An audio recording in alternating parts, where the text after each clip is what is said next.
July PPI data just coming out for the year-over-year number. First off here, 0.8%. Both sides of the equation here higher than expected. 0.8 versus 0.7. The core 2.4% versus 2.3%. So overall, a bit of a contradiction to what we saw yesterday at this time with CPI coming through. If you remember, both for the most part to the downside or in the right direction for what we want to see as far as the market is concerned. Not a heck of a lot of reaction here for the market. You can see the Q's just chopping around basically near yesterday's low, and then you go back to Wednesday as well. We're still hanging on to that 365, 367 area for the Q's. But again, July PPI 0.8% versus 0.7 expected there.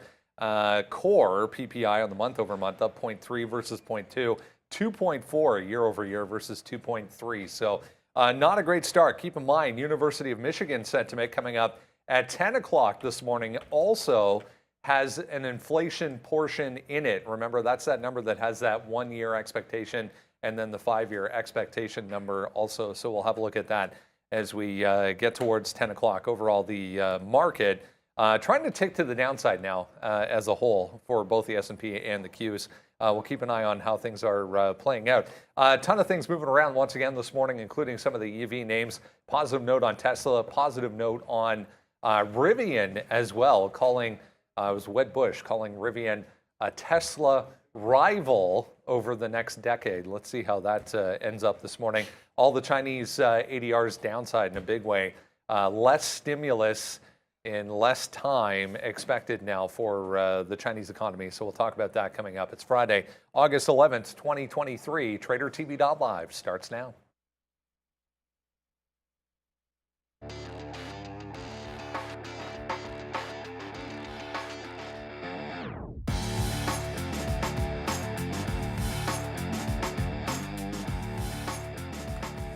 All right, a little more follow through now. There's the S&P to the downside. We are trying to bounce off yesterday's low once again for the SPY. The Q's, same story, trying to hold on to yesterday's low, which was in line with Wednesday's as well. If you're just joining a little late there, 2.4% for core PPI on the year-over-year number, 0.8 for month-over-month PPI. So a little bit higher on both ends again. An inflation number, yes, but not as closely watched as the CPI number that we got yesterday morning at this point. Again, if you're hearing that term PPI for the first time, it's the producer side. So how much producers are paying to make the goods that Sharif buys with all of his money. Oh, yeah. Good morning. Good morning. Yeah, producer price index, important for the goods-related companies. We've seen input costs with respect to commodities, fluctuate in price. We know energy's up in the second half of the year. I mean, we'll see what the rest of the day brings, but this is not as closely watched as you said. Yeah, I mean, we're trying to hold still 0.2 now for the S&P, 0.4 overall for the NASDAQ to the downside, but it could be a lot worse here, guys. Good morning. So, obviously, Obi and I were just talking about the number that came out and some plans here. But Sean is off today. They've got a baseball tournament, so he's got to do the coaching thing. Long weekend should be a fun one for him, but Obi's going to be here. He's going to do a fantastic job. I'm going to get this out of the way right now. If you watch the show for a long time, usually pretty good, what camera to look at, what's happening, be aware of where we are in the shot. That's because we have this monitor in front of us that shows us what is on air. Yeah. Right now, it's not working. So I have no idea, I can't tell. We might be a little lost. Yeah, I don't know where I'm supposed to look. Are we on the two shot and then I'm talking to you, or is the camera just on me and I should be looking here? So I think where I'm looking here right now because it's the open. Just to answer a question that was in the chat, yes, I am already short Mullen. There was a refresher at $1.04, and then someone marketed it to 1-to-1. So I was shorting joining 04, and when it took out 1, I added it 1, so I have a short at 102. I have reverse split on Mullen. To me, there's sells until they break out. It could always squeeze, but we'll cross that bridge when we get there. Wick bottom already on the NASDAQ. I want to keep it simple. We've been trending down. So there are two setups, and you mentioned one of them. I'll let you talk about the wick bottom idea. Yeah. But yeah, stair step to the downside. I just want to be looking for the short to pop scenario in names that make sense at resistance. There's some longs that can be out there today. I mean, Roblox off the 30 has been pretty good. Lyft was super strong yesterday. I like the continuation on Lyft if it can continue to show that strength. But Nvidia 420 right here. Mullen, we'll get to that. And SCMI, it's been ignored long enough. I think today is the first day that I'm actually having a setup to trade some SCMI, which generally hasn't been a day trading stock, but I feel like today it could be, Obi. Yeah, for sure. I think we've seen like the effect that it can have on some of the larger tech names, and I don't know, maybe like that's I keep saying maybe that's why strong reason why we've been selling off this week, right? SMCI earnings, it was an outlier earnings, right? Extremely outlier earnings. No earnings type of move in the past 2 to 3 years has been this extensive on SMCI. So that's pretty extensive. And something I was thinking about is now I'm not really a fundamentals kind of guy. So like I don't really know the in and outs of what the company might be doing or how it could be affected. And that's something I definitely have to improve on, and so.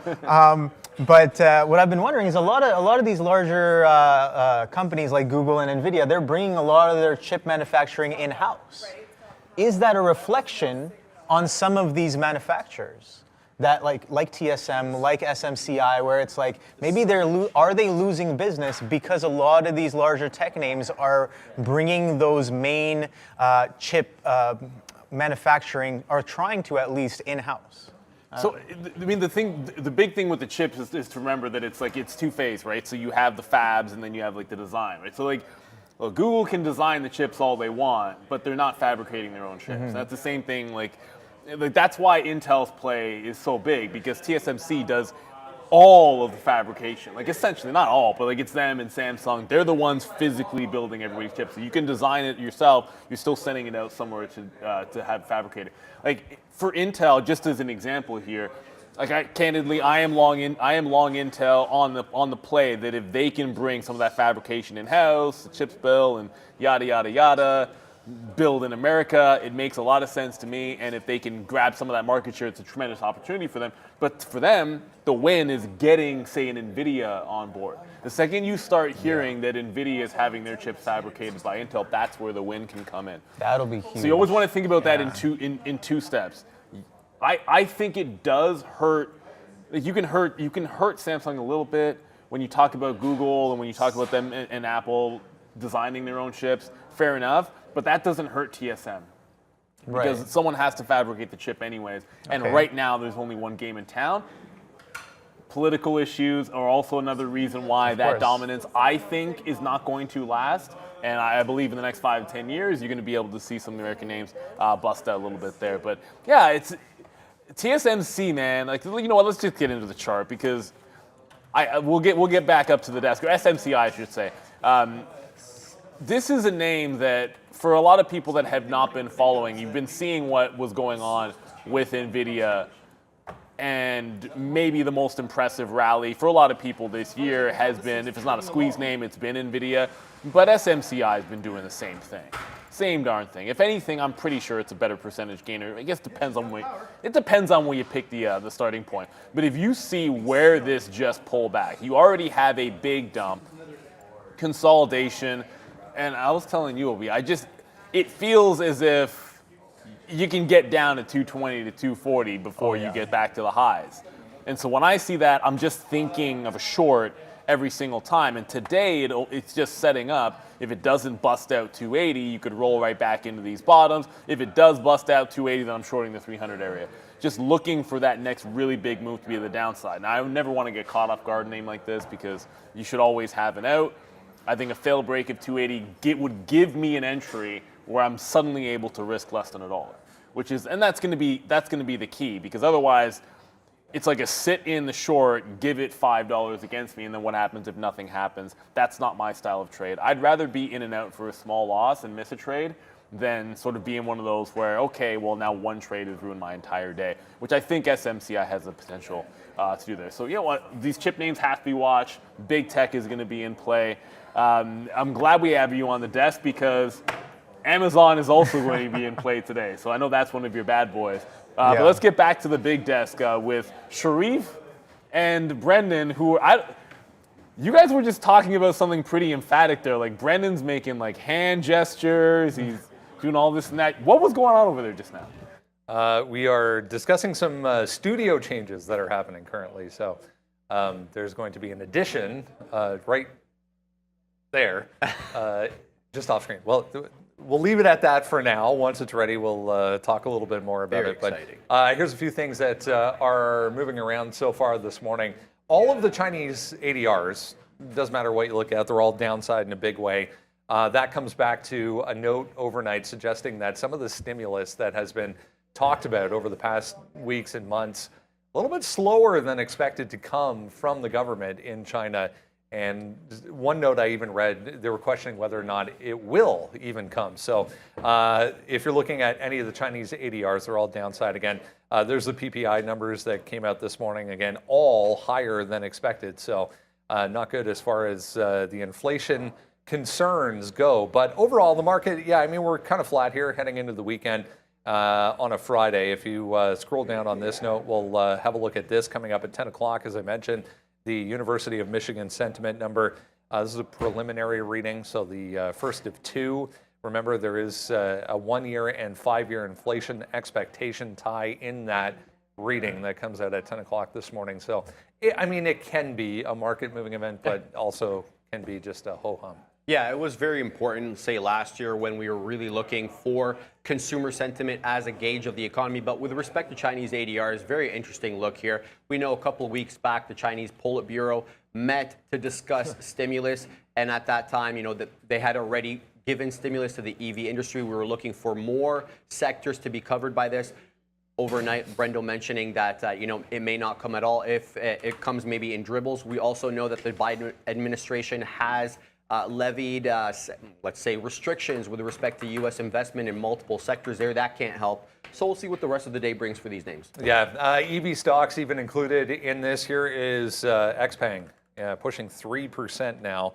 Just bounced off 1620 there. I mean, any of these going to look like this today.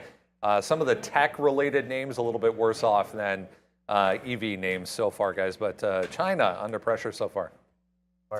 I didn't hold till here. I held till like 1:30. Obi's showing me some Amazon because, you know, he's geared up for Amazon. I was like, why are we even talking about these Chinese ADRs? Amazon's going to be a big short. Actually, I do like that setup. Make sure you show that to everybody. Yeah, we'll Alibaba, this was a good breakout yesterday. It's disappointing to see, you know, you get it breaking out 100. It tried to go 102. It double topped it and failed again. So it was a good break. If you have a 100 break, you're going to win on that trade. Just no follow through. And what I mean by follow through is look what could happen if we get through that 2 and then, you know, obviously through 5 even. There's just another big step. Now it's working. Thank you so much, Rob. So now I can look over. I can know what Brendan is talking about. I know what camera to look at. All is well. There we go. All is well in the world. So we're back. It was just awkward for us. You get used to something, and then all of a sudden it's not there, and it's a bit awkward. So I hate the fact that you're gapping down here because a continuation would have been a much more simple idea. If we were above 100 or holding 100, I'd be long off 100 and maybe into 99. I'd be taking a 102 break. Like, all these things would have set up nicely. Instead, previous resistance before this run was at 96.5. It was support for 1 day, and it was resistance for 2. So I'm looking for it to be support today, about 96.5 on Alibaba. Because I now have my program monitor, I put it in the chat. This is the position board is incorrect. I was in Mullen early, so this happens when we get in position early, where when they turn it on, the first thing that happens is I took a fill, taking a winner at 97, and it says I'm long at 97. No, I shorted Mullen. As I was saying on Mullen, reverse split 1 to 9. So it went from wherever the heck this was at like 11 cents. To $1.10. It barcoded. There was a refresher at 104. And when I say refresher, it was an iceberg order at 104. They kept trying to break that iceberg order. Once it was obvious how big it was, I just sat on the offer with it. Then somebody broke it down to 1.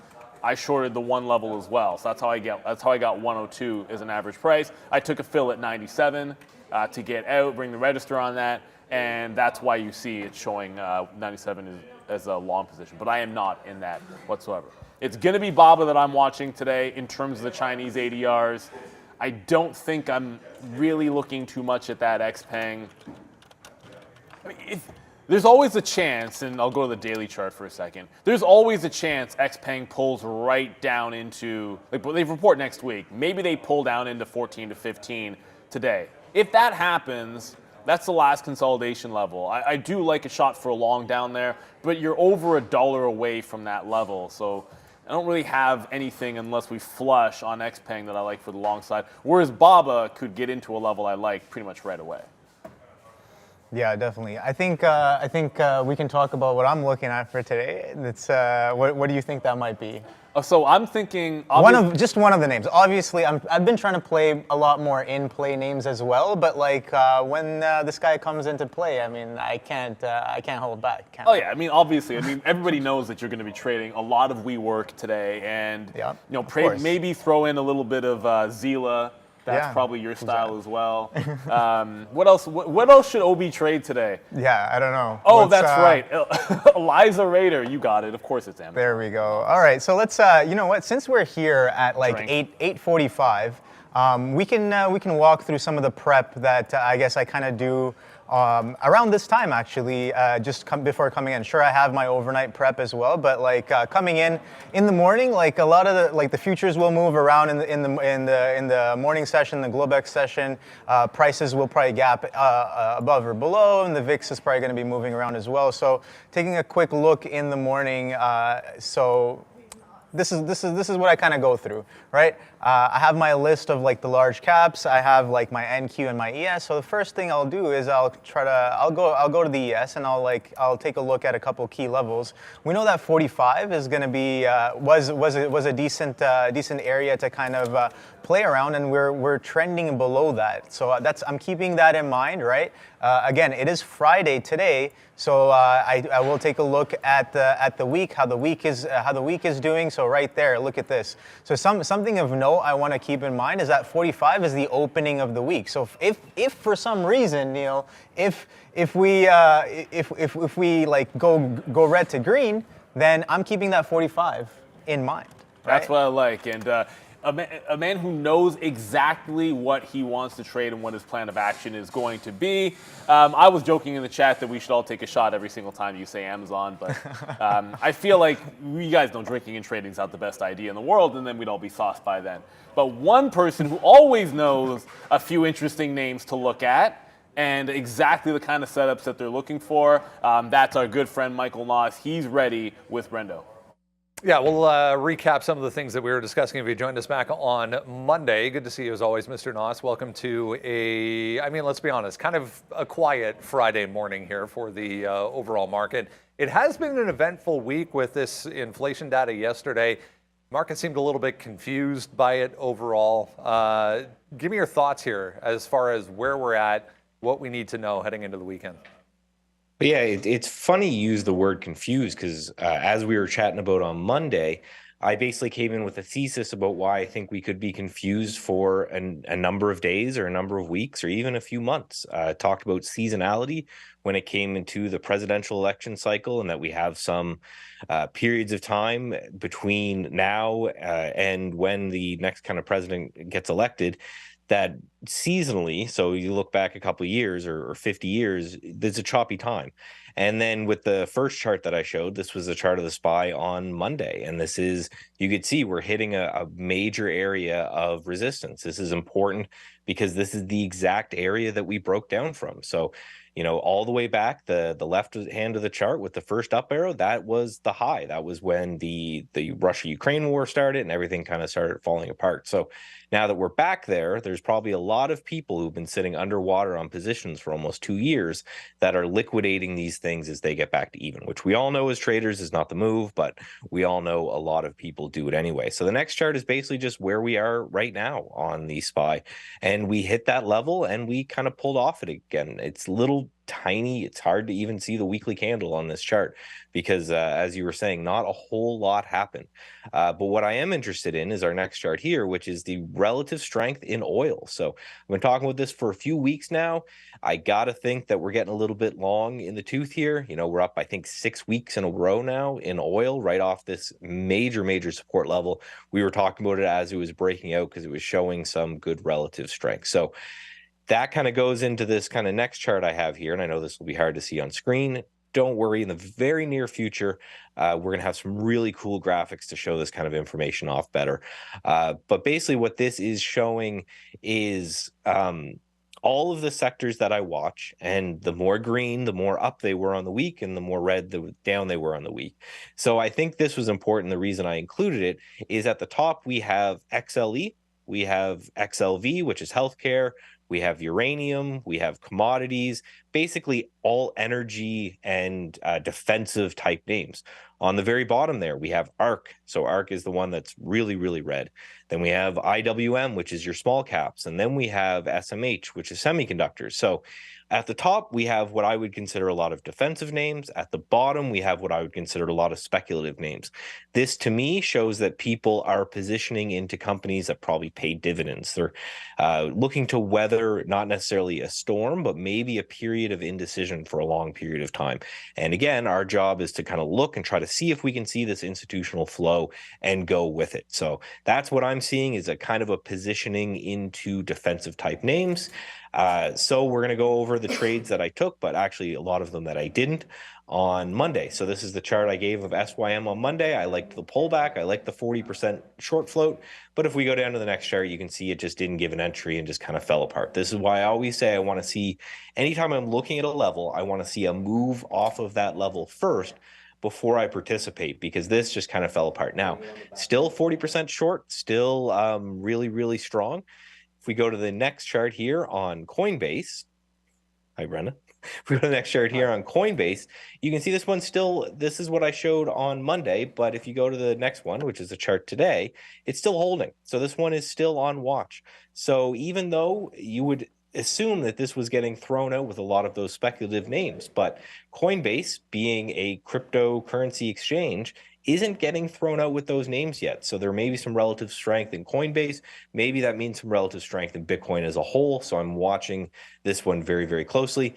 Now, the only trade I did take is the next one here on Netflix. So this is the chart I showed on Monday. Essentially just drawing the anchored VWAP from before the gap. You can see we broke down a little bit on the next chart, right? Perfect right there. We broke down a little bit. So I entered a short yesterday. Yesterday when we had that big topping tail and then the reversal. I'm looking to see if we break down out of this bear flag. My stop is just right above these recent highs. So my stop's even in like the 135, 136 area. If this thing really gets going, I think we could see probably sub 400.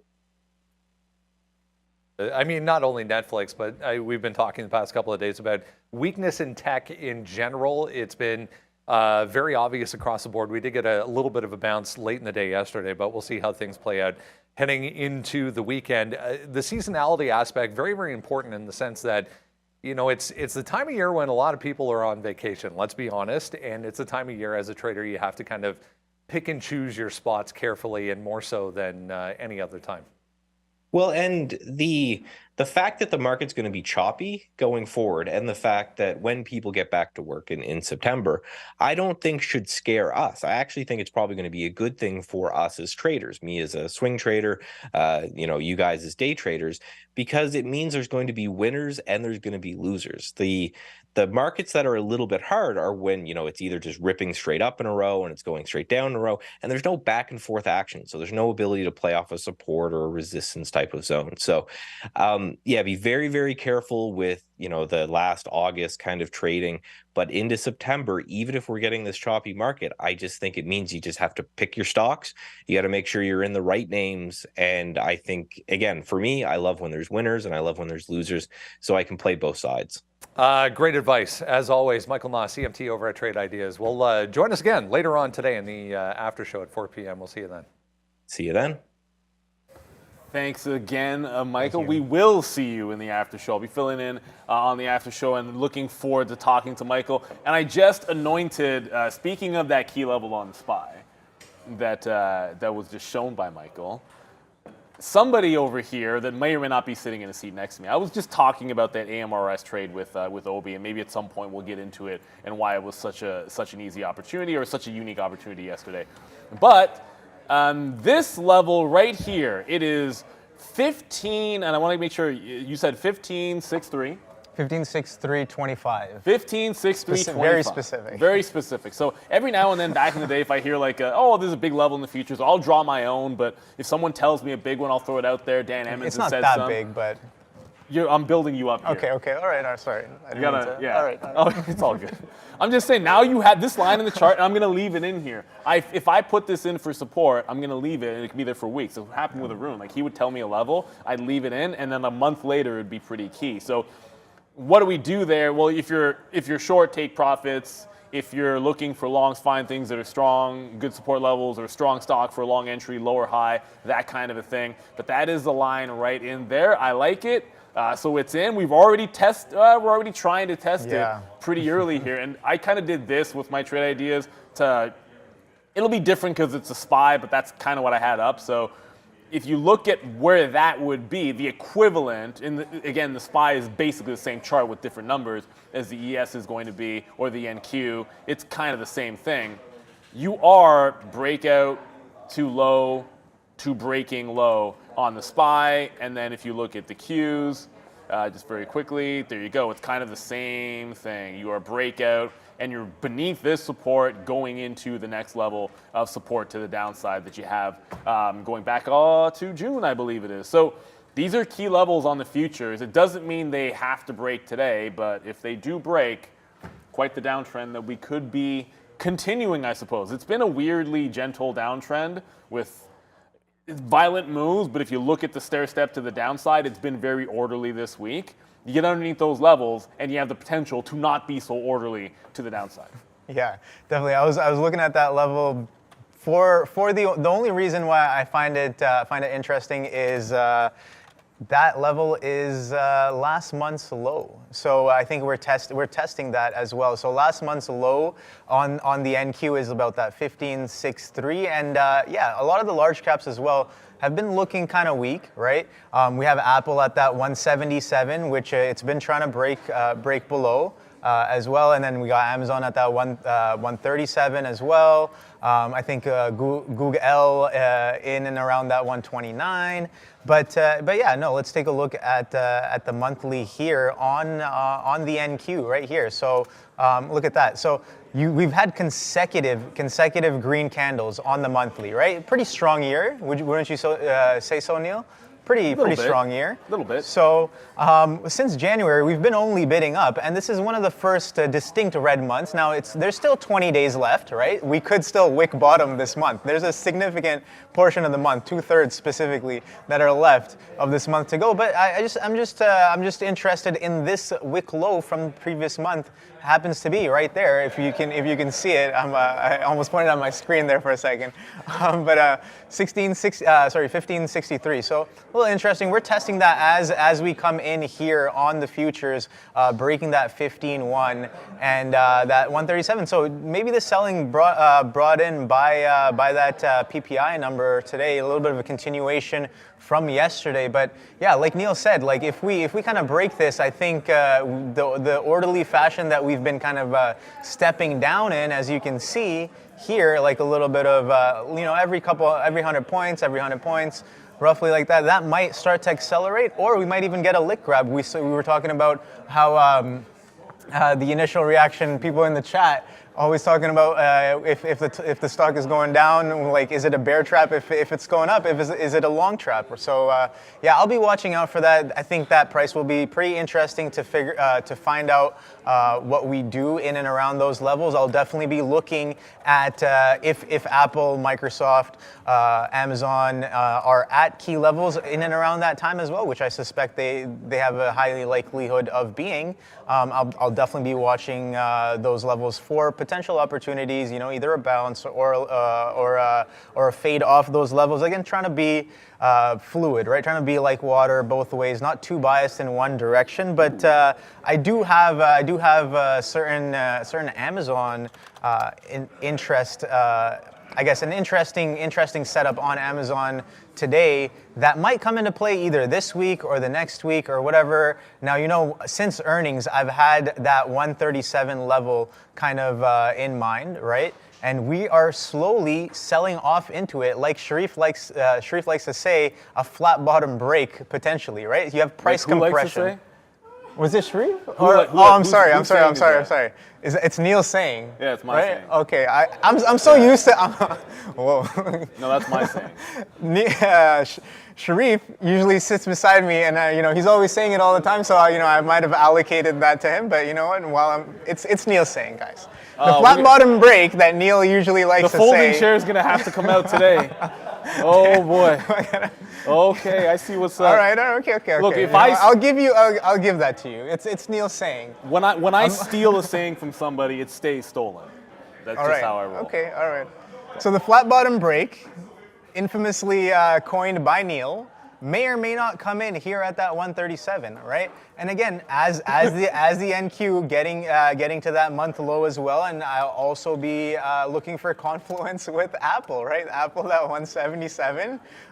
So all this week, we've been trying to break it. We know we had earnings last week, so that 177 will definitely be key for me today. Whether we lick grab below, we bounce above it, or do whatever, some sort of level interaction. You know, Neil was telling me to keep it simple. Try to keep it as simple as possible in and around that level. So that's what I'll be looking for there. That's because you're too smart for me. You dress too nice, man. No, man. I have an engagement to go to today. In all fairness. Is that the reason? Yeah. That's. Obi dresses nicer than everyone else on the floor. That's the first thing.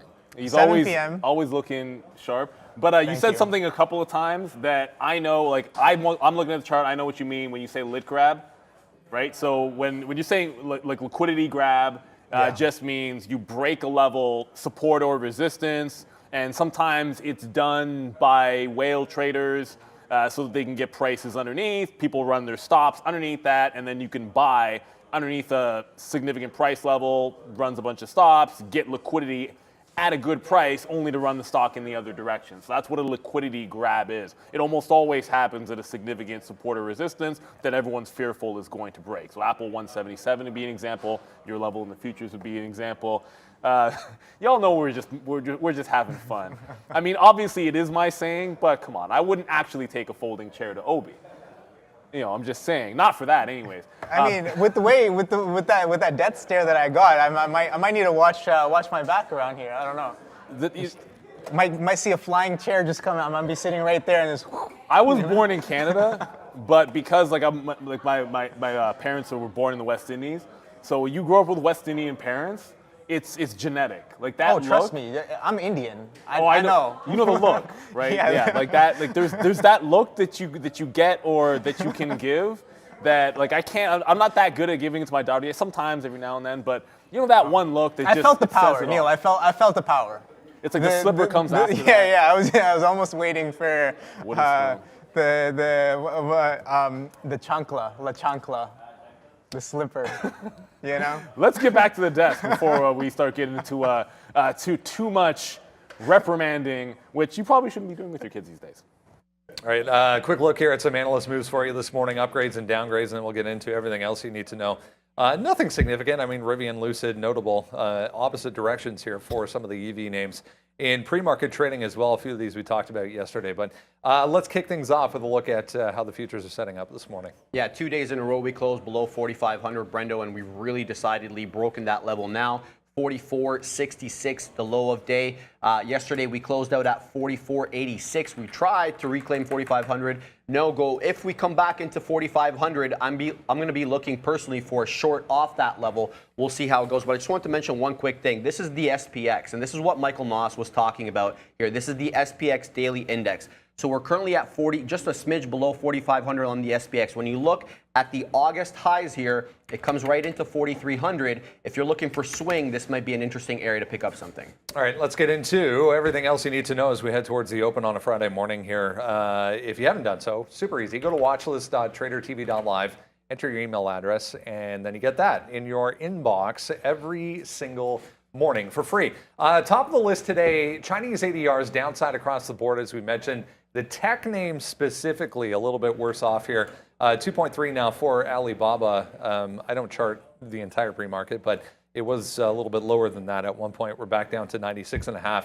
Still in the middle of this gap, obviously, that was from yesterday, but still a little bit to go here. 96 was actually the pre-market high from 2 days ago. 2.5%. Again, if you missed it, there was a number of analysts talking about the lack of stimulus after so much talk about potential stimulus coming again for not only tech companies in China, but the economy overall. And it hasn't shown up yet, so a little bit concerning as far as some of these are concerned. Yeah, several headwinds for the ADR names. We know about the Politburo meeting a couple of weeks ago looking to stimulate the economy. They've already pumped stimulus with respect to EVs. Now that there's another headwind from the Biden administration looking to restrict investment into some of these names. So we'll see what the rest of the day and month brings for them. If you zoom out a little bit, I mean, pretty choppy here as far as the daily chart goes for Alibaba, guys, back into basically the middle of the range at this point. Yeah, Baba again failed that breakout from yesterday. It wasn't, I mean, it's not a failed breakout in the sense of if you took the day trade and you went long, you got like $1, then you got $2, and it even pulled back and held 99. So you did get wins on the individual trades, like the longs were good, but the failed breakout, meaning we're right back underneath it and gapping lower immediately. So 96.5 was support to resistance. I think underneath that number, that's not anything good on Alibaba. It's one of the only names where if it can hold that support like Wicket, liquidity grab underneath, you could see a little bit of a bid because it was previous resistance. So that's the setup I would look for. But there is a name which I think looks a little bit more bearish. That would be JD. Now, JD reports next week along with XPeng. That failed underneath the 50 period and recent support just this morning. So underneath this 37 change, the trend has been gliding to the upside on this thing. So it's not as if it's not in a good trend to the upside, but compared to some of the other names out there, it's been relatively weak. You get back underneath that 50 period, getting to the bottom of the trend takes you under $36. So if you're at 37.20 and going to the bottom of that trend from the top, when the Chinese names are weak, I like the shot at the short. It's not a flat bottom break because it's already underneath it, and really you're only getting 2 days underneath that 37.50. Like it was a double bottom there, and then we gap underneath. So it's not that great of a setup because you're not getting the floodgates opening up, but you are underneath it. And if you do pop to the upside, fail to get through this close, I'm going to the close, not yesterday because that's way too high. If you look at the close, on Wednesday, that's about 37.75. I like the short on JD into that level and then down toward the bottom of the channel here, which would be underneath 36. So I think it's got at least a couple of dollars. If it pops all the way to 37.75, there's $2 worth of gain to the downside on JD. If it just rolls over right here, then you still have a good risk to reward with like an early 37 short, stop out at the high there, 37 quarter, and then go for the next level up. This would not be if I short 37, I short quarters, 50s, and 75s, and then I'm in 4x and then have an average price of 50. That's a recipe for disaster if the ADRs go to the upside. So I'd much rather just get in and out at the open if it breaks down, like a 37 with a 20-cent stop, or wait for it to pop into 37.75 and take 2 trades if this happens to go to the upside. Yeah, definitely. I like that Baba second day earnings, right? That's what I'm realizing. Like as of recent, the first day might be a decent information type of day.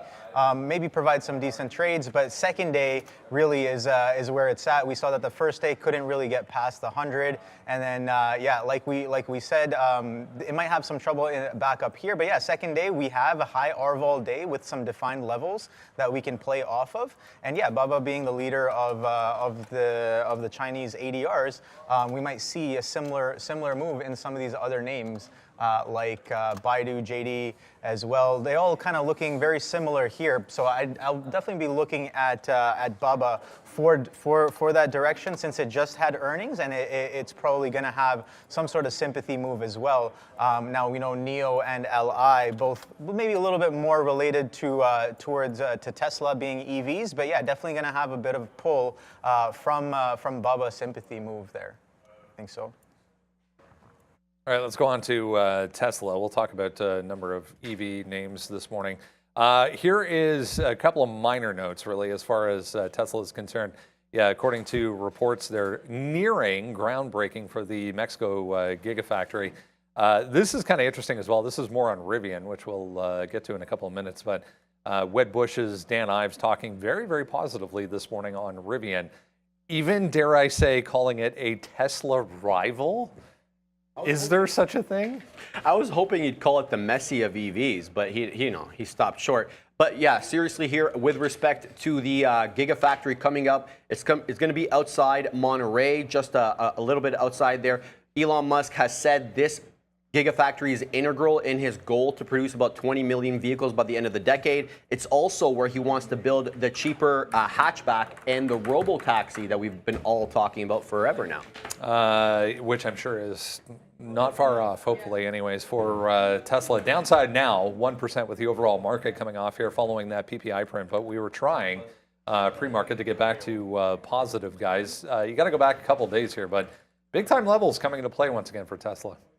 You better believe it. And the ye old patented flat bottom break potentially on Tesla here. So I'm going to, oh, that's going to be too big. I hate when it does that. I want to pull my trade IDs chart down for you guys. There we go. Just going to resize it. So this is really, really obvious. 241 on Tesla, and you go all the way back. This is a daily chart. You can see by the big D there.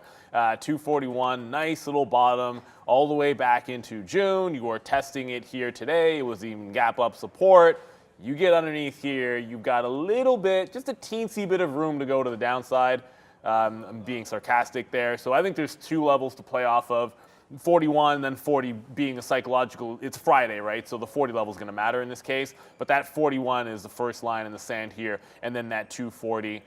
If we happen to run higher, I don't have to tell you guys that 250 to 252 all week has been a good level to short. You cross that bridge if we get there in $10. And if you do liquidity grab under 241, so I'm talking fail break, 241 that doesn't break 240 at the open and then jams back up and puts in volume over 41, that's where the long, I think, can get to. Probably has some issues at 46, but the fail breakdown, I think it's at least $5 that you could get on the fail breakdown.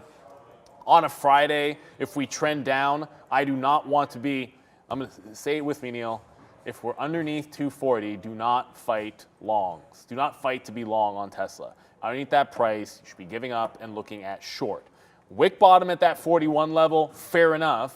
That's a big level on the daily. You want to give it a chance to bounce off of a level like that. But once you are carrying through, it is a short. I don't want to mess with anything else there. The only other EV name that I will have eyes on is Rivian.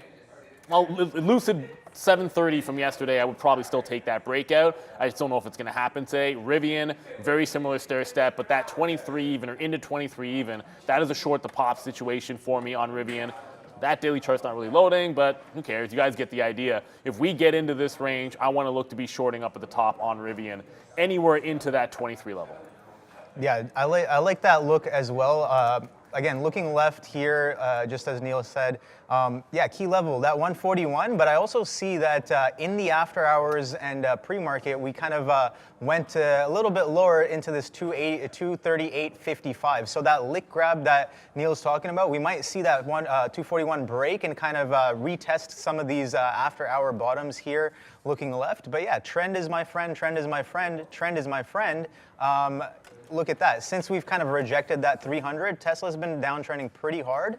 And right there, I think this is a key area. If we break this, we don't have too much room down until down here at the 230 level. So yeah, definitely 238.50 over under on Tesla. That's what I'll be watching there today. Kind of coinciding with a lot of other large caps testing their support bottoms. Let's talk Amazon, holding up a little bit better than the rest, I guess, if you want to call it that. As far as tech is concerned, anyways, I mean, we're still kind of chopping around as far as the low from the past couple of days here. If you zoom out a little bit, though, daily chart still looking great, sitting at the top end of the range overall for Amazon, just 0.6 to the downside. It was Redburn with an upgrade today on Amazon. 230 from 220 on the price target. So here's Amazon at 137 this morning. Yeah, not a bad look for Amazon. With respect to how analysts are viewing this, let's look right over here.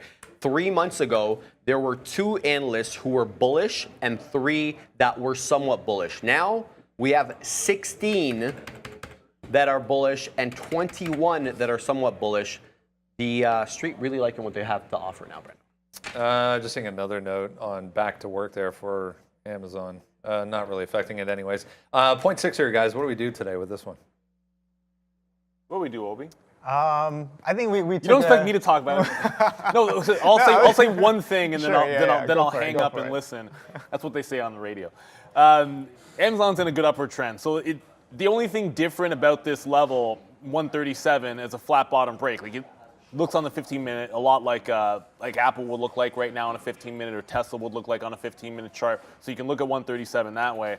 But the difference here would be it is also previous resistance that you just broke out from. So this is the bottom of the stair step, as opposed to already having made a leg down and breaking a previous level. Like if Amazon were at 125, 126, that would be a much different story if it was breaking down there than attempting to break just the next stair step to the upside.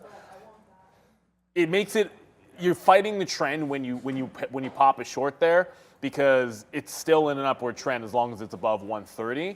So I would not, like for me, I don't want to be rushing to the short underneath 137 on Amazon. It's a tremendous gap fill. But when a stock like this starts filling in the gap, it's not the end of the world. Like look at the size of the gap on the earnings, right? Like it's not the end of the world if you're joining the party at 36 on a Huadunk day. I'd rather do that than force a trade shorting at 37 level. That's just me.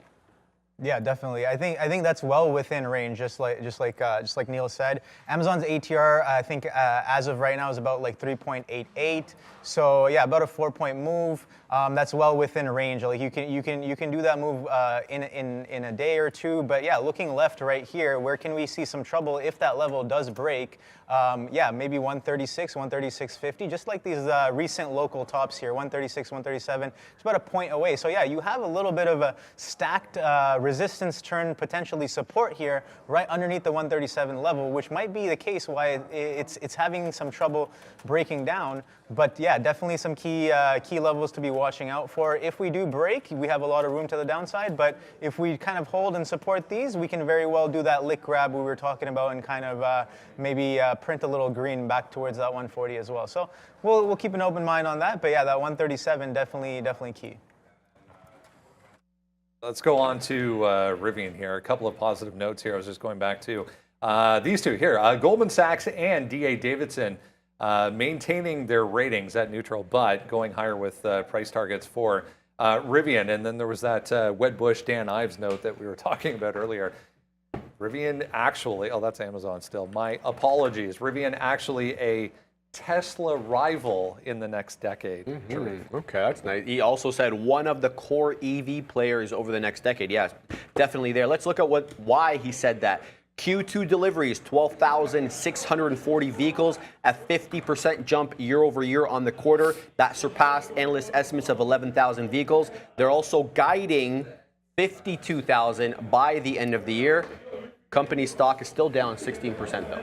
Yeah, I mean, I was mentioning it yesterday in an interview or a podcast that I was watching going back a little while ago with the CEO. They were talking about their next generation platform already. So not the R1, which is the R1T and the R1S now, but the R2, which is going to be theoretically anyways a smaller, more affordable. I mean, he was talking about it being less frilly. Not as luxurious, but hopefully more appeal and more availability as well, guys. Yeah, so Rivian a rival to Tesla. Next, you're going to tell me that the New York Jets are a rival to the Buffalo Bills. So let's just leave that one alone for a minute. This is going to get really simple, I think. So I pulled down my daily chart here on Trade Ideas so that you can see this cleanly. I did like this breakout on Rivian. I had it the day that it happened. You know, it was good for a little bit, literally that day in the morning, actually. And then it flushed. That's 27 even. It tried to go a second time. Again, it got a little bit higher and flushed down in. The support of this has been just about 23.5. So underneath, short it. And until it gets to both major moving averages, that's a 50 and the 200, they're both at $20. So it is underneath 23. It's a short to 20. I'll go to my 5 minutes or 15 minute here. So, whoops, that's the NASDAQ. I'll go to my 15 minute. That first initial pop would be to 23 even, but even to this level, 23.5, 23.60, I'd still think it's a short till it gets above that level. So that's what I'm looking to just join that trend. It broke the channel down, so I think it's a short underneath that channel. Today, that sets up for a short to pop into 23. Bottom break, the way this sets up, I want no part of a 2150 bottom break. It has to drop $1 pre-market to get into the low, and then you're getting triggered at the bottom. Yeah, it's not really my cup of tea. So I would not be taking a break down, or even I'll be looking to short the pops. Whether it's off the pre-market high, if we do dump into the lows, or if it's off that 23, ideally, I'm already sitting there looking to short in front of 23. Yeah, definitely. I think this is starting to look a little bit like the backside. I don't know if Neil's going to agree with me or not, but yeah, definitely short bias is definitely on. Look, take a look at this. This is what I'm watching. This high R-vol candle right here. We've broken below that price, right? So right there, that candle open right there. I'll be looking for pops maybe into that 23, 22.90 area to kind of hold, and maybe a little bit of over under. But yeah, definitely we've already broken down, and we've got a lot of space to go. Anybody and everybody who was a buyer here is potentially now a seller below that price. So definitely backside potential. But looking a little left, we have a bit of a resistance here that could turn to support as well on top of 2021. But yeah, so those are levels we'll be watching on Rivian. It's starting to look like a little bit like the backside for sure. 10 minutes to go. Let's talk some Disney here. Relative strength yesterday across the board. We end the day essentially top end of the range when all is said and done. More positive talk this morning on this Penn deal with ESPN. Obviously, Disney involved in that. 92 ended up being a bit of a problem yesterday that it just could not get through. Possible today, however. Yeah, Bob Iger saying on the call that this is definitely going to increase user engagement and also appeal to a younger audience. With respect to the numbers, let's look at this. Penn will pay ESPN $1.5 billion over the next decade and rebrand the Barstool Sportsbook into the already named ESPN Bet. So I want to see what this one brings the rest of the year, Brenda. We're kind of within the range from the final couple of hours of the day yesterday, but key support has to hold here, guys, for Disney. So Disney, I will cop to it. It was a long at the open, but then I flipped to shorting it when the market was really weak, and that was a mistake yesterday. Should have just stuck only long. But you learn, you live and you learn, and you have to do that when you're trading, because if you stop learning, then you will stop trading shortly after that.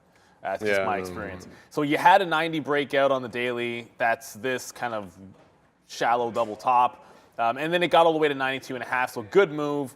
The morning stopped out at 91, and then that ended up being support for the rest of the day. So I got two levels, 90 and 91. If it's going to fail this breakout, to me that happens underneath 90 or back to the daily or at 94, 95.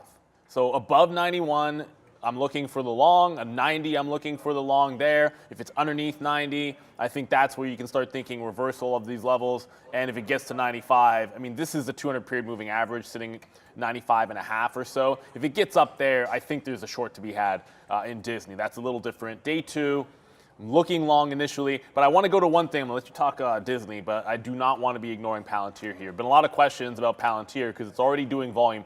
Over 1 million shares pre-market on Palantir. And yes, that $15 level has already been touched, and it is holding. There's some decent size there. Maybe you can see it on the level 2. Let me just quickly throw it up. Decent amount of size for the pre-market, but keep in mind, 1.3 million shares of volume, probably a little more than that because our system comes on at like 6 a.m. So anything earlier than that, there's probably some missing. So it could be over 1.5 million. That's 60,000 shares. It's not a ridiculous amount of size, but I would expect if it holds there at the open, there's going to be some serious buyers at that 15 level. And if I show you what's been going on this week, it has not been good. We were at 20 last week, and that was a big rejection. We talked about all the selling there.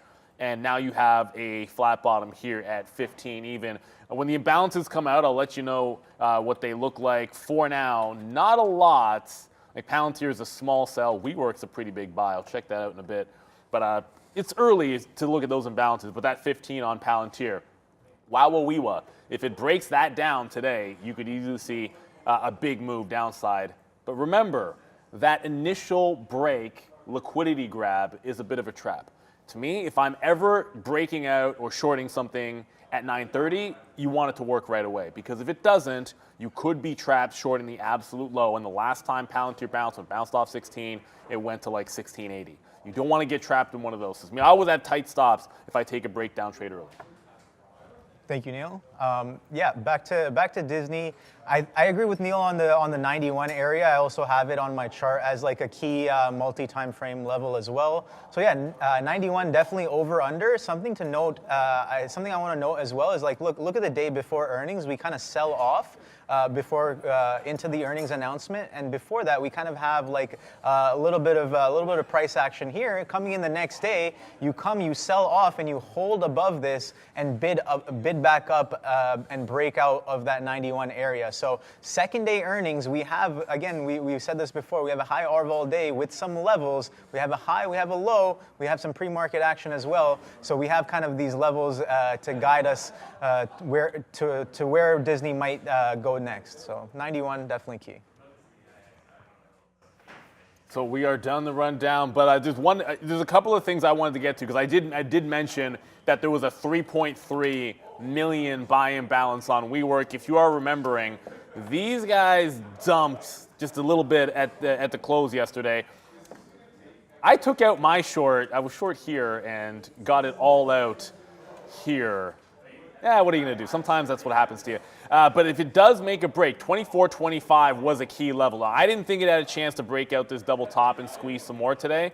But if it does manage to get back above that 24.25, I think the 32 break is huge.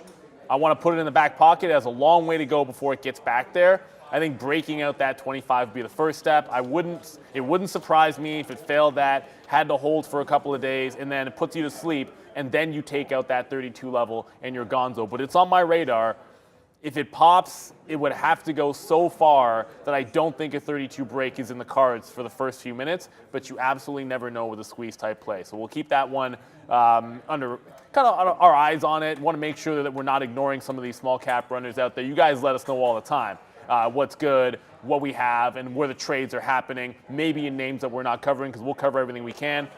I want to go back over to Mullen for a quick second because suddenly it's barcoding. I'm short this one at 2s. I did get another leg out at 97. You've got suddenly, there's not bids, not big bids or anything at 96, 97, but it is finding like a little bit of support. So I'm going to look to get one more fill, be still holding 75% if it fills my 96, and then if it breaks down, I'm waiting till 90 to get something. I want arrows. Oh, I hit arrows up. I don't want Mullen to go up. I want arrows down in Mullen. You never want to cheer for a stock to go to the downside, but the pattern on stocks that reverse split is generally speaking that they fall. Now, when they catch a consolidation, I think then you look for that squeeze style play. This is the daily chart of Mullen. They just recently split. It's not a great looking chart because it's kind of nasty. You already did this, then you split once and went back to 10 cents. Now you're splitting again 1 to 9. So there's always a chance it could squeeze. But yeah, not a great look for Mullen. I believe we might have to go back to the desk before we wrap things up. There we go. It is, as we said, Friday. It is going to be a little bit of a quiet start to the day. But anything you're looking at that's exciting? Yeah, just keep in mind, maybe some small cappers here. I have one called TSAT moving here, Brenda. We'll have a look at that one real quick. It's got a float of 12.5 million, nothing really to sneeze at. It is a former runner at a critical level here. We had topped out about $14. It wicked up all the way to $16.50, retracing this morning down though. We'll keep an eye on this one. Just broke above VWAP, so definitely one that I'll be watching the rest of the day. Yeah, ETON, another one, little one moving around this morning on some positive news. Wanted to show this real quick as well. We were talking to Frank Caberna late in the day yesterday regarding what's to come later in the year. There was another uptick in November. So 32% right now as far as the quarter point goes for November. If you go to December, then still around that 30% as well. So 60, let's say, total as far as the chance goes of another quarter point hike before we get to the end of the year this year. Is pre-market? Yes, sir, and thank you very much, sir, Brendo. We were just talking about Nvidia. So with 1 minute to go, and Nvidia already broke 420, so you got to throw this one out the window in terms of a 420 breakdown, which I believe we discussed in the afternoon show. If it pops to the upside, I got to be thinking about that 420 back in for a failed breakdown. It has been trending down, but SMCI is the other one, Super Micro. you can pretty much forget about that 280 level. It's already starting to come in as well. It's another name that I'm looking to short a pop in. If it does not get through 280, I'm only thinking short. If it gets through 280, I'm thinking short at 300. So a couple of big cap names there. I know AMD is on a lot of people's minds as well. It has not yet broken the weak bottom here at 108.75. So that's still set up that it could break down. I got a 109.5 here, yesterday's low, for a bit of a curl idea. And if we somehow sniff 115, then I 1,000,000% would be shorting that price. But I seriously doubt we get there. I don't know who's on the bell, but whoever they are, they better get there in 10 seconds or less. Of course, Ramin is going to be on the bell. And yes, look at there. We have Michigan consumer sentiment coming up in 30 minutes. But right now, ring it. Countdown did not work. It didn't work. Ring it. The button hates me immediately. Oh my goodness, nice. Roblox 30 already? That's wild. So if you guys remember the last couple of days, Roblox has been a long off of 30. So we're in that one again. That took all of no time at all because the market was tanking. But if you've been on this show the last 2 days, you know all about that. I did get that fill on Mullen, so I will, now it's working. Well, ring the register there, got that 96 fill. That is heading to the downside for me. And Palantir broke. Oh, there we go, Mullen. Okay, so I want another out here in Roblox if I can get 30, somewhere in the 30, 40s. That happened really quickly. The market headed to the downside. We got that fill. Now we're looking for something in the 30s to grab some profit on Roblox. But Palantir taking out that 15. Now there's your wick bottom. Did not get through 1490. Are we going to get continuation, or is this a trap at the lows? I want to see it resolve itself early. I do not want to be rushing, shorting something at the absolute low of the day. Yeah, definitely. Something I've been practicing more lately is like if I don't really like the pre-market consolidation, or if we're like near a key level, I'm not really going to take an entry until like the first few minutes. But not always. There are certain trades that kind of warrant like a scalp or whatever, quick momentum, taper read out the open as well. But yeah, no, this action right here, we're right on top of that 137, and we're like that 1563, right? We talked about that 1563 on NQ. We're right there, 1570 I see. So I want to see that 1563 hold before I start any longs. I want to see that over-under kind of happen. But if we crash and break below, then I'll be looking to short into pop. So I'm going to stay a little patient as well. I'm seeing that 177 on Apple kind of testing. So similar things across the board here. That key support being tested as well. I got my eyes on Microsoft as well. Microsoft just broke 320. We got Alphabet as well. We got 129 break as well. So Amazon's the only one really that's kind of bouncing off of that key area while the rest of the market kind of drops. I also have SPY 443 testing the bottom of that range. 177 just broke on Apple. So yeah, the market just broke a leg down. So market broke a leg down. I was waiting for confirmation of selling underneath this 15 on Palantir before jumping in here. I still don't want to give it too much room, but I just grabbed some at 92s. I don't want to add unless we're trending downside, like showing a couple more candles or holding the bottom of this range. So I don't think we hold it much past that 15 area. I'll get to you know what in a second, but just going to get my stop order in and then go over to what is absolutely flushing.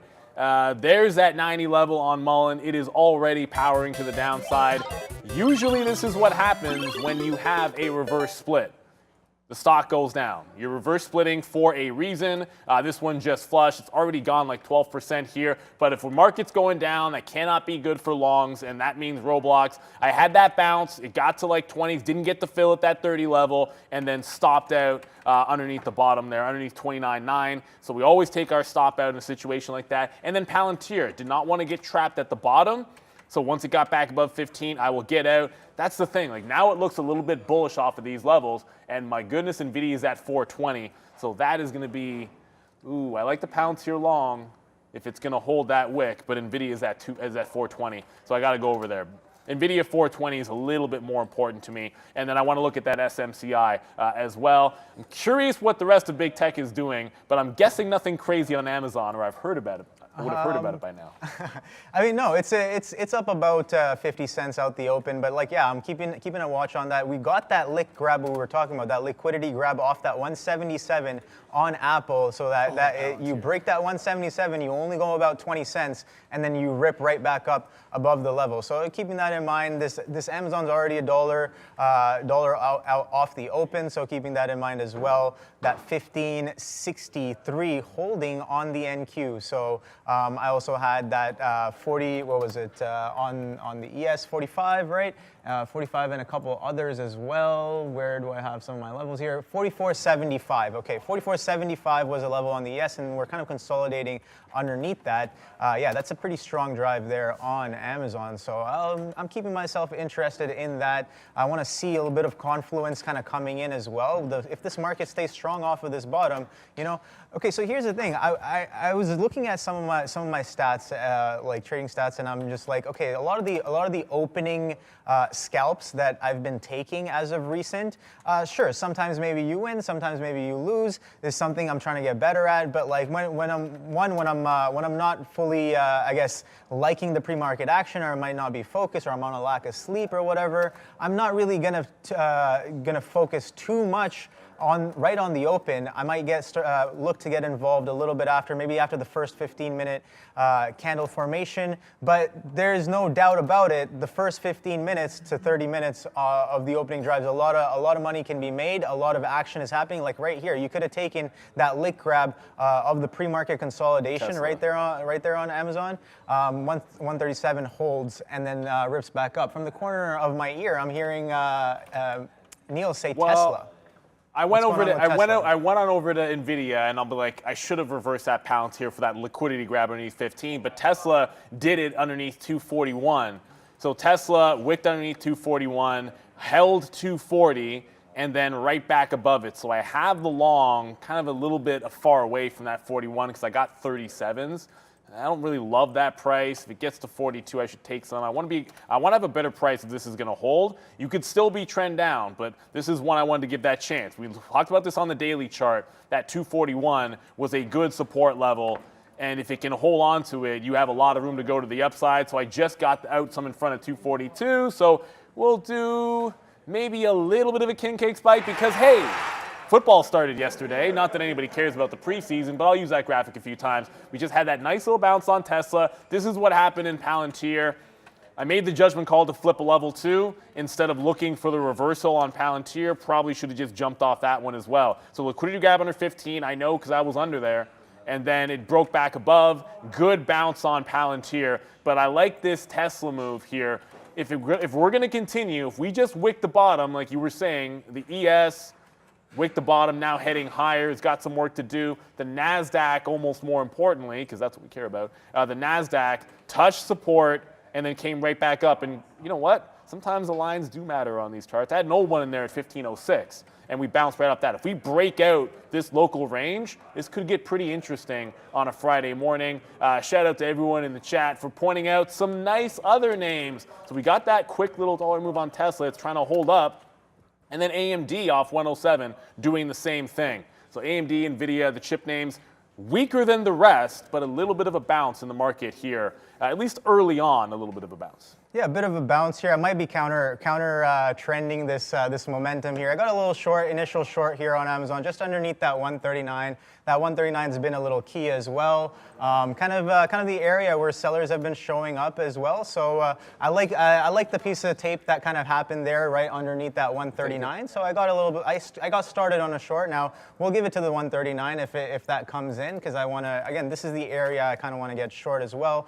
So markets are looking a little heavy there. We did that lick grab, but we are coming back up. These are 15-minute candles here on the right, and these are 3-minute candles here on Apple and Amazon here. So yeah, I'm keeping an eye on how this first 15-minute kind of forms on the ES and the NQ. And yeah, that 139 I think is a decent place to sell until it gets negated for now. So I took a short there.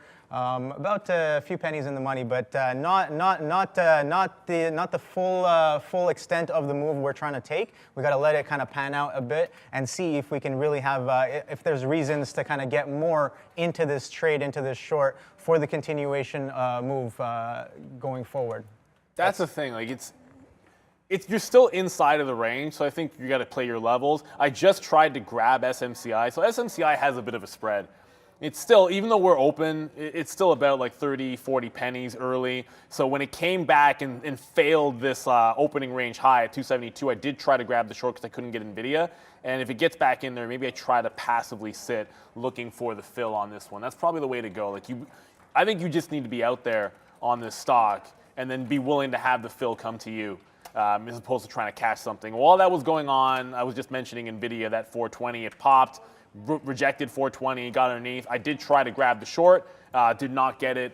So I will sit there looking for probably a little bit tighter to 420 now and look for that fill. If it comes back into the upside, there's a reason you always want to take profit. The level can hold at that 41. We just wicked it again, but I was able to get some out, Tesla 42, and then it wicked that same 241 level a second time here on Tesla. Will the second time be a charm? We're about to find out on this one. And just to go back over to what was the first trade of the day for me, Mullen goes all the way back to 96 and turns around again. So I got 86s or 87s. I just got to fill at 92. If it's going to put in higher lows, I want to make sure I'm paying myself out on this. You want to stay green on something that you liked. You don't want to have it do a complete reversal on you. Because if it retakes one, this could 100% squeeze if it gets back above $1. I'm short now at 1 because I had to fill at 4s and 1. So my average price was 2. And down goes Tesla. So the long bounce first. It worked once. The second time, no. If it doesn't hold 240, do not fight it. Do not fight it. Took one shot at the bounce play. But I'm not fighting the long if it can't hold 240. It's the other way on Tesla, which probably means Rivian is a short any second now. Yeah, that Tesla staying heavy, as we talked about in the morning session there, in the pre-market session there. But yeah, a little bit of selling coming in here. As I'm taking a look at Apple as well. So that was kind of we were talking about kind of long traps, bear traps in the morning, and that looked like it was a bit of a long trap off that 177, and you kind of clip up, you go back up, and you clip this pre-market consolidation area. You can't even get past, and you sell right back down. That's what I like to see. That's giving me confluence on this short position right now. Now I'm looking for places to kind of add and get bigger in this position for the move down, and if we can get that market tailwind alongside with us, then that'll be great as well. So yeah, a little bit lucky on that entry off that tape read. Let's see if we can kind of take it down into this 137 that we're kind of seeing as a key area. So yeah, we expect these areas on the ES and the NQ and some of the large caps to kind of give us a bit of chop, give us a bit of a consolidation, and maybe a little bit of fugaze definitely around key areas, right? You got to be able to sidestep that fugaze. So I'm fully expecting that, but yep. We're going to send it over to Brendan. Nice look for upstart to kick things off as well. Heavy volume here just popping up in front of me on a volume scanner, 1.2%. Trying to hang on to key levels here. UPST off earnings earlier in the week. I didn't even notice that Rob got me a refresh on the coffee. You're the man, Rob. Did you want one? I have my coffee right here. Okay, you're good to go. Mine got cold. We usually cheers, but mine is full, so let's do it like that so we don't spill. Shout out to Obi for doing a fantastic job filling for man Sean. He's at a tournament today. Oh, I missed my breakdown. Good luck on the tourney. Oh, JD. This is the one of the Chinese ADRs we like short. It gave the consolidation. It was about to break down. I said, this is the one I want short. Alibaba. Didn't want to go into the short trade on Alibaba. I was thinking there could have been a bounce. There was no bounce. Why didn't I get filled at 240 on the Tesla break? Oh, no. No, I didn't get the fill. Well, that sucks. So the 240 break on Tesla, which was a line in the sand, is now at 239. I will have to look elsewhere as we go back to the desk with Brendan. I was a little late out of the gate here. D-Nut, Krispy Kreme, back to the upside on a big bounce. Just broke through 13 there on volume starting to come in. Worse than expected Q2 results, though, for Krispy Kreme, guys. Such a good break. Grrr. Not to stock Grr. I'm just like, why didn't I get filled when that 240 broke? Maybe I didn't cross far enough. Sometimes you don't put an aggressive enough order when a level breaks and then you just don't get the fill. So I'm guessing that's probably what happened there on the 240 break. We'll have to look to chase it somewhere. I don't want to chase too far on this one. D-Nut's not really moving. Or maybe it is, I have no idea. AMD rejected that 108. I had like 108.50. But if there's going to be a break to be had, I will cross it a little bit further for this 107 on AMD. So I missed a 240 break on Tesla. If AMD breaks 107, I will cross probably like 20 pennies or so just to make sure that I actually get the fill. When I say cross, I mean if the level breaks, it's the order that I throw out. I don't use market orders. We use limit orders here. So I always want to make sure that I get that fill. Go, go, go, go, go. Did I get it? Did I get it? No. There we go. Got 88. 88, that's not a very good price, but we'll see what happens now. AMD breaking a flat bottom break to the downside. Let's see if it wants to continue. I do still have that Mullen. It's a penny stock. If the market dies, it should go down as well, but not always a guarantee. Tesla's coming back to 240, so I will look for an opportunity to short the 240 level again on Tesla on the way back in. Just a little bit more patience with that as well, as the market's attempting to bounce. I said JD on a pop I would take, but it's not really popping, so I'm going to wait patiently for somewhere to get into this trend. Consolidation, break back to the upside, something along those lines for me here on JD.com. I just want to be patient with it. This is the one I wanted if these Chinese ADRs were going to fall, and I'm not going to chase it too far. I'm going to look patiently for an entry. Yeah, I think markets are definitely coming in. That was some serious selling that just happened right there. On top of that 138, market really came in. We kind of flushed back below that 15,100 in the last 15 minutes and kind of continuing back down to the downside there. Again, 1563 I'm keeping in mind as last month's low. If we break below that, I think we have a little bit of selling pressure that will come in, as all the longs last month will be all the short-term longs I guess from last month will become natural sellers there underneath that price if they're kind of getting a little sweaty, getting out of the position as well. So a decent flush here, but no, I didn't really get any serious reasons to kind of add into this trade just yet. I am looking for that continuation down. Now, if we kind of bid back up, hold this pre-market low, this kind of lick grab that we've had, and kind of trend back up, I'll give it back to that top. I have no quarrels with that kind of thing. I'll just stop out right there. But yeah, decent trade here. Looking for that continuation back to the downside. Let's see if that 177 breaks on Apple. I'm also keeping an eye on Nvidia here. Nvidia, that 420 break, really flushing, gives you 5 points out the open off of a wick of 120. Now that's an opening drive trade right there. That flush right there. You got the drive to the north side. That 420 fails to follow through. What's the high there? The high is 420.14. So can't even get to the quarter past the $420. Now this is a $400 ticker. A quarter can be like 25 cents is nothing, right? Like someone can just hit the bid or hit the ask and kind of cross over that much, right? So yeah, there's so your level. That 15 right there. Which level are you talking about? Almost to your level on the ES. Almost. Right. Oh, so, we were yeah. so close. We were so close. I'm keeping a very close eye on that. Again, I expect there to be a lot of fugays in and around these levels before we kind of decide where we go from here. We took an initial position on that kind of market move there here on Amazon, and yeah, that 177 just kind of starting to test here convincingly on Apple. Let's take a look at our friend Microsoft as well. Microsoft, that 320 area, kind of holding 319 as well. So Microsoft, I haven't been taking a look at that closely as of late, and as of late, I mean for the past 2-3 days.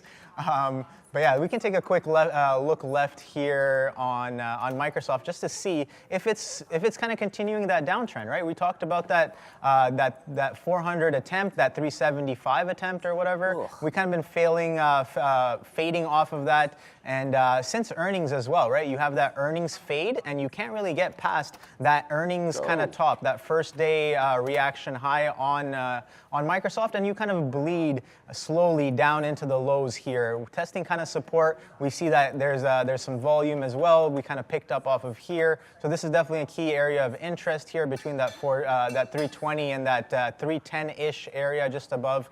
And we're kind of headed into that zone. So I think we have room to the downside if some of these key levels start to break.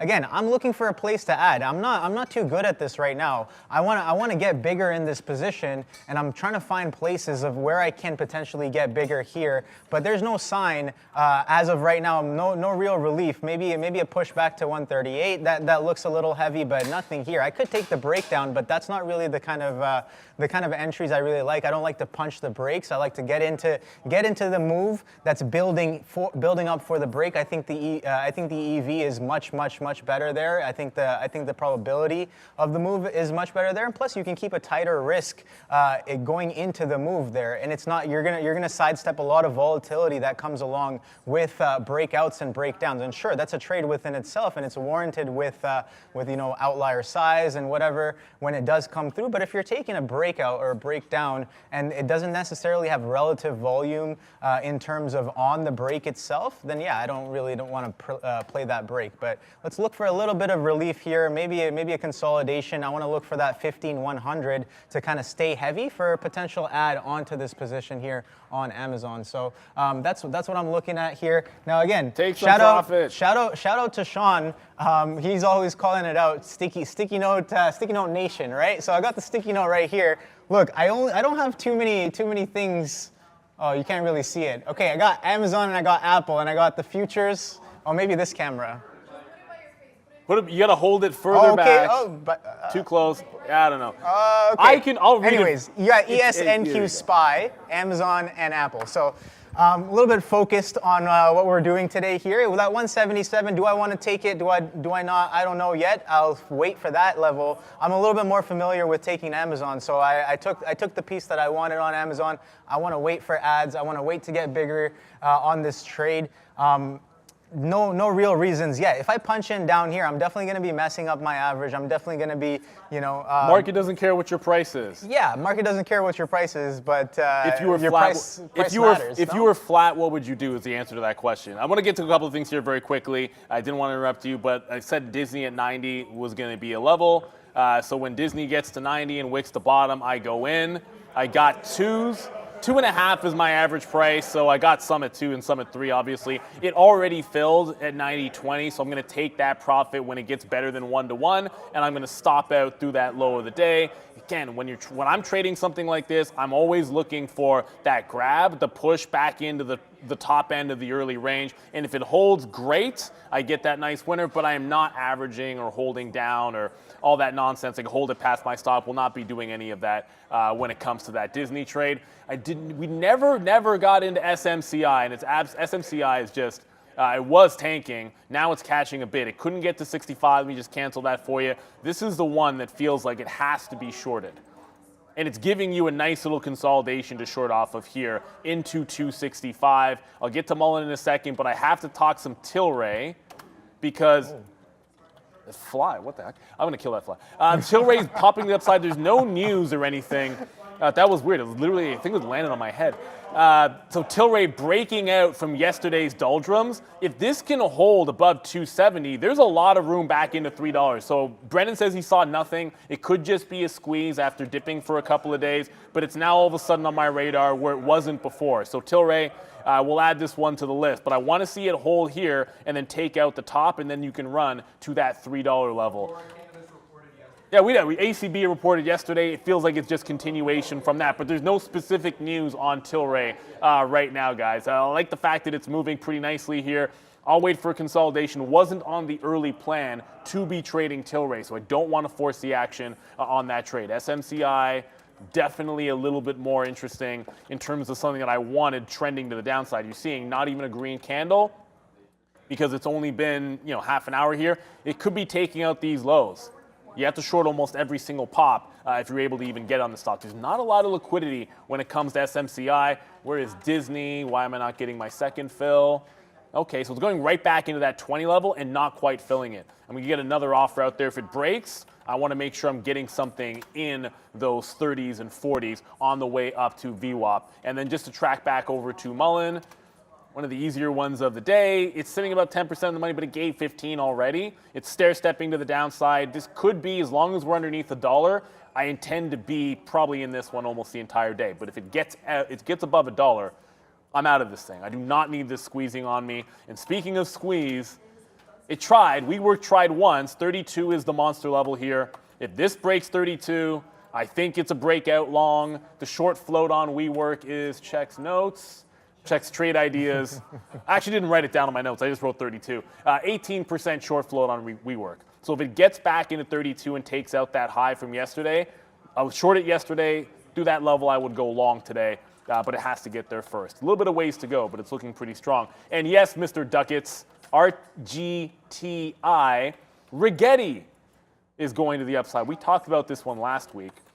I made a joke about Dave Rigetti, who used to pitch for the Yankees. But Rigetti making a strong, strong bounce to the upside. $3 the big level there. You got to watch out for this. I do not know the float. I will check in on it for you at some point. But Rigetti making a move, not really on my radar to start the day. But that $3 level, if it gets there, it gets pretty spicy. Just got the fill on SMCI. So I like this one in the consolidation. You have to give this one room. It's a much bigger spread than a lot of the normal things we trade. If it retakes 260, I would cover some at the low of the day. Yeah, I'm just looking at some of the large volume movers today. What is going on here, Neil? TSAT, doing about 10 million volume, up about 50% on the day.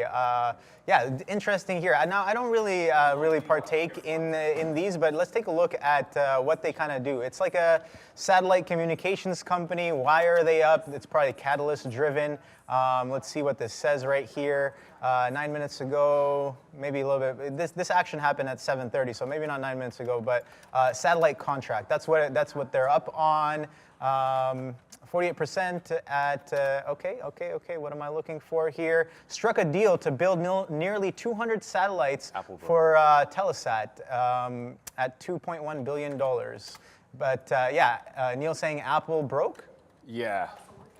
I don't. You were looking at 177, correct? Right, 177. I'm still looking at it. It's still kind of plus minus 20 cents. You know, in and around that dollar. I want to see that consolidation. I want to, because like usually if it fugazes, like it's probably fugazing people who are trying to scalp like 20, 30 cents, right? So it's like the algos are at work there. But yeah, that 177 again being a key area. I think there's going to be consolidation. There's going to be a little bit of chop there.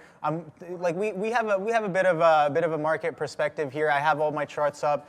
We're looking at the Magnificent Seven, as they've been recently called. But yeah, Apple, Microsoft, Alphabet, Amazon, Nvidia, Tesla.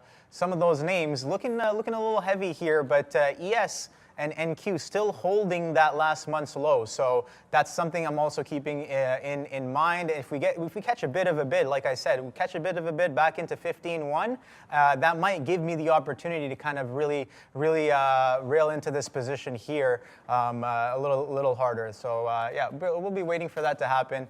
Didn't really get all the size that I wanted. But yeah, let's see. We're kind of testing that pre-market low here. See that 177, still giving you trouble, right? We wicked into it. We wick into it again. So a little bit of a chop here. So I think if you are thinking short, don't be punching the bottoms. Wait for the pops to kind of slow down and then hit those. But what do I know? The 177 battle right now is a good one to observe. If you're trading that stock, you want it to resolve here, and I think you patiently wait for it to make a direction. There's an iceberg right now at the even level. I said yesterday if I don't at least look for a long and lift, that I should slap myself after how strong it was all afternoon. Well, it dipped, it held the previous bottom, and now it's trying to break out through 11 again. So I like the long here. I like the long through 11.20. The dip buy would have been great, but we're looking at some other names at that particular time. But I'm into lift now, and I want to give it some room. I want to add if it gets above 11.20. This was a trend up after a Huaduke couple of days on lift. Just going over to SMCI, it did tag the bottom there a little bit, but we're at short bottom end of the channel. It tagged the bottom. I took some profit. You always want to make sure that you ring the old register so you're not looking a gift horse in the mouth. This stock, while trending to the downside, did not give me the fill I wanted. You didn't get anything up around 80. When it broke 270, you're not able to get it. So underneath here, you're chasing it late. So down at the bottom, you want to respect the bottom and take some profit on something like this. Disney, with the market still resolving lower. The good news is Disney's holding 90. So it's holding 90. It's bouncing a little bit, but it's not bouncing a lot. So you want to have a bigger move. A lot of times when you catch that early falling knife and your level is right, you want that snap back to VWAP. Well, it's not exactly snapping, it's basing out. That's not bad, but it's not exactly fantastic just yet. And for those of you that are still looking at Palantir, should have maybe reversed that. Look at that nice hold at 15 even. You got to look elsewhere. I'm not going to be mad. If SMCI gets to 255, I won't be mad that I'm trading this or the chips instead of Palantir.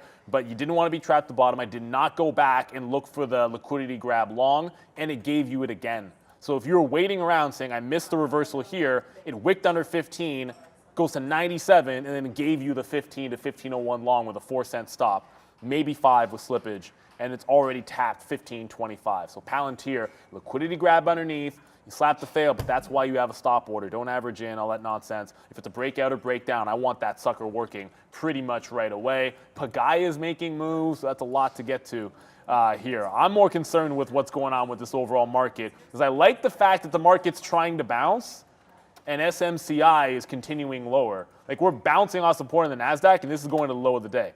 Oh, wow. This just feels like it's going to be the short today, SMCI. Shout out to Crypto Blogger. Yeah, baby. The super chat. We love the super chats. All we ask is hit the like and subscribe. But 1042, you know 42 is my favorite number. Bought 3 260 puts, 50 cents each at the open. Sold 1 each, 150, wow. $223. Beautiful. Nice. Spin it. But it's also 10 o'clock, and I've been told we're supposed to go to Brandon for Happening Now. This segment of the show brought to you by Surge Trader, where traders can get a funded trading account up to $1 million. Keep 90% of the profits. The program has simple rules, no time limits. Go to surgetrader.com/TTV. Use promo code TTV for 10% off.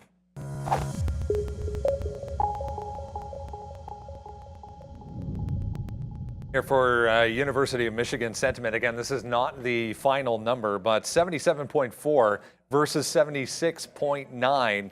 We'll get the final number coming up next week, but 2.9% on the 5-year inflation expectation, 3.3% on the 1-year inflation expectation. So both of these to the downside. Good to see for the overall market. You can see a little bit of positive movement here as a result of this specifically. Again, downside for both of those on that preliminary reading. If you were with us in the pre-market, talked about a ton of things. One of them was Tesla. Yeah, Kathy Wood continuing to sell off her Tesla position to the tune of more than 800,000 shares now total. Was another about 15,000 yesterday that she sold in Tesla. Amazon, third straight day, analyst positive on Amazon. Disney, yeah, continuing to benefit from that ESPN Penn deal. Here's Apple, meanwhile, not doing a heck of a lot, trying to bounce off that University of Michigan sentiment number.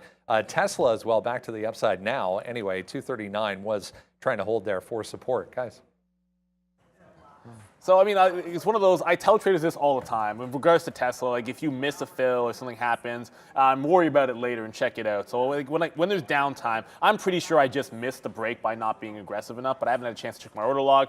This is Tesla coming back to that 241 level. The market is bouncing. That is going to mean Disney is going arrows up. Wow, I almost hit this. This is not one of those stocks. It's really not. But it did get to VWAP, that 90 level. It's good. It's not bad. We just got to that 90.50. I think we can get to the top of this channel up at 90.75. Want to hold on to it for that. The good news there is you're taking profits, but remember what I said about Mullen. Got that flush. If you're not happy with $1 down to 87, then trading. Again, you should not care about what the style of stock it is. You just care about whether you can get a win or not. So penny stock, dollar stock, $100 stock, who cares? 10 to 87 is great, but the worst trade I ever put on, well, in a long time, was when I tried to reshort something that was a dollar breakdown, and it was Sundial, and it was horrible, and I had a big winner on the short, and I gave it all back and was kind of shut down when I reshorted it at the $1 level after a bottom like this. There will be no reload on Mullen for me here. I want to make that very clear. Even if it fails here and goes down 20 cents, fine. I am not reshorting it at this level. I think it has a chance to squeeze if it gets back above $1. And the reason I'm being so emphatic about it is because it absolutely destroyed me one time doing the exact same thing. Taking a nice, great win on a short and then doubling it down and doing really, really bad with it. Just going back over to Lyft, I've done really nothing with this since getting the break and then held that dip. I have an offer now in front of 15 because I just reminded myself that there's that 115 area yesterday on the daily. I should take some profit out in front just in case you get a bit of a failure here. So I will grab some profit the first 10 cents. It's an $11 stock. You should be taking 10 cents on an $11 stock on the way up if you're scalping. It's greedy to not do such. So I'm on the offer now trying to grab that. I like it to 11.50 here on Lyft. I can already have an order in front of 25s, as a matter of fact. And because I still believe it's been a short trend in the market, so you can scalp a couple of longs. Lyft is breaking out. It was relatively strong. But that SMCI, it just gave a pop. Yeah, darn it. The problem with SMCI, and I was saying this before, is you kind of have to sit on the offer with this thing. Like, you've got to be out there because it's not like one of those stocks where you can get that wick and then try to jump into it on the other end. You've been missing, like I was missing every single fill. You have to be sitting there and take the fill going through and then just hold it on the way back down. So I was not doing that there for the last little pop. I like this one for the stair step. So every consolidation, I want to be short that consolidation area, giving it to the local high. This thing, I think, is a trend to the downside. Yeah, that number really brought in that strength in the market. We got a push past that 15.1, and we're getting that retest of that 138. So yeah, I'm still in this position. Like I said, I want to see a push towards that 138, and we kind of use that market catalyst to kind of print that kind of action here on Amazon. I'm seeing that 177 definitely gave you that chance, a bit of a lick grab, 40 cents below, and it gave you 40 cents back to the upside here. But yeah, no, I'm watching what we can do with this 138. ES is raging back up to this pre-market consolidation area here at the 4485, and then NQ as well in and around this just underneath this 15.2 that we were watching in the pre-market here. So yeah, I want to see what we do with this 138. Let's see if we can even get back up to here. If we get back up to here, I'll let go of this position. Yeah, sure, we were $1 something in the money, but that's not really the trade that we wanted to take here. But yeah, we're looking for a little bit of that bigger picture. So the strength is decent. What we want to see back in towards some of these highs, and then maybe sellers kind of step back in. So we'll be looking for that, trying to stay on our feet. You know, trying to be like water. It's one of my favorite quotes from the man himself. You know, be like water. What do you know about that quote? Is that Bruce Lee? I think so. I'm pretty sure it's. You guys will. See, this is the thing. What I love about the community is I'll say like wrong things all the time. Like I'll be like, this person said that, or I'll get the quote incorrect, and then the chat's like, nah, man, you're absolutely wrong about that. This is who actually said it, or this is the way you're supposed to say it. But I'm pretty sure that was Bruce Lee. Am I right about that? Bruce Lee. Everyone's saying it's Bruce Lee. Yes, it is Bruce Lee. If you've never seen the Quentin Tarantino movie, Once Upon a Time in Hollywood, I know some people were mad about the portrayal of Bruce Lee, but it is a good film. And it's Hollywood, remember? Like, it doesn't have to be 100% factual. In fact, that's kind of the point. But great film. Don't know why I'm saying that now, because Bruce Lee came up, and then my mind goes all over the place. But I do want to go over to this RGTI, Rigetti. It's in the dip phase here. So it got to that 250 level, big key level. This is where you'd expect it to go dip. And if it can hold on to like 220 to 230, just anything above that, you can get a continuation move here. So I like what it's doing. You look at the daily chart, this is exactly what you want to see for a bounce and get back to the high. If you can get back above 250, that's a great start. It's on the way back down, so I don't think you stand in front of it. But once it shows some kind of a bounce, I like the continuation play to try and grab it. Disney, still okay, but it just got through VWAP and is starting to show some signs of weakness here. Not a lot, but it's still looking good. Just want to see it getting up into that 91 area. Not a place to add, just somewhere that we got to be concerned if it falls all the way back into the bottom. Do I want to hold all the way to 90? For now, I kind of believe the answer is going to be yes. Lyft, I did get that profit taker. As I said, if it gets to 15, it's kind of ridiculous not to take something out. So we ring the register on that one. I don't want to be full bear mode or bull mode in what I believe has been a weak week. Ugh, that's terrible. But this is the one name that no matter what was happening in the market yesterday, just was grind higher after a lot of selling. In the aftermarket, it failed, a big move to the upside on the earnings, and then just an aftermarket failure, double bottom, and then just ran all day, no matter what, ignoring the markets. So this breaking out Just feels like one of those long bets. It's going to do its own thing. Let's see what's going on with that SMCI. Of course, I should have just punched in, but you can't really punch into this stock. No reload for me. It's already given you the nice win.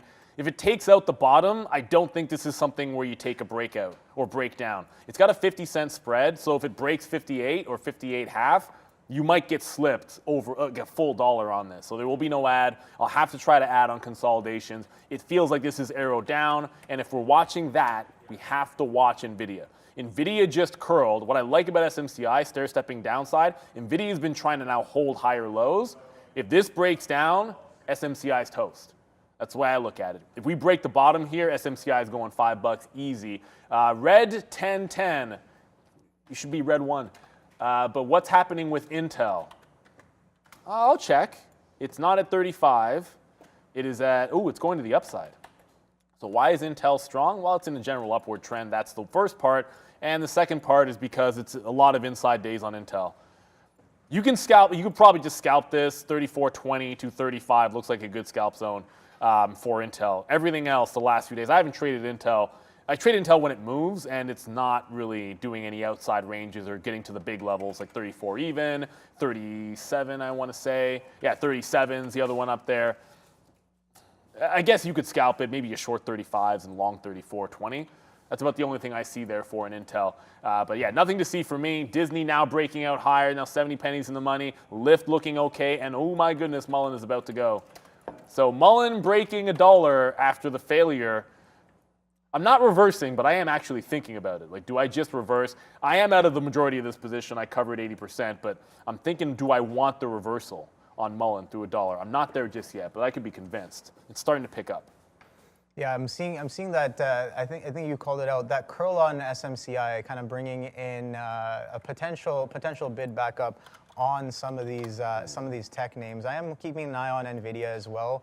We kind of wicked up into that 5100. I got a little bit more short here, just in and around that 138. But yeah, like I said, like think about it. If I punch down here for the short and I was like, oh, we're going to go down, this number comes out, rips right back up to the dollar, like I would have definitely had to stop out there, right? So you kind of wait for that move to happen. Yeah, sure, market number, whatever it is. Draw the chart out, wait for the price action, and then look for the continuation, right? So that's kind of what I'm watching here. This 15.1, look at this wick. We kind of push up into 15.120 and then wick back down below the 15.100. That's what I like to see. I want to see us stay underneath that 44.75 if we can. And again, all of that will be confluence for the short that I'm in right now. And again, looking for more reasons to kind of add in onto this short here is something that I'm trying to improve on as well. But yeah, if we kind of come back into this morning consolidation, I'm more than willing to get out and try again, or be completely wrong above that 139, right? That's fine as well. If the trade is not there, then yeah, you just have to. I guess what I'm learning is that you just got to walk away from it. You can't hold on to that bias too strong because yeah, you could. I think Greg, shout out to Greg. He talked about this yesterday at the meeting where he's like, you could have spent a lot of time planning out and doing whatever the best research for whatever plan that you might have, and you come in and you try to force that plan onto the market doesn't care. The market does not care. You have to be able to admit that you're wrong and just take it easy when the price action is going against you, and don't really try to counter the market. The trend is my friend. Trend is always your friend, and our friend at the desk has something to say. It's a little penny stock, but worth a note. AMRS 142% back to the upside today. 1, 2, 3, 4 big days in a row here to the downside after they filed for Chapter 11. But impressive volume coming in, guys. Back to the upside here for AMRS. So this is actually, I should have thought of this one. I'm going to apologize to everybody for not giving you this long on AMRS, because a lot of times you get like a stock which is coming out of an index or being a delete, and it was a weighted delete. I think it was like the Russell, whatever it was, doesn't really matter. We're short this pretty much all day long, and it was good. I mean, if you can't really argue with this one. It was a great short, and then it printed down because it was like, remember, 7 million sell imbalance. So we're adding to it at every opportunity, including right at the end of the day. But on day 2, oftentimes there's the relief and the push back to the upside after all that selling, and that is exactly what happened here. And it gave you, if you missed the open, you definitely could have just been long here at the 10-cent level, and that is Like if you don't like a 50% move, then stop trading. I hate myself for it. It was the best stock yesterday, and it should have been one that I was looking for the bounce play on, but for whatever reason, I just was not doing it. A little bit lazy. Sometimes you miss out. These things happen. I want to go over to another name here, Tesla. Now holding higher lows above 240.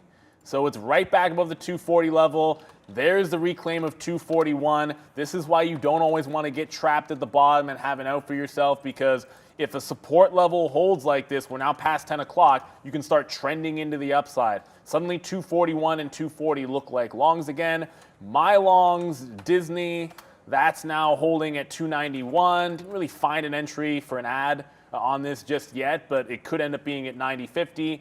I think we break 291, and I'm looking at that 91.5 for the next level up. So this has been a good one, but I still want to find a place to add to it. Lyft is going as well, so we'd like this one in the afternoon. We said we'd grab it. It just got to that 1020 level. I think we got room to 1050 here, so that's going to be the target. We get to 1050, and we'll be super pleased. If they're going up and the market's going up, then the one stock I like to the south side could be making a run for the border. And the border is going to be that consolidation at 265 on SMCI. So I have it in the bottom here, and I do not want this taking it out. If we get through the low of the day, this is the one name that was kind of the most convicted on for the short side of it, that if we're flushing, this was going to be the one. Missed it at the open. It's a very difficult stock to get into. And Mullen is about to print 01s. I'm not going to wait for it to print 0. I have my stop in. I'll let it run the stop. I'm not just going to punch out here. If it takes out 01s, I'll show you what's going on Mullen. There's some size at 01 on the level 2 for Mullen, so there's really no reason. Maybe it holds this. You could punch out at 1. Usually I let it break that dollar. Like if it rejects this, I'm holding on to a piece, fair enough. Then I kind of get the benefit of all these sellers at 1 and 2. But once it's through that 1, I will be out of that trade. I'm not reloading it here and jumping in front of that size. I've been fooled by that trap before. Yeah, we came back right up into that level where we saw sellers before, so I kind of got a little bit more here, but yeah, kind of almost about to get out of this position and reassess here, as it is kind of bidding back up against us. Off of that number, some continuation coming in on the markets here, but yeah, haven't really passed pre-market consolidation here on ES or the NQ. So yeah, we'll stay a little I guess wary about that. And yeah, as Amazon kind of pushes towards this high a day, this pre-market high as well, we can kind of get out of this position and reassess the short here if this strength is a little too strong here. But yeah, no, definitely move is pushing a little bit further than I expected. Now you got to watch out for this little comeback in the market, because we're right back at a previous big level, like that breakdown that you had. I'm going to show you guys the NASDAQ. So this is the bottom. If you like a short, this is that moment where if it rolls over, I think you can head back into the low. I got to be concerned with, do I cover the long at Disney at that 91 level? I have my stop on SMCI, and that's the one I want to give a chance. I don't want to add to it unless we're failing that level. But you've got to make a decision. This is a decision-making point. It's either cover some longs, that's one thing to consider. If you break out and get the 10, 15 handles above, a lot of times I'm like, yeah, the market's going up, I would just give up the short trades. Mullen, I don't care about what the market's doing. That goes 1 more cent, I'm just getting out. Chadwick, thank you for the super chat. Oxy, what is Oxy doing? We like to trade equities a lot of times, but if I'm not following the oil markets, then I'm not usually trading something like an Oxy. But up 2%. I know the oil market's been doing pretty well. 65 has been a good level on Oxy, so I can show you the daily chart here. Oh, wow, that gets really interesting above 67, I can tell you that much. But a local breakout here potentially for Oxy. You want to make sure you're tracking what's going on in crude oil futures there, which I have not been doing. Like if I look right now, it'll be the first time that I'm actually looking for crude oil on the day. What are we doing on oil futures? There we go. Pretty flat. They need to break out too. So I guess you've got double barrel breakout situation here happening with the individual stock for you, and then you've got the same thing when you pull up the CL contract. So I guess they could go together. I'm not really trading it, but shout out for looking at something that can give you profits. Who cares where you make the profits as long as you make them? And if you're a futures trader, if you're an energy trader, you got a setup happening for a potential breakout. It just hasn't happened as of yet. Another, I hate you, Disney. It just pulled back. So we just wicked that 91. You guys know what's up. Once this happens, I always get myself out on a trail of that local bottom. It's just, I always ask myself, if I was flat, what would I do? And if I was flat and I see that setup, it is short this to the local high. That's what I would be doing if I didn't have a position. So if I have a position long, that generally means cover if it breaks this down. I can still like the long on a dip, but it's, to me, a take profit scenario if it doesn't hold up here on Disney. And that's just my style of trade. You can always hold on, and it gets to 92, give it all the way back to break even. That's just not my style, but to each their own. If Intel's at 35, the juice, then I'll have to go over to that in a quick little second there. But I'll let you go, Obi. What's going on with that Amazon trade? I still see we're holding the futures at least. Yeah, we're holding the futures. We're holding underneath 139 as well. So yeah, keeping a close eye on that tape. Yeah, I'm pretty close to kind of getting out of this position here. But if that market kind of starts to sell off, we've seen that 178 as well, pre-market consolidation on Apple. So yeah, we kind of we did the dip out the pre-market action. We kind of were testing these tops. We're testing pre-market levels here here on Apple, kind of high a day and pre-market highs as well on Amazon. So keeping that in mind, like I said, I want to get short this kind of area, right? I don't necessarily have like a specific price that I want to get short, but like in and around this area underneath the 139, I think is a decent area to sell, and I think I want to stick with that. Within, again, I gotta get better at managing my risk as well, right? So better at managing the risk, and I think Neil's right about like taking a little bit of profits when you have them, and then kind of getting back in when the move comes back in. So you're kind of generating that cash flow on the bigger picture idea. That's again something I am working on, something that's work in progress. But yeah, we're going to be passing over to Brendo.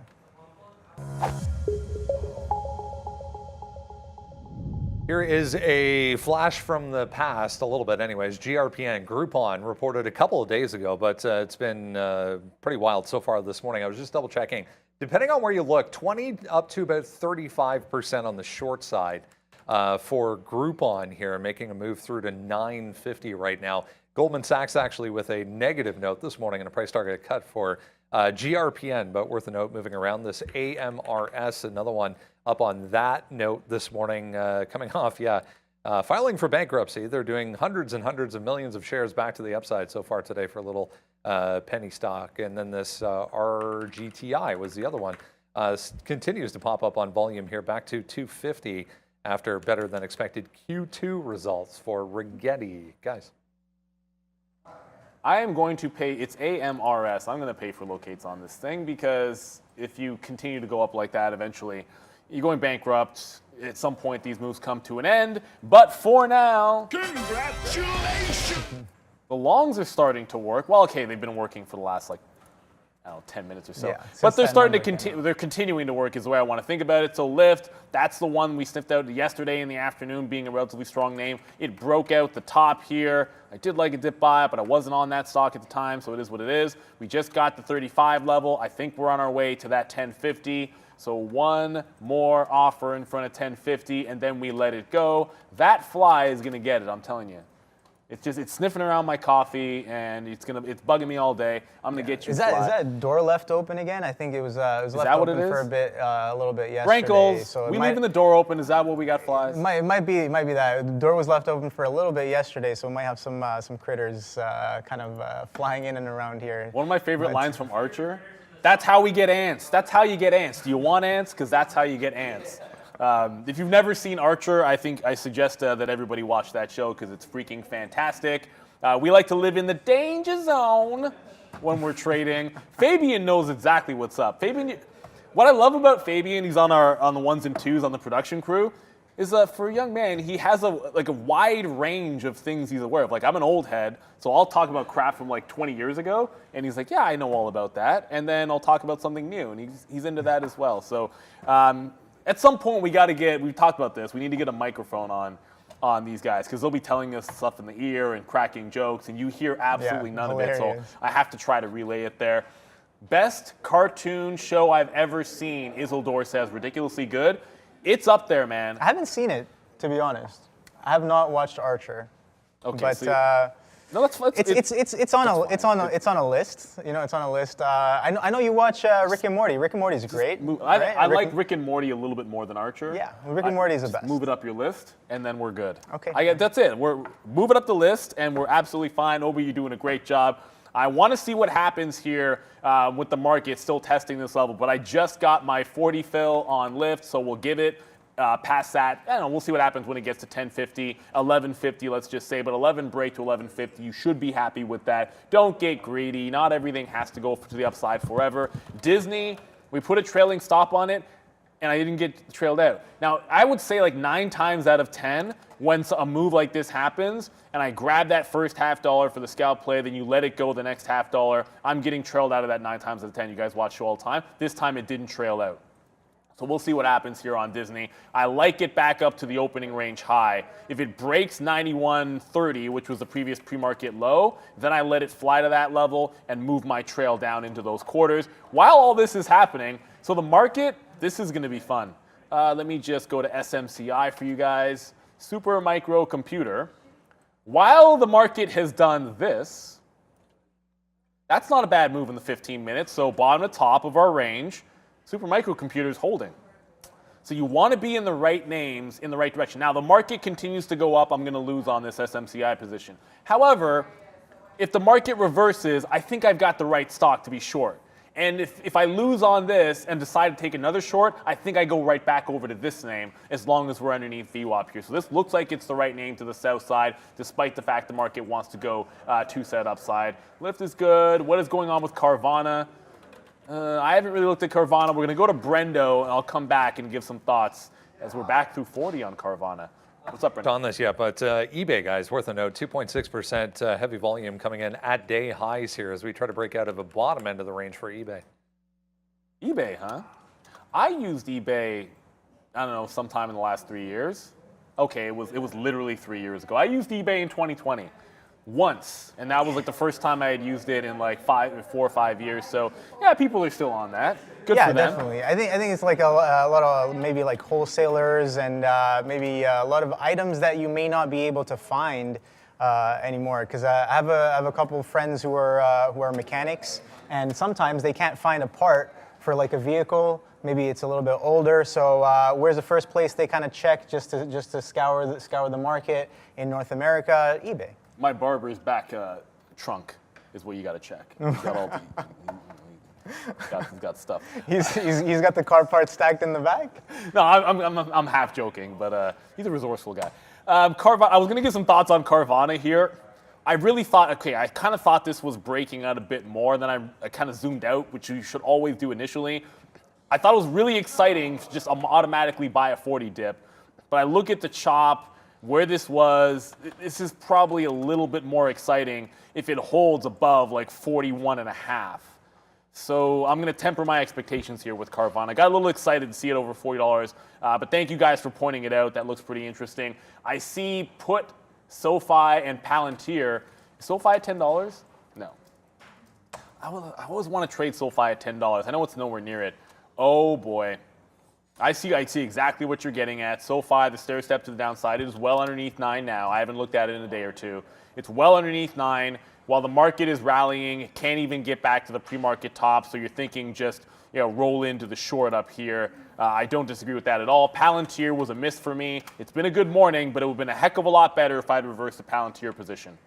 I didn't, and this is what I get for it. And we talked about not getting trapped at the bottom. The other side of that would be, I almost got to fly. The other side of that would be reversing. I really almost got to fly. I missed it by like that much. Would have been reversing into the long trade here at 15.05. I didn't do it. I hope somebody got that because I suck. But we've got SMCI.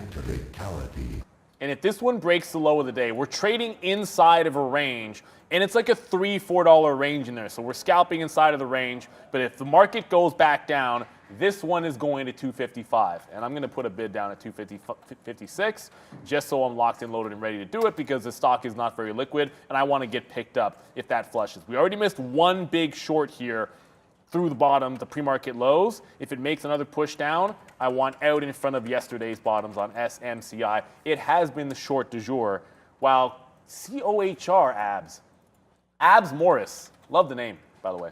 Abs Morris Coherent Corp. So I don't know the news here, but something is breaking. This broke down. Very, very light volume over here, but that gapped down pretty heavily. I don't know what the story would be here, but it's a gap down play. Usually I like the shorts on these underneath that flat bottom, but it is not doing any volume. If it's 1030 and you've done less than 1 million shares, it's not very tradable in my estimation, unless it's like $1,000 stock. But you've got to be pretty happy for Amazon holding out these levels. Like your short always looks better when we cannot find volume breaking out of the resistance on the chart. So I kind of like the notion if you have a short that has not stopped out, then you must like a wick like this on the NASDAQ. It was testing my stop out, but yeah, I kind of a price action read there. Again, 139 key level. That's where I want to be short in and around. Also, something I want to point out here, something I was watching on that strength as well. Like I said, I haven't been watching Microsoft as often, but today I definitely have it pulled up. We kind of rip into this pre-market consolidation, starting to fail off of it a little bit, and Apple doesn't really make it all the way to its pre-market highs either.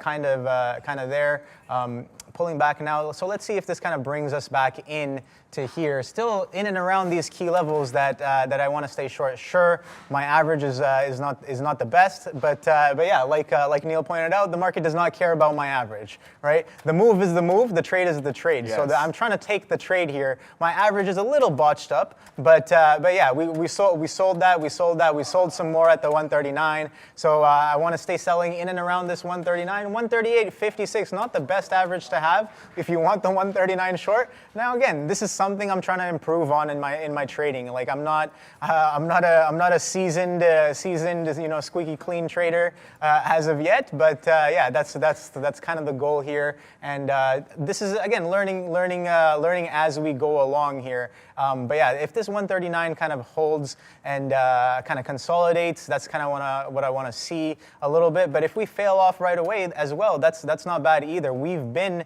kind of ticking up for the past half hour of the morning. So yeah, we're just going to pass it over to Brendo for crypto. Hey guys, quiet so far for crypto markets today. A little bit of inflation data if you miss it again in the pre-market at 8:30. We get July PPI downside for the most part across the board in line with estimates overall. That Michigan sentiment number not helping things either at the moment for some of these. BTC and Ethereum pretty quiet though as we digest the latest reading on what is happening as far as the inflation fight goes. It's now 29,400, I guess. Is going to be this level going back a couple of weeks ago on the daily chart. We're just sitting there right now. Very, very tiny daily candle forming, 29,500 to be exact. 0.3 to the downside for BTC. Same story, 1854, exactly where we were yesterday. 0.3 for ETH as well, guys. Okay. ETH. Coinbase, every time we come out of the crypto, I'm always looking at Coinbase, and then usually I'm regretting something like a missed trade or opportunity. But you know what? Not today.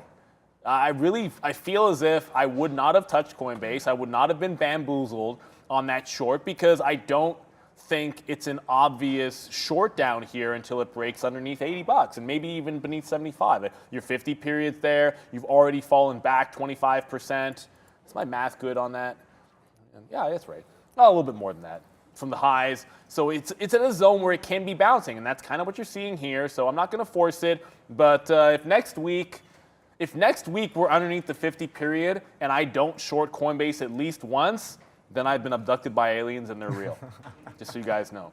There's a couple of things you guys will know. If I'm ever abducted by aliens, then pineapple pizza, I hate it. If I don't like apple fritters, if I praise the Cowboys, and if my initial thought is not to short Coinbase on weakness. So those are the things that you guys will know for sure. Just if it happens and something bad has gone wrong and you know it. You guys all know it. SMCI continues to flush here, but I'm thinking 255. I want us breaking this bottom. I want the hammer down. I want us getting to yesterday's pre-market lows here, and then we'll grab the winner chicken dinner. I don't even have that one.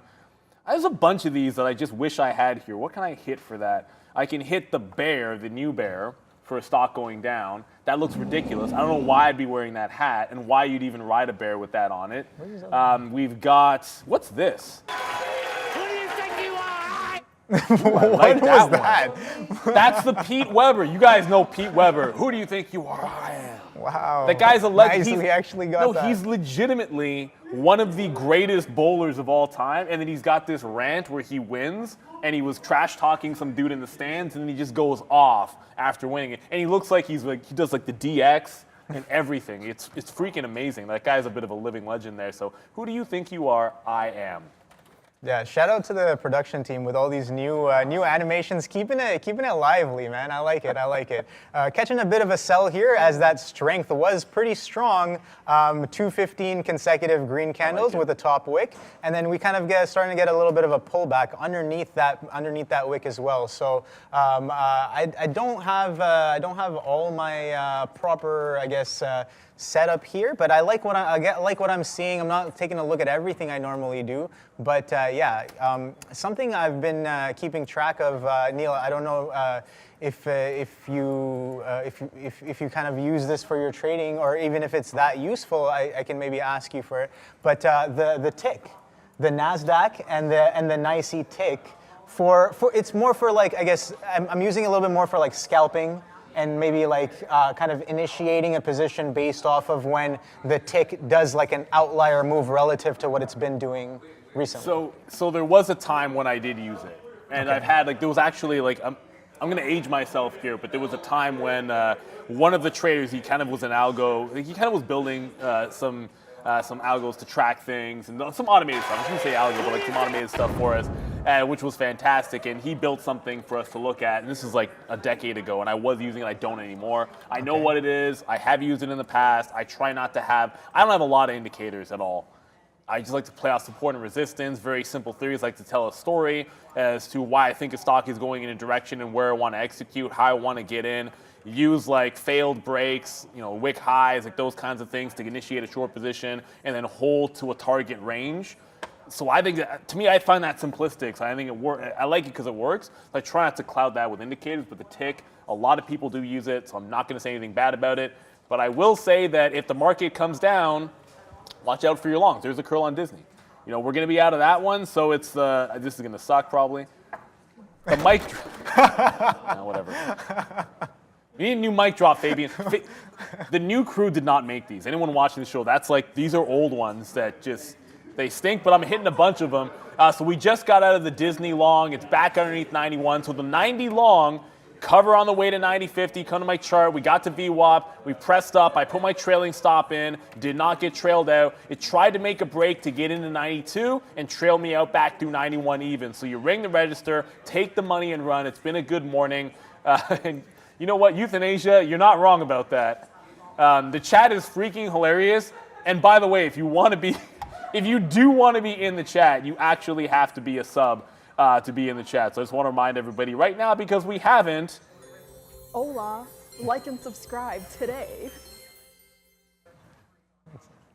What's happening? So hit the like and subscribe if you like the show. Obi's doing a fantastic job. Trying. Sharif, right now, I was looking over like this because Sharif is like in front of his phone watching TikTok.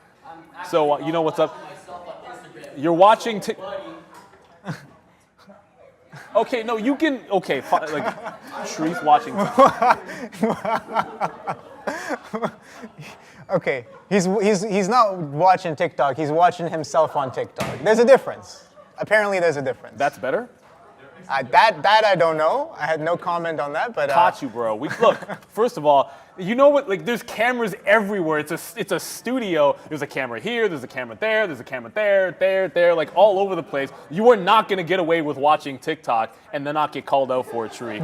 I'm just saying. Oh no. I don't want to get trailed out of this, but I did slap a trail on SMCI here. We had target that 55, but I do not need this getting close to that 60 level again. I do not want to get trapped at the bottom and then letting that profit go. So I have moved my stop on SMCI. I want to give it some room, but I do not need it reclaiming these lows. You got to take profit somewhere. And the other thing about holding a trade is you don't hold it all the way back. I don't think you hold it all the way back. You always have to have some kind of an idea where you want to get out. And that brings me to lift as well. And the second I put the trailing stop in, we just got out of SMCI. I will look for a re-entry to jump back into that short, but it just pressed down into my level. And if you can get $2-3, you should be happy with it. That's a trail out for $3, but I'm not looking to gift horse in the mouth on SMCI, so that one's going to come out. And Lyft, trouble at that 50, but as the market pulled back, I'd say Lyft did pretty well up at the high of the day there. So this looks pretty good. I thought an ad usually is coming back into VWAP. Suddenly, this feels like an ad on a 50 break if the market can get back up to the upside. So Lyft we're holding on to. Mullen, I gave you all the reasons why I wasn't reloading this trade, and then it held $1 like a champion. I'm still not reloading this trade, but you could have just gone from $1 to 95, which I just elected not to do. I still feel like this could go squeezing, and I'm not going to be standing in front of it if and when it does. What else we got moving here? Palantir trending up.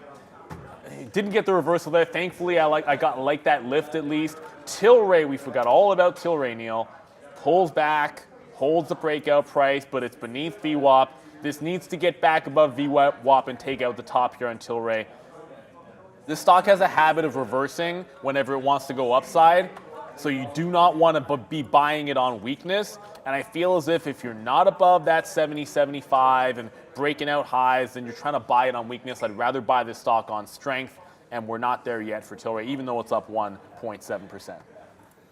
Yeah, some market kind of consolidating here. I want to note that I had that 15175 area kind of key as well on the NQ, and we're kind of like we're building into it. So I want to stay wary about that. Strong action here. Still within consolidation in and around that 139. Again, not the best average, man. Not the best average. Something like Neil just pointed out. Like you wanna take some profits when you are in the money. I guess that's something I need to be working on. We just talked about how this can be kind of improved a little bit here. But yeah, that 139 kind of giving us that consolidation here on Amazon. Still keeping an eye on these feuds, especially the NQ. As long as we stay underneath that 15175, I think we'll have a little bit of wiggle room here where we can, potentially we can stop out, kind of get back in and kind of reassess this trade, maybe get some better prices as well here. As the market kind of looks like it wants to test that 45 as well on the ES. So a bit of strength here coming in. That looks a little bullish. Here. Yeah, that does look just a little bit bullish here on I guess across the board, right? Let's take a quick look across the board. We're already looking at Apple there, so Microsoft right there, right? We've already made a top. We're kind of consolidating below that. Google, we should take a look at. Google is the one kind of breaking out here, so Google might be the reason why as well. Nvidia not really doing too much. We'll take a look at Meta. Google 130. Meta is strong. Google 130 resistance area, right? No, you said like the first one you came to was the right one. Google closed at 129.69. Great closing price there. As it is now going red, green over and over again. Sometimes you can't make it up. I love it when you get these fun prices to work off of. But you have a wick bottom through that 29, that local bottom on Google there. Alphabet. We say Google because that's the one we traded as better volume. But if this breaks out 130, and then you have that 129.69 or 70 area, the previous close, the support potentially.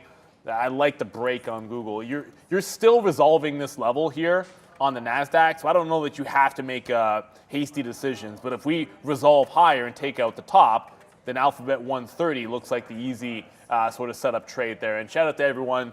I love the chat going on here. There's a lot of names that we're not necessarily getting to that we can't because you can only cover so much. Just trying to give you the thoughts, the ideas, what we see, what we're trading live. And that includes going to Brennan for Sector Watch so we get a bigger picture of what this market's doing. Good. Hey guys, pretty quiet so far for the S&P. Here we go, a gray-ish board. That just means not a lot of movement on this one anyway. There is notable weakness coming through once again today for some of the tech names, Nvidia specifically, as we've seen. 1.6% leading as far as chips are concerned. To the downside, Broadcom not bad, 1.2. AMD 1.5. Texas Instruments down there 1.5 as well. Meta up here 0.5% to the downside. Microsoft, Google, Apple, meanwhile, holding on to basically little change. Yeah, another day, another week day for Tesla. Back to the downside, maybe buyable at some of these levels. Eli Lilly, J&J, AbbVie, all nicely higher, meanwhile, along with energy stocks back to the upside. We get into not only retail earnings next week, but some retail sales data as well. We'll get both of these, Walmart and Home Depot, reporting as of next week, guys. Okay. Walmart is that's going to be an interesting one next week because they have been, they've been like Teflon when it comes to what the market's been doing, pass along those prices. Everyone still shops there. They've been doing really well. I got to go to Open Eyes for You, says Neil. Look at AMRS. Well, I paid for locates on it. I did pay for locates on this. Oh no, I didn't accept. Oh, okay, goodness. So at Day Trade the World, which we're trading on Day Trade the World floor, not every stock is easy to borrow, so sometimes you have to pay for locates, and you can do that really simply. You just have to make sure that you, when it says, are you sure you want it, you actually click yes. So click yes. I didn't do that. So I don't have my locates on AMRS. It is trying to fill in the gap here. So yesterday it was the delete from the index, and it sold off all day. We were short pretty much. I was short here, I was short here, I was short here, I was short here, I was short here, there, and like everywhere, there. I shorted every single pop. You can't see it. We had it all day long, and it was the easiest short of all time. But today is a different story. It's a relief rally. It's logical. Like 20 is a logical level because it started at 10, and then the 30 level. So pretty much every 10 cents is why I would look for an entry to the short. But I might miss this one because while I was yapping away, I didn't hit accept the second time. So I will go put that through. Your AMRS making a big run. Yellow is another company going bankrupt.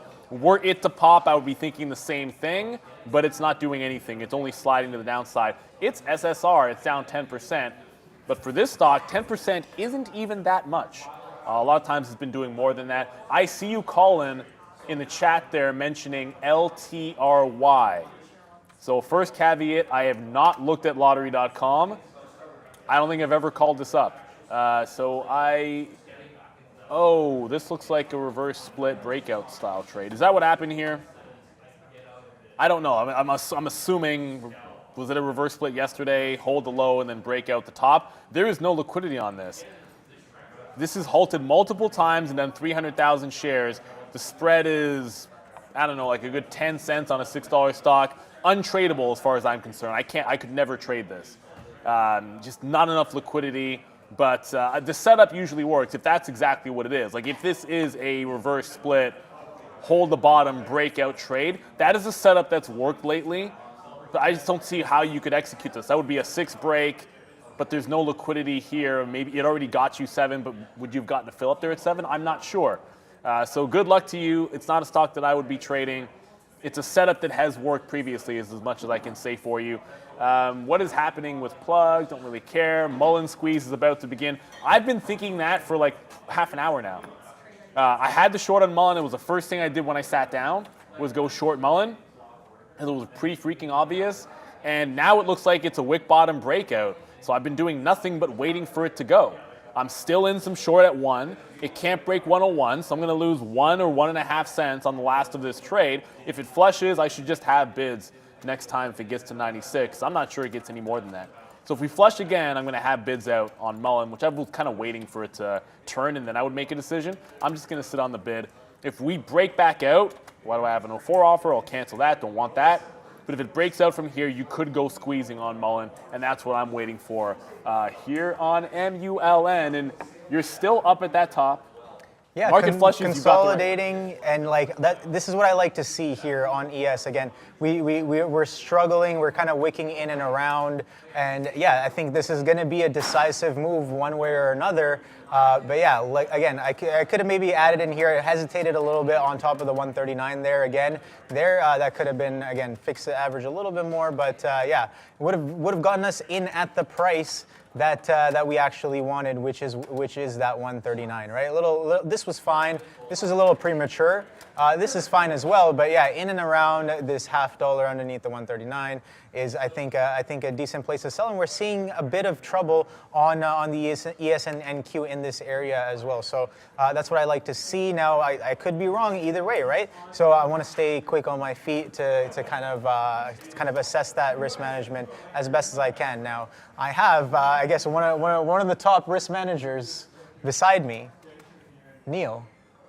Right. So Neil has been giving me a couple of points about this trade and how I can potentially make it better. And yeah.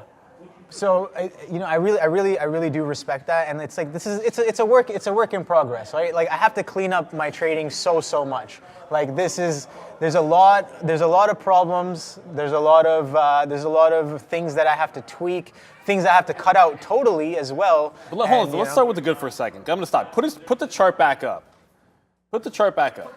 Not my chart. Put Obi's chart back up. So I'm being dead serious about this. If you ever make a call that is that good, that it is literally perfect, you just always want to make sure that you pay it out. You have to pay, you want to pay yourself out for an absolutely perfect, like your A+. It'll never get any better than this. I got top wick. I thought it was a short. You were dead right about it. There's unquestionably that is about as good as it's ever going to get. Right. And went $1.50 in the money. And I don't even mind where you added to it, but you hadn't taken any profit. That's sort of the hard thing. It's like if you have an A+, you want to make money off of the A+. And you've got to have a win usually when that happens. But that is absolutely perfect. It's unquestionable. You cannot have a better entry than that.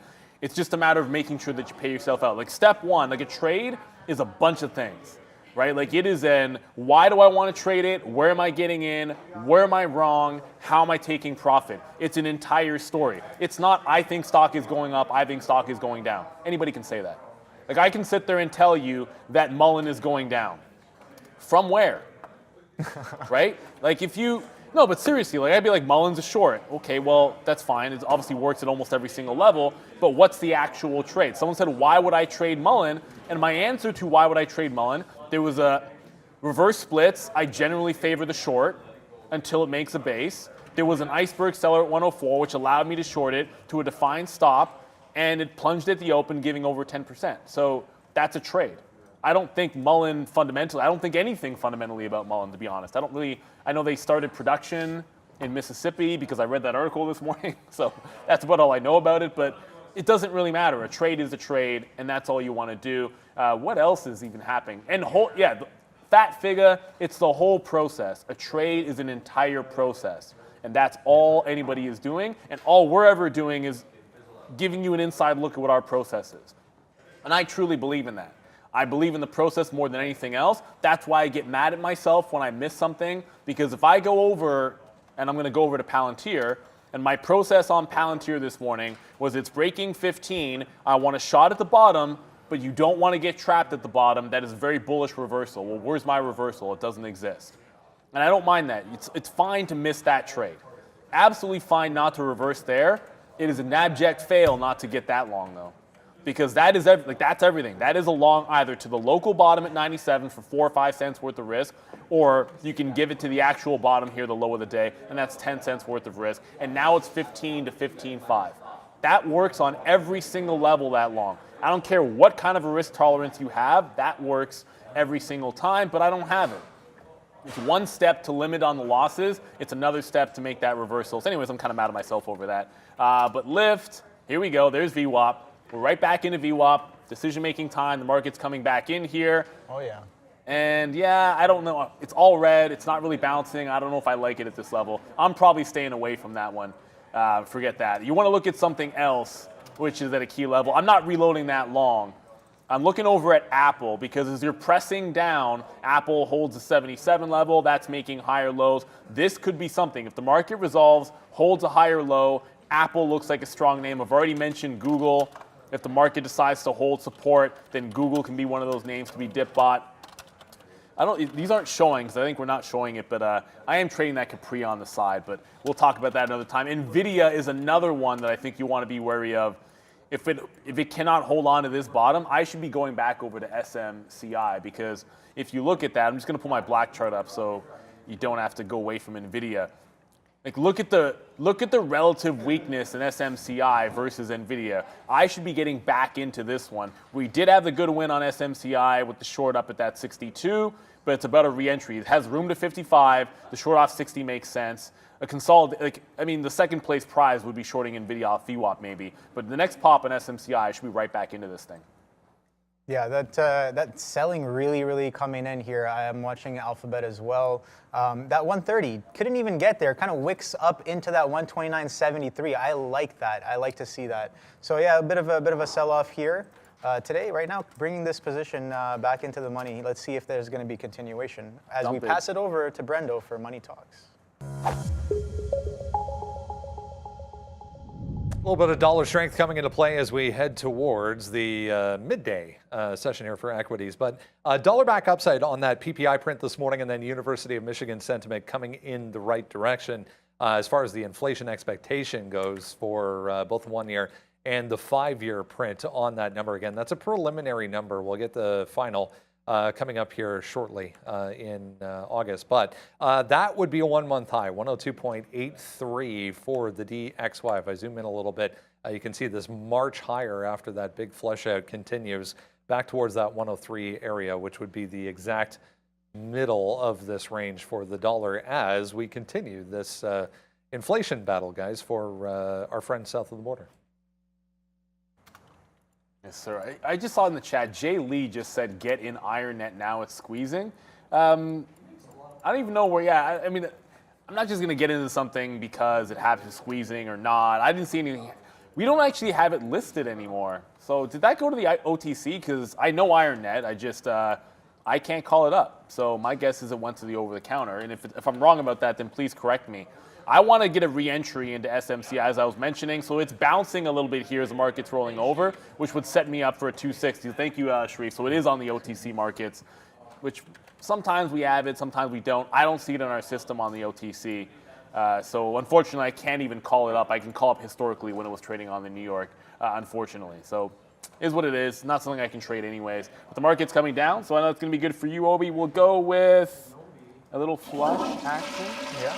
I like that. Where are you paying out? Where are you paying out here? I have a couple of targets in mind if this move really follows through with the bigger picture. And you know what? Maybe on the I guess evening closing show, we can talk about, if I'm still holding this position, we can talk about where the potential targets might be for this. But again, I think the chart speaks volumes, literally, at times. So, but yeah, something I want to point out here is I forget who in the chat. I think it kind of passed by me, but pointed out double top on Apple. Now this is an interesting double top for me, where look at this. You kind of have that push up past into this 4 a.m. and end of day consolidation as well. You can't really get into that 178.70. You make a distinct top, and then look at the selling that comes in. Like literally, we're about to bid up. 3 minute, 3 minute, 3 minute, and then in a single 3 minute, you wipe the past almost 15 minutes down. I think that is, that's definitely a little fast selling, a little hard selling happening there as well. So yeah, still again looking for places to get more into this trade, right? I might have missed a couple here into the 139. This might have been a great place to get in because you have that lower high. You have a nice place to get to take the risk off of. So yeah, I can definitely, like this same trade idea, I can clean it up a lot more, right? You can take this here, take some profits, maybe try it. If I really want to try again here, try again, stop out, try again here, stop out here, and then when the level actually comes in, I have that, I can get in short here where I got in as well, and then you get that lower high kind of confirming that we don't really want to get past 139 convincingly as of right now. And then you have the ES and NQ kind of start to sell off pretty heavily on that. I guess as the hour comes to a close, right? So I'm watching that as well. Some VWAPs being tested here across the board. I know Amazon has VWAP here as well. I don't know where Apple has VWAP. We can take a quick look at that. As you pull it up. So yeah, Apple's VWAP way lower than this kind of consolidation we're having above pre-market highs. So yeah, if we can kind of crack these pre-market highs convincingly back into VWAP, I think that'll be a decent look there on that action. But yeah, again, looking for reasons to kind of add in. I am short bias. I said this in the morning. I'm kind of short bias as well. And we see that this like the Globex action on the ES and the NQ kind of downtrending overall as well. So following that trend. Right, following that overall trend, we're getting a bit of continuation here in and around some of these key levels today. So it's been a fun morning. We only have 2.5 minutes, and we throw you guys over to the midday boys. We have Mad Max's locked and loaded, ready to go over there with Sharif, who's got he's got the Paisley shirt going on there. The floral look. Right. Today was Floral Fridays, right? It's not a thing anymore. Is it? It did not It was last. for a couple of weeks. It's not a thing. Like Okay. There was an attempt, and I appreciate the attempt on the floor to try to have something festive, and Floral Fridays didn't work. I don't know why it wasn't Hawaiian Shirt Friday, because that's usually more of a thing. But before we get out of here, just a couple of notes. It is a fail. I think it was. You got to do with something that's distinct. Who has a floral shirt? I don't even own one. I'm not buying a floral shirt.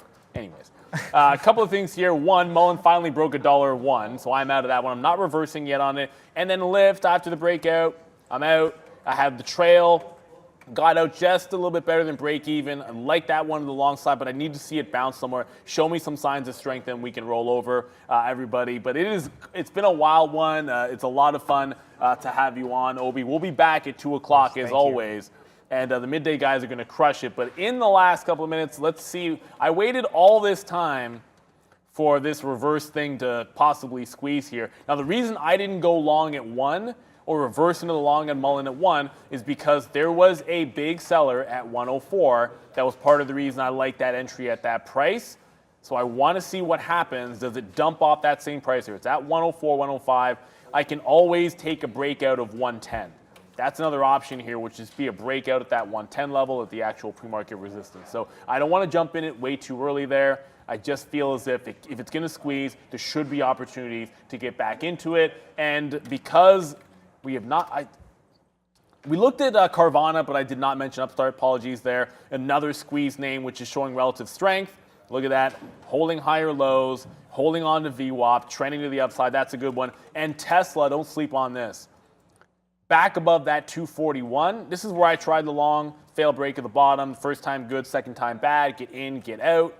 It looks relatively strong as well. If the market gets to the low and Tesla's holding higher lows, market bounces off the bottom, you go long Tesla. Google looks pretty good for that as well. For now, Apple is looking pretty decently there. Any final thoughts for you, Obi, before we kick it over? I wish luck to the guys at the midday show, and yeah, we'll see you soon. Oh, wait a minute. We forgot. One super chat. Okay. We'll get to it. Thank you very much, Brett Toos. Hey, boys, I'm kind of late to the party. Got any good earnings expectations after the close today?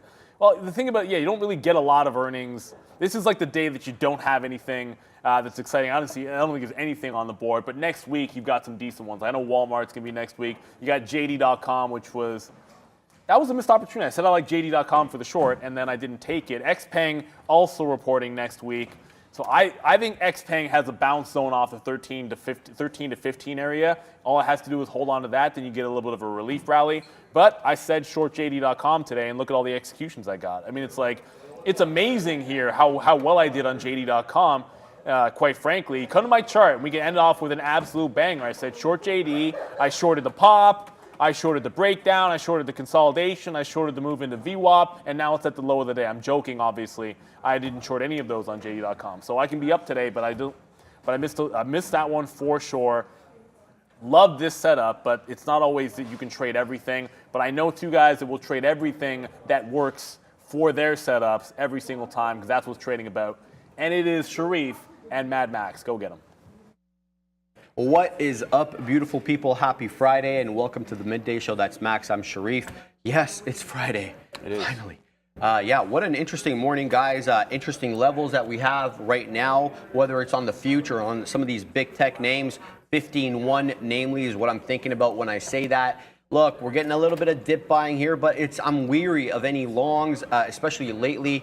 Max and I talking off camera right now, more macro picture, looking at the SPY or the SPX, excuse me.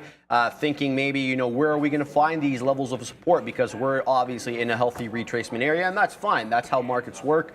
So yeah, let's see what's going on today. We had a couple of small cappers that were moving earlier on. We had, you know, it wasn't much of an earnings day, so not many earnings plays to talk about. But Max, why don't you take us through some of your trades?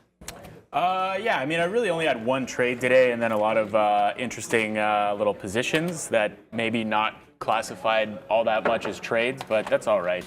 This Nvidia short off of 420. Sadly, I missed the fill on this one, so I got 419.60, 419.58, I believe was the actual price, and couldn't take as many shares as I wanted. So, you know, if you're actually risking, you know, probably 60, 70 cents versus the 30 or 40 that you were expecting, you know, you got to take half or even less of the size. So, I mean, it ends up being a good winner. I did stop out a little early here. Probably should have just given this one to break even for that trend trade, which I was looking for with the remaining 30-something% of this position. Ends up getting down right to that level that I had charted out at 413, kind of 50 area. And we'll see. I mean, Nvidia is pretty weak relative to everything else. I mean, it held that 420 really, really well. I believe yesterday it was holding 420. Yeah, all right. Yesterday it was holding 420 kind of all day. It did a little wick below, but then was holding pretty well. You know, Nvidia is like a stock that you have to give $1 or so of risk to. So if you were saying 420 hold on Nvidia, you're holding to that 419 kind of area. So basically held 420 all day and the day before. And then, you know, we give it up today. That looks like a great fill where that is. But, yeah, this could have been a big, big trade if I was able to execute a little bit tighter on that one. Other than that, I lost a bunch of money trying to short Tesla on the way up, which is, as Sharif says, secularly strong. But, yeah, come on, load. Yeah, holding that 242.60 area, kind of triple top now. That opening drive high, then you know, dips down. You get this. You get the same double top, which is also this pre-market level in multiple places. So kind of an obvious spot. I think if Tesla's breaking 243, it's probably a long today, but I was full on short bias on this one. I was looking for this double top, missed it because I was managing that kind of sketchy Nvidia position. If anybody has tried, you know, shorting Nvidia before, they might know exactly what I'm talking about here. But yeah, that's pretty much all I had. I tried a couple shorts on IONQ as well, thinking that 17 level was kind of strong, felt like it was holding, but we're really blasting off on that one. I guess that one's New York. IONQ had earnings today. That 1550, I was talking to Wayner about 1550. And he didn't have it, I didn't have it, but great breakout there off the open, just screamed straight up. I tried the 17 area, really looked like it was going to go here, and then immediately, you know, a minute later, I'm stopped out of that one. So, yeah, we'll see. I think next stops on this, I don't know, like 1850, something like that. So, yeah, really, really going very strong. I believe if I pull down the short float, I think it was 15%. So, yeah, almost 16% on 130 million shares. And, you know, it hasn't really done all that much volume. So if people are getting squeezed out of this one at the moment, they don't have a lot of volume to do it with. So we'll see. This has been a mega trend, just holding the teal all day, basically. Oh, baby. And, you know, maybe when my short just holds the teal like that, I should just bail right away, since that is kind of my my way of doing things. But I guess a little bit stubborn on that one. Thinking we could get that flush into VWAP, but yeah, we'll see where this one gets up to. I think if we get to 1850, I'd try the short again. I don't think longing it when we're up 25% and just kind of holding a trend makes a whole lot of sense. But you know, maybe you're just scalping off the teal into the top of the trend and trying to hold a piece, but it's just not really how I like to trade. And did I do anything else? Oh, I tried the WeWork. Oops. I tried the WeWork long too. Okay. New York? Yes, New York. Holding 20 pennies right now, interesting level. Only one trade, 25 in. I got 0.2501, which was a pretty sick fill. And I had to stop at 24.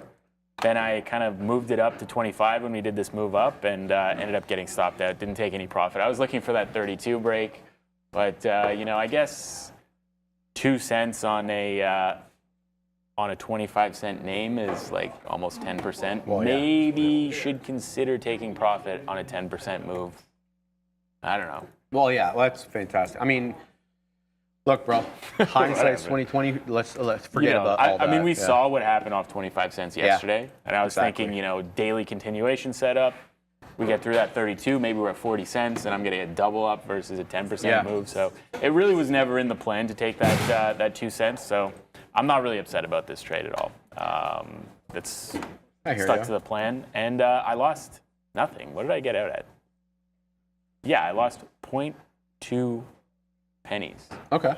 Well, I know. I like that. Value-wise, if you punch in big, obviously you're going to get scolded. But it's nice to know I only lost a penny per share, right? I mean, sometimes it'll make a difference. I only talk quickly here about Disney, Max, because we're at an interesting level on Disney. I was about to say my friend Disney, but we haven't been associated yet. Oh my God, Nvidia. What happened? We just took out the low and slammed down. Sorry to interrupt. Yeah, no, the important stuff's got to come first. But yeah. There you go. Just take out that 413 and a half, 414 that it was kind of consolidating at. Boom. Down $3 right away almost. That's a move for sure on Nvidia. Market coming down a little bit, but not like this. Yeah, that fill is looking pretty good. Maybe I should have just set the stop at 420.25 and then gone to lunch. Just leave it. Whatever happens, bro. I come back. I may or may not have a job, but it's all good. I was talking to Brankles about doing that today. I was like, this market looks like trash. I should just get short, walk away, let the risk punch me out if it happens. Yeah. What? Just put a stop. But I want to talk about this Disney level here, Max, because we danced with that $90 level earlier. We're at 90.20. So this is looking good to me, and it's a good amount of it's a good area to get in with respect to managing risk. I know that 90 will be an interesting bottom here if I'm able to bamboozle a nice move up, possibly into VWAP, which is at 90, a smidge above 90.50, 90.60 or so.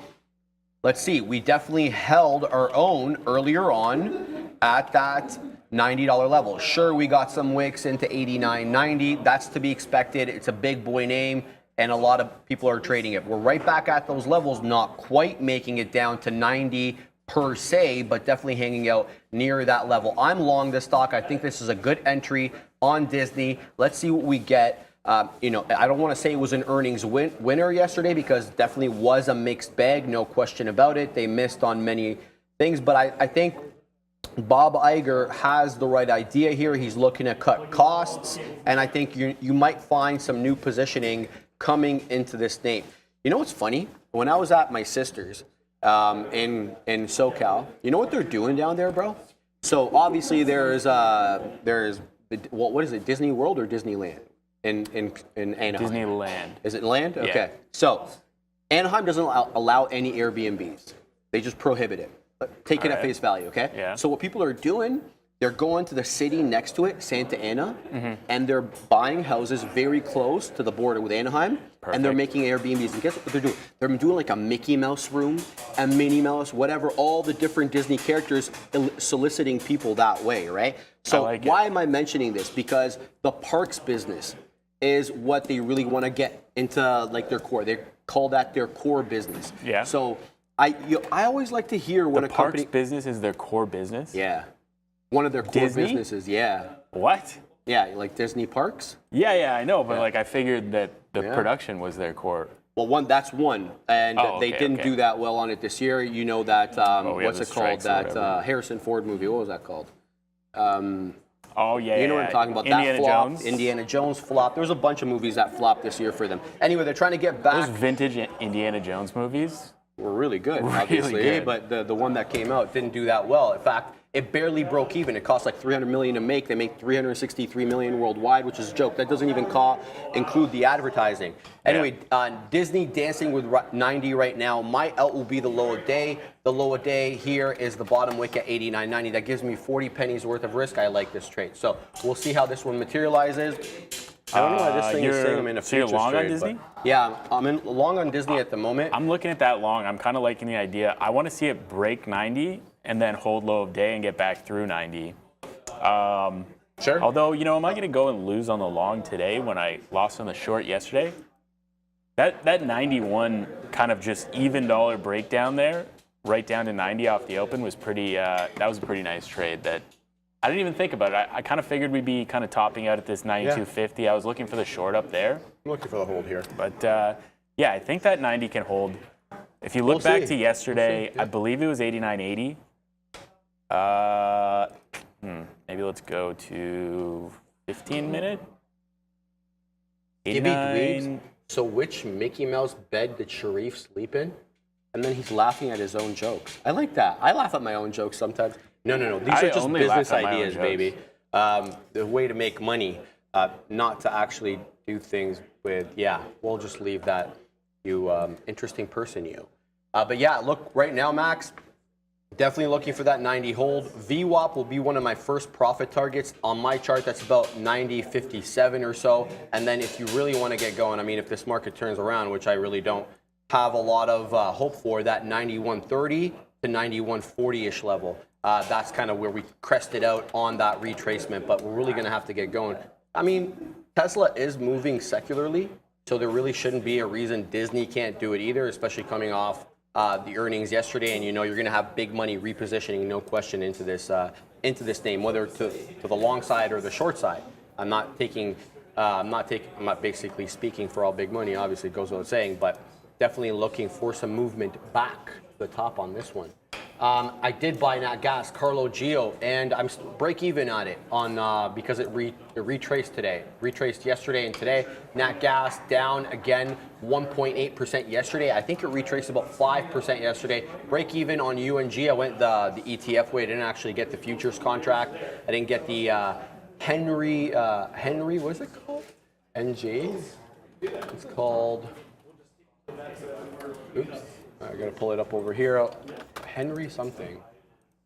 Oh, not letting me pull it up. I'll have a look after. Yeah, but I did get into Nat Gas. I believe $7.25 was my price on UNG. I'm like 5 pennies in the money right now. UNG down again 2.4%. So we'll have to wait on that. I'm also in Caterpillar. I thought that would be an interesting trade for home building. Well in the money on Cat off that retracement on earnings. That's like really the only one that I'm green on. Apple, I'm red on as well. I'm talking about my swing trades in my personal account. Waiting for that 175 on Apple. Have I been waiting a while now? Seems to be basing out though, Apple at that 176.5, essentially 177. Seems to be an interesting base here for the moment on Apple. I don't really know why that's an important level. It's really not reflected much on the chart, but an observation that I've made the last few days, Max. Someone was saying that they're getting long Nvidia at this 411 area, which I don't necessarily hate. But then if you look at the daily chart, we're in full-on free fall territory on Nvidia. There's really nothing for support until like this kind of 404-ish area, and I would almost call it like 403 or even 400. So I mean, just on the long-term view of this, I don't think that I like the Nvidia long at the moment. I think, while I was short in here, I probably should have had a look at that daily a little bit closer because that's looking real bad there. We've really given up kind of all the support on Nvidia. The earnings move last time topped out at 397 or 399 or something on day one, and I don't know. It kind of feels like that's where we're going to get to before this next earnings. And maybe we get through that. Maybe we get through 400. I'm not sure. The gap is to 367, I believe we hit on day one, but really it's like 375. So I don't know. And that's still up like what was it? 30% from the day before that earnings report. So I don't know. I think there's a long way for Nvidia to fall if the wind comes out of some of these chips and if people are, getting a little nervous taking profit in front of the next earnings report. So I think staying away from the Nvidia long makes sense for me. But I understand if you think that we're holding this 411 area right now or holding above this 410, and you're thinking we've done a $10 move and people who are short from up here are expecting that 410 to break, and if it doesn't get there, then maybe they start covering and we get kind of an aggressive move up on some short covering. But I don't know. Market looks like trash, if I'm honest, and yeah, I think just staying short makes sense. Although like something like Disney, where you're holding that key level, that it's not going to cost me too much to find out. And it's consolidating there. So this is the thing. Exactly. When you're in free fall and you're not consolidating and you're just going down, if we were sideways, like if we were right here, and then we instantly kind of reclaimed 414, that's more of a trade for me than we're down here and we're trending down very aggressively, and then you're trying to hold this level kind of in the midst of a breakdown versus sideways consolidation, wicks down, comes Rob, back my above. monitor. It just disconnected. Okay, there. Good. Thank you. It's back. Yeah. Wicks back above, and then you're looking for that VWAP move kind of retracement. I feel that because we've done all of this, I don't think that we can get back up to here in this 417 kind of area. But, we'll see. I have been wrong many, many times before. As Disney is coming in, I am going to be having that one on watch for that 90 kind of area, blast back through into higher spots. We really do need a bounce on the market. Oh, we are flushing, baby. 15.064.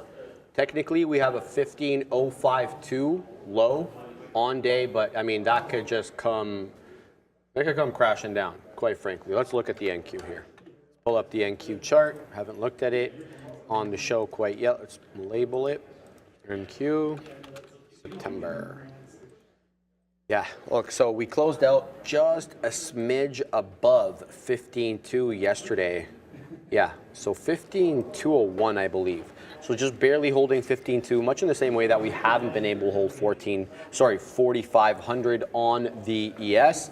We hold a bit here on the NQ. I mean, it was more of a sell day yesterday, no question about it, and more of the same this morning. There you go. There's the PPI print. That's a 7:30 candle right there.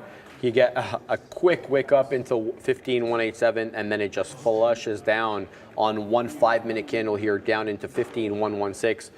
We are at lows though, no question about it. So the lows here, like I mentioned, 15.052, couple of maybe 20 points just above that right now at the levels. But all the closing prints on my 5-minute candle here on the NQ September contract north of 15.0 and 2/3. So right there, do we close above there, or do we hang on for dear life at these levels? We'll have to wait and see, but it has been definitely a very, very right week. Now, with respect to what Nvidia was, Max was speaking about with Nvidia, a lot of headwinds coming into that. Not just because there's a lot of profit taking at these levels. It's up huge on the year. No.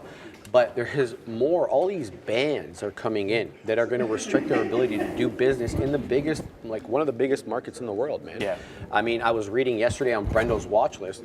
There's over $1 billion waiting for purchases for their A800 chip coming from China.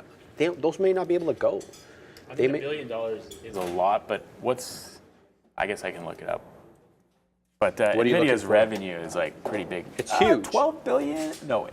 25 bill. So that's substantial. It's substantial. It's not small, and that's one order, right? Yeah. And if you can't, like, that's just one initial order, and then obviously you're scaling with all this large language model stuff. Anyway, it's not the look you want, right? You want to be able to have a free market system, but there's more at play here. National security definitely at play, and Biden didn't do himself any favors. He called them, what he called them? He called them evil people or something yesterday? Chat, fact check me. If bad people, I read that. Come on, if bro. Bad people get desperate, they do bad things or something like that.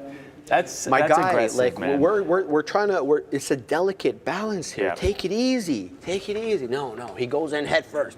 Tobias Chapman, Sharif, Yeti short is the way to go. Let's have a look at Yeti. Why not? Let's take a look here. Quick YETI. Shout out to Sean and his Yeti. He's got a Yeti.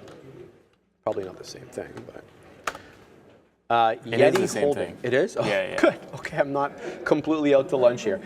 This is the daily on Yeti. Obviously quite ugly. 110 high there back November 2021 when Papa Powell said the T word, and then it's been retracing since then, obviously with a 30 bottom there from September to November. Local lows, I would suggest to you, $38 keeps coming into purview here.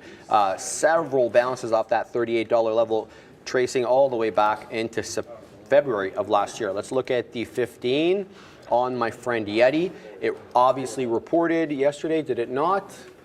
Quickly here, U.S. stock on the move, Yeti, the 10th. Yes, they did report yesterday. It was a big boy move off that $40. Let's start the day level. We touch almost 49, 48.96 and change-ish. And then today we are gapping down just a smidge. We closed out the day, though, yesterday at 46.44. We're down at 45 currently on YETI, Yeti. You just put the ticker in. And now, yeah, so it's an interesting look from the short perspective. Let's keep going here. Stair stepping down. Let's see what happens at 45. Initially, when we broke below 45, getting into that 77 area, we were bought back up immediately, but it's been a series of lower highs and lower lows on Yeti. So, yeah, definitely not going to step in front of this one unless it curls back up, as Neil likes to say, getting it on the back end. But, yeah, interesting look here on the short. Now, if you were to go short, where would you find your support level? Kind of tricky because there's a bit of a gap because of earnings. So the local support, support will have to be $42. But let's zoom out a little bit more. Let's go to the hourly, see if we can glean any other levels. And yeah, 42.50 seems to be an interesting look here on my friend Yeti. But that's a couple of bucks southward. If you can make that trade work out, hats off to you, my friend. That's a good look. Oh yeah, that I guess summer sales for the Yeti coolers. Disney, I thought that I missed the trade. Right back in, baby. Right back in. Now it's right back in. Market kind of wicked up and then wicked down. So I feel like now it's possibly a short through 90. So I don't think I'm going to take that reversal. But I mean, you already have it. You already have the stop in. It's still a good trade, regardless. Have you seen Occidental today? I did see an Oxy absolute today. rocket. You know why? They got approved for that carbon capture thing. Apparently, Did they? yeah. That's them and huge. another company, and they're going to build this thing en masse. Apparently, this huge swath of land in Texas. And they already have it. They have it. They have the technology. Now they're going to make it commercial. Great. They're talking about like actually storing the carbon there underground and capturing the carbon there. So it's interesting. Look, they got it from the environmental department. What do they call it down there? It's called Ministry of Environment. EPA, I think. Something like that. Yeah. Anyway, they got the approval, and it's a good look for them. Obviously, Uncle Warren is hitting the buy button, baby. That carbon capture stuff is really interesting because they threw into some bill. They lobbied for like huge increases in the tax credits for these carbon recaptures. Interesting. Yeah, so, definitely. Like, I don't remember what the number was, but it was like billions and billions of dollars that Oxy was set up to receive in tax credits off of this carbon capture stuff. Interesting. So like they may never pay tax again. Okay, I'm getting into the carbon capture business, baby. That's it. I don't want to pay taxes. Kidding, of course, guys. But yeah, Oxy with a fantastic look today, no question about it. To the high side, they're 2.87. They are the leader on my energy watch list. Let's look at the watch list real quick here, guys. Top, energy, Oxy, 3% to the good now, 6.5 million shares. Uncle Warren is smiling ear to ear, I'm willing to bet. And we've got, CVX up 1.5, XOM also up 1.5. So it's a good look for most of them, but definitely Oxy leading the way. Today I saw that one. I said, hey, punch in, Sharif. Didn't, so. Just punch in, Sharif. I know. Just punch in. Nvidia, no, I'm not going to take a 410 short. I think that's a little bit aggressive given the move that we made down, but that 410 is looking like a breakdown spot. To those even dollar levels, sometimes like the $10 ones, they just kind of go. You look at Tesla off that 240 today, this morning. Where's Tesla? It doesn't end up working, but you get $2 out of it initially. I mean, it works. $2 on Tesla is a good trade. If you're thinking for like that 235, which is kind of what I was thinking Tesla would get down to today, it didn't work, but you can get those flush moves really quickly, like we just saw on Nvidia. So do we have another flush in us through that 410? I'm not sure. And back to Tesla, I was watching this happen. I was highlighting this move, and I did not take the short because I was thinking we were going to get back up to 243, 244 kind of area if we broke this. But you could have taken that short, just risking, I don't know, maybe you're in 40s, you're risking the 60s, and that's now $2 in the money. Here it is. Oxy new highs again. That's kind of blasting off a little bit. Here it is, Max. Oxy's carbon capture unit called 1.5 to receive a grant from the U.S. Department of Energy, that's what we're talking about right now, for the development of its South Texas direct air capture, that's what they're calling it, DAC, direct air capture hub. Details of the grant were not disclosed, but the DOE says that earlier 1.5 and Pierce Climate Works will receive $1.2 billion in awards. 1.5 estimates the hub has the potential to remove up to 30 million metric tons of carbon dioxide per year. U.S. released 4,700 million metric tons of carbon dioxide in the atmosphere last year, according to International Energy Agency. Accounting for session gains, Oxy stock up 3 percentage points. Oh, baby. Oxy, a good look today, no question. Just wanted to mention that real quick. At least they're putting a dent in it. Yeah. It's a start. It's a start. Yeah, I guess we should look up. I mean, we probably don't have time to look it up, but like what that tax credit would be, because I think it was something like $10 billion. It's going to be big. Like it's crazy. You have to incentivize that kind of stuff, right? Oh yeah, and you're giving them. You're giving them the grant to build the facility to save on tax. It's fantastic. It's fantastic. Well, fantastic. yeah. Government policy at work. Okay, guys, we just touched lows, or very, very much near lows on the NQ. Look at this. Here we go. We were dancing with that 15,060 level from around 9:30 to about 10, and we just got back to that level. Not suggesting you take a long at all, but you should be cognizant of the level. Needless to say, the ES outperforming the NQ on the day. The ES only down a quarter point. The NQ almost down 1%, 0.89% to the south side today on the NQ. And you can just see that easily reflected on the chart. The ES has an upward tilt in its lower, or I guess you call it this, the right side of the W, or the right side of whatever. You know what I mean? This side over here. The ES around right here. So we shall see. Obviously, probably energy keeping the ES a bit afloat. Banking as well. I'm looking here on my watch list. Banking, green on the day. The consumer defensive names, green on the day as well. Walmart, I just did a video on this one. They report on Thursday. Price target upgrade today from our friends at Credit Suisse. They bumping the PT on this bad boy from 170 to 180. They like Walmart a lot.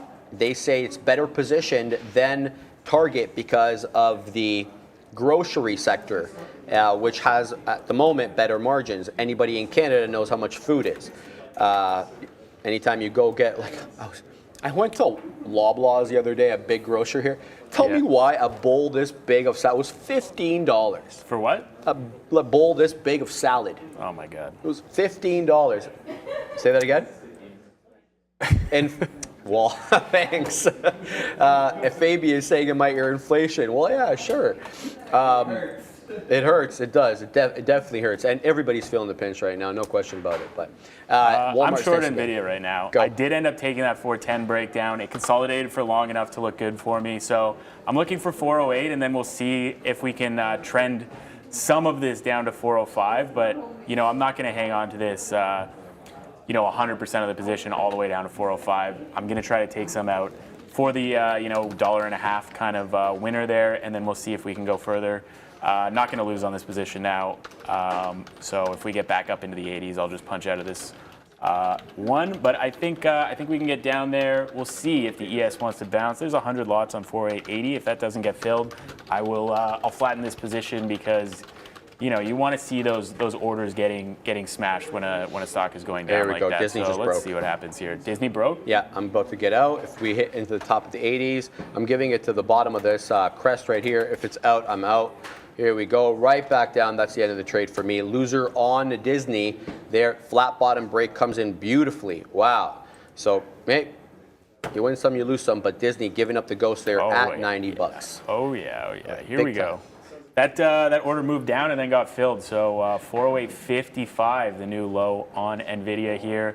I'm waiting for that 50 area to break. Let's go, let's go, let's go. 30s, 20s. Okay, this is really starting to evaporate. So got some out there, 23s.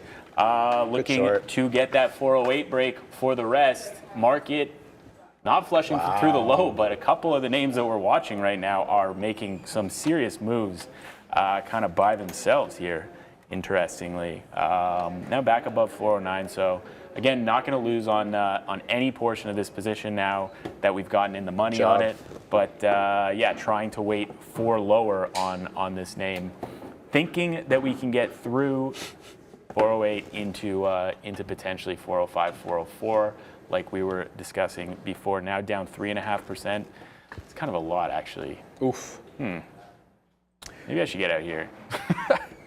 We'll see. No. I'll put the stop in and just get out, break even if that happens. Because I do think we can go much further on Nvidia. All right, done. What else? Yeah, Disney looking like trash. Why couldn't this happen yesterday?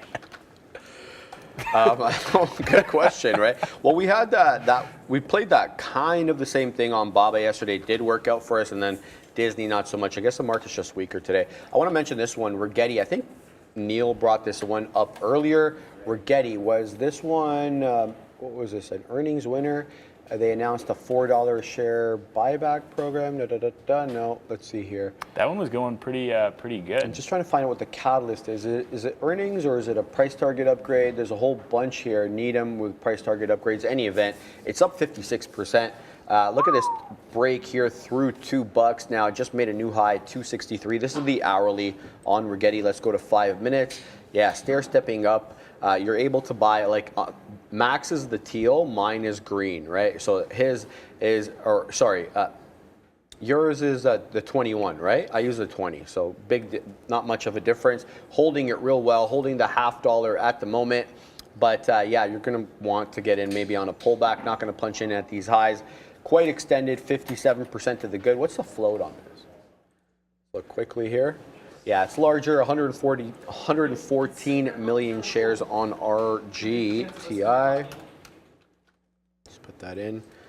Yeah, we'll keep this one on the side chart here, but yeah, looking good.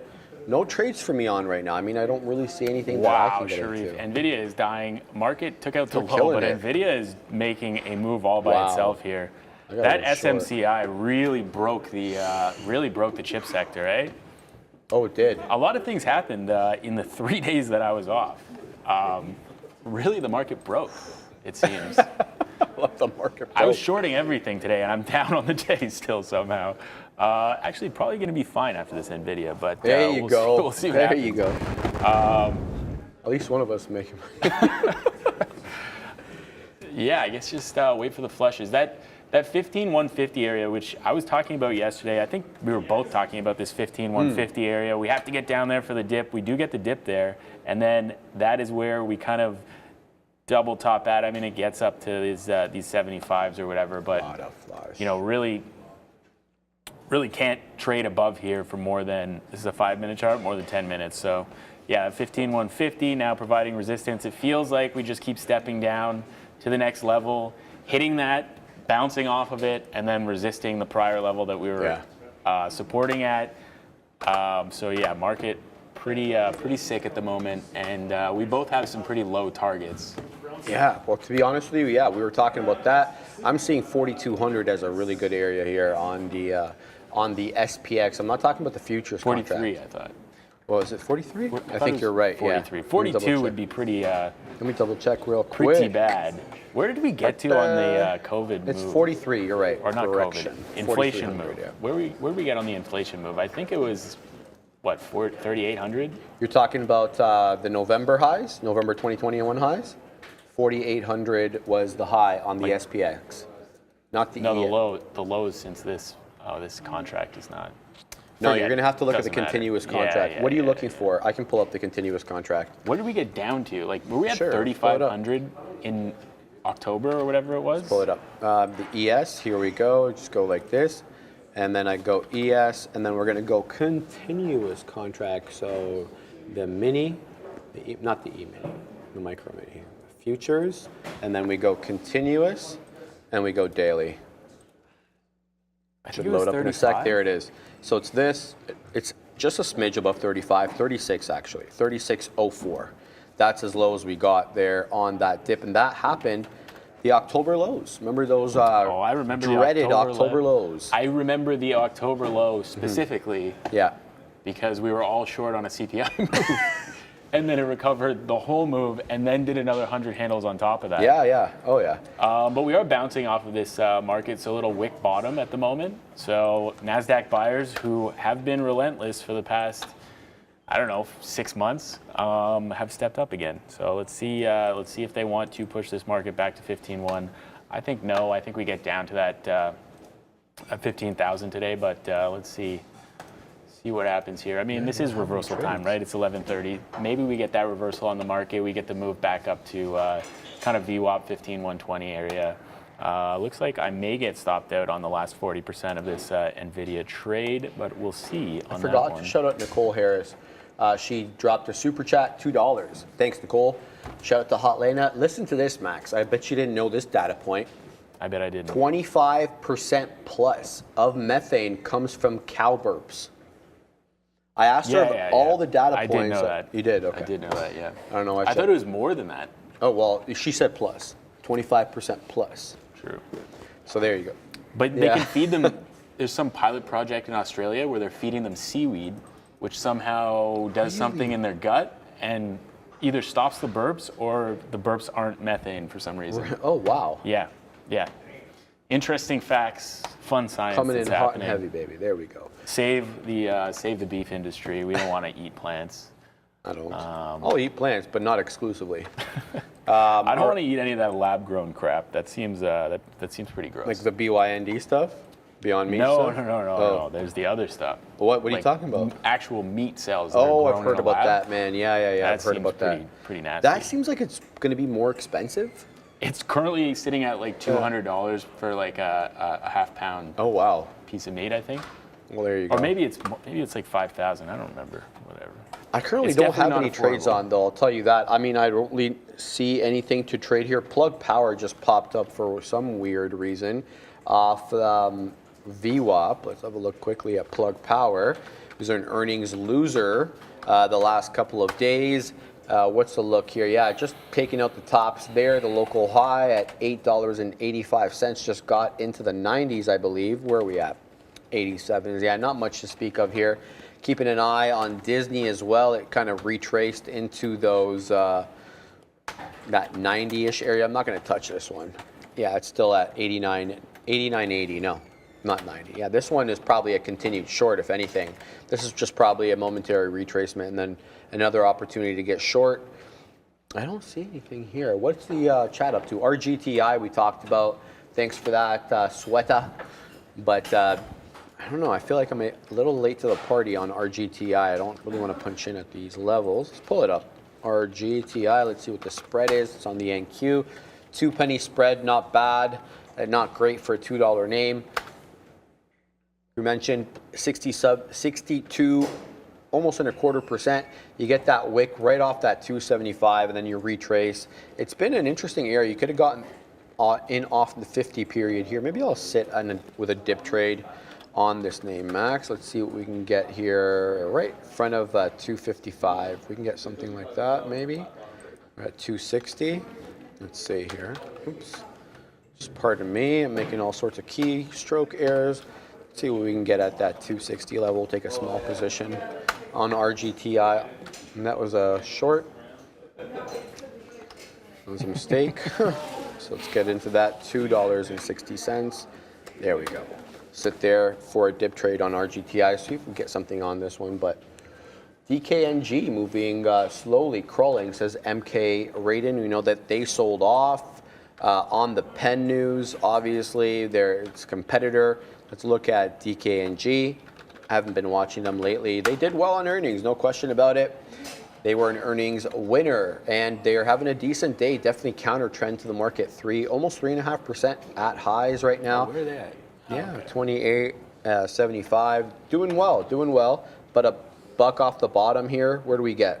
27.50 kind of we start off the morning, and now we're knocking on the door of 28.75. So good move up for DKNG. Let's see what the equivalent of Penn is doing. What are they up to today? Penn is down 7%, so definitely moving counter to one another, pardon me.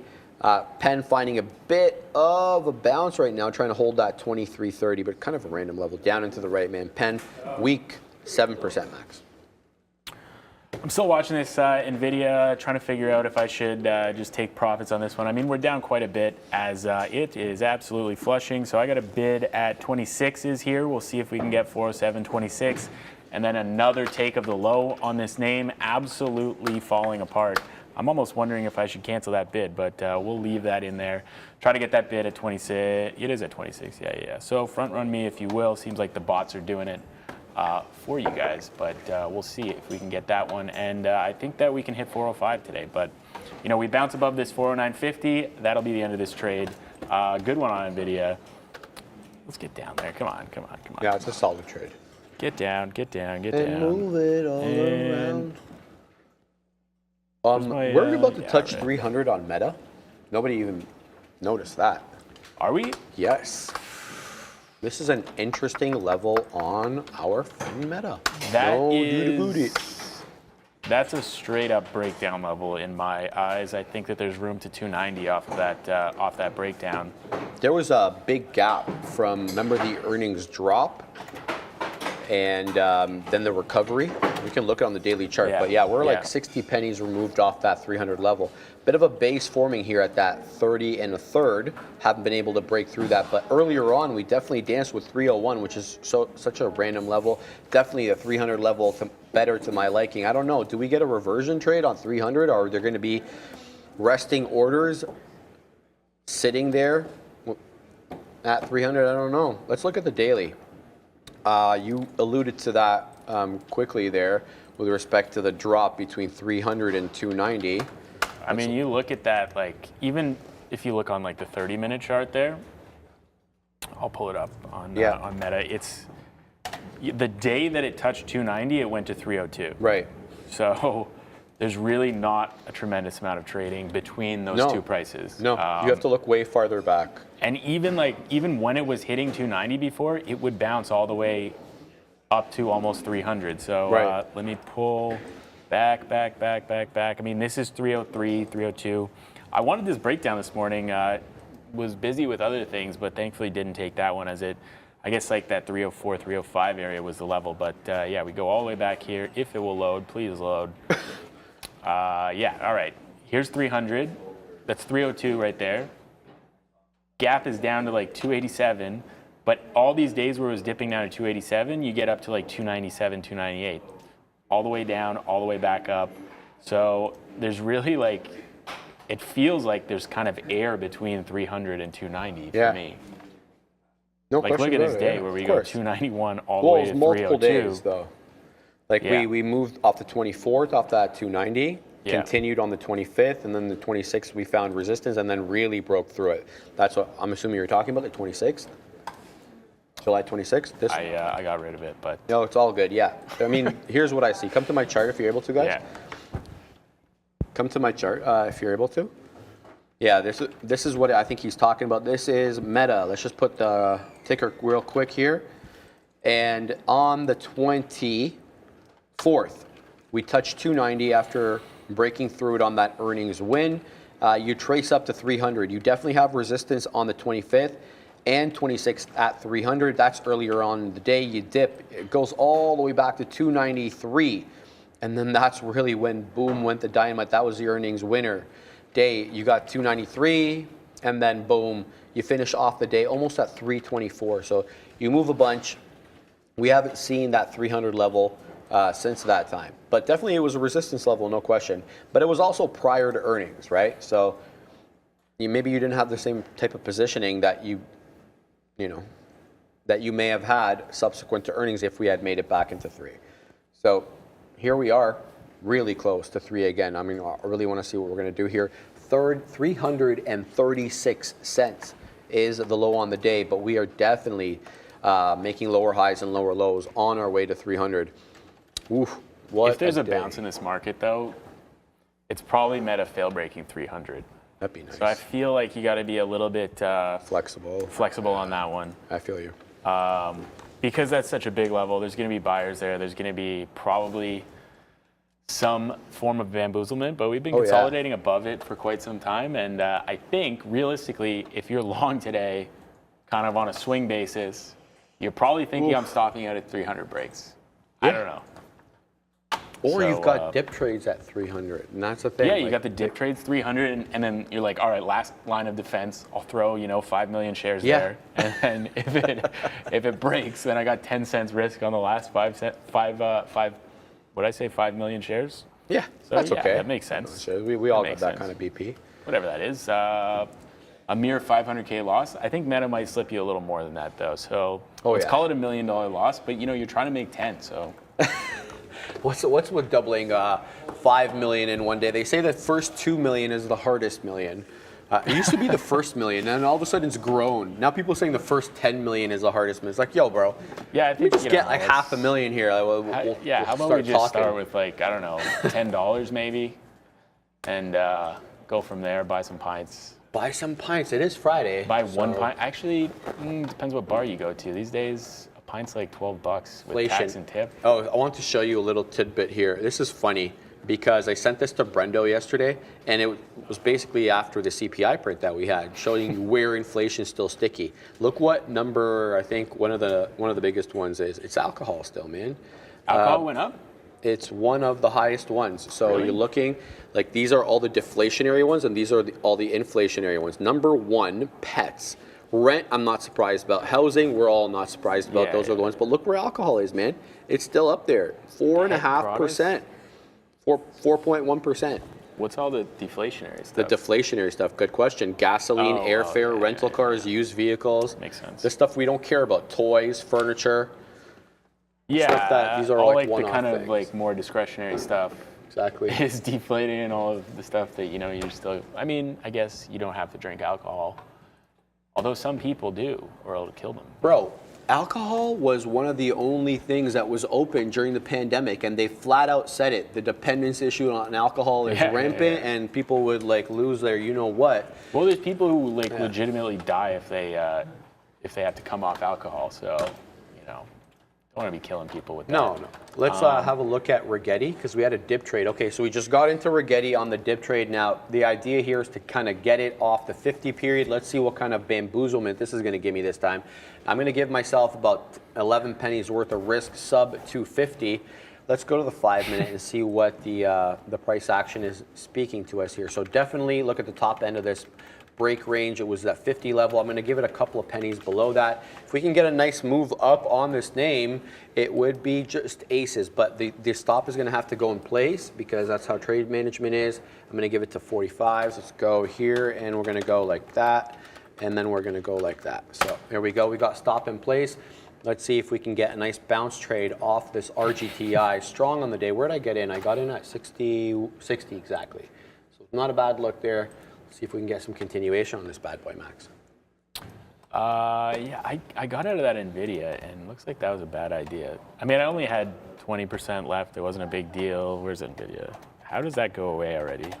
That was the last stock I was looking at. Yeah, there was some size on 409.5. I figured, we do this higher low, break this recent high, and probably get into like 411, 412. Stop should have, I guess, just been on the breakdown level at 410, but is what it is, and we make a new low here. Double bottom currently just below 407. I mean, if this continues, you guys know what my target was, 405, 404. So we'll see. Market back at the low again. I don't know. I'm trying to find something to trade. Where's Tesla at? It's always a good one to lose some shekels on. Yeah, there's nothing there on Tesla. Really wish I had that. We are really printing lower here, man. Yeah. This is one of those days you just get short on a NASDAQ name, you hold it all day, and then, you're kind of just cheering it on. But hard to hold these for such giant moves. Yeah. The dip buyers have been there for so long. The dip buyers, yeah. And now I gotta change my mentality here on this market. Actually, as soon as you change it, that's when we bounce and start to go back up. You. Yeah. Start buying the dip Fantastic. now for the for the bounce. If we could hold overnight, it'd be a whole different game. But that's not the way it works around here. DraftKings is continuing to head north here, Max. We're about to touch 29, 28.89.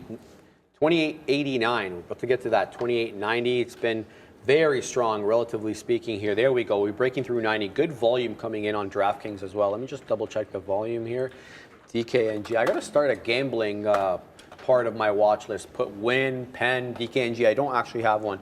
Almost 9 million shares today on the day on DraftKings. Not bad. 8.88 million.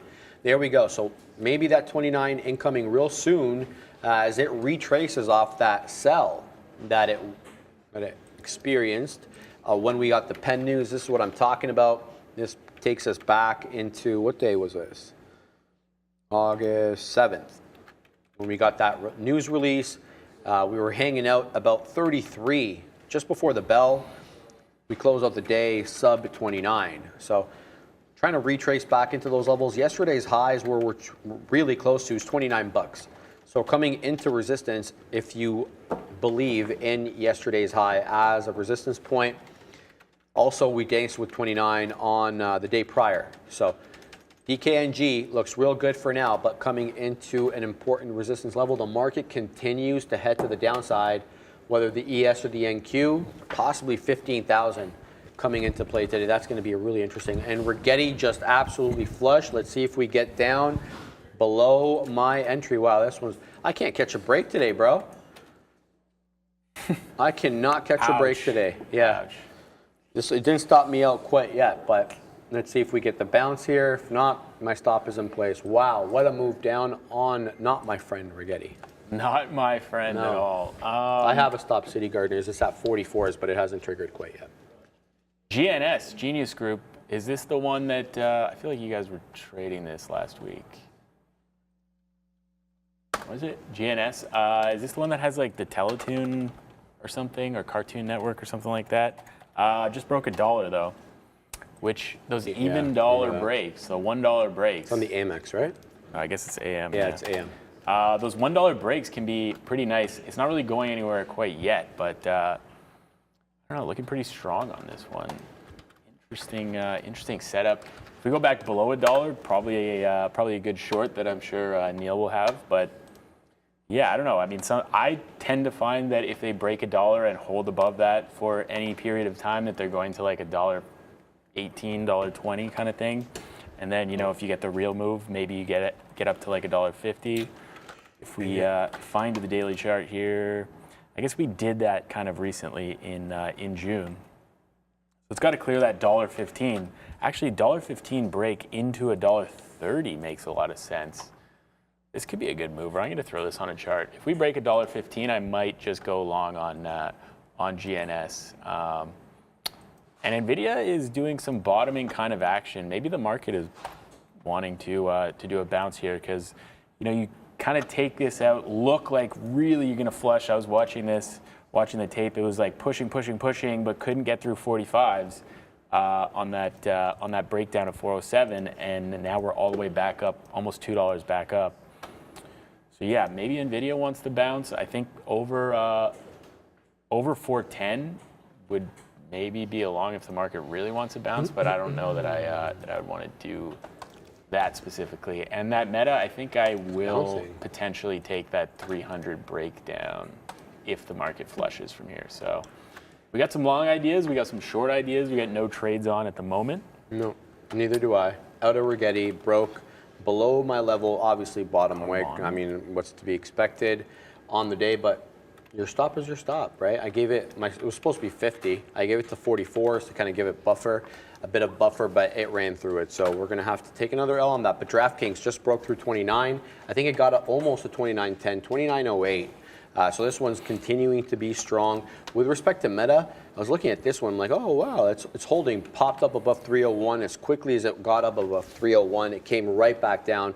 So this, do we get short here trying to run into 3, Max? You took the words out of my mouth, but like the problem with that is if you're expecting the 300 breakdown And if you have the order in for the 300 breakdown and then you get short up here, it's kind of hard to manage that position. It is. Because of the way it works. You end up, you can't cross down on a sell and buy above it. So Exactly. If you're getting in at 301, you're not getting out in front of 300 if that's kind of the move that you're expecting. GNS just put in a high of 107, so we're still kind of going on that one. You gotta be kidding me, bro. What's up? Rigetti, look at that. That's frustrating. Yeah. Bounces right there. Yeah. Well, it's the way it is, right? That's the way It is the way it is. I mean, you can't hang on to a position forever. It's But like, really, what are the odds of that bottom wick? I mean, it's the way it is. I mean, with these nasty bots out here, I would honestly say pretty high. Pretty high. They're waiting for you to punch out. Yeah. I know, They're waiting for you to punch out. But it was a for script sure. order too. Like, how would they even know it was there? Because the way it works, script orders sit on our servers, right? What's up? They're listening. I know, right? Here we go. Meta finding some support here, Max. There we go, 301.5. I mean, we didn't touch 300, no question about it. But when you're looking at this on the daily chart, are you really going to be able to tell the difference between 336 and 300?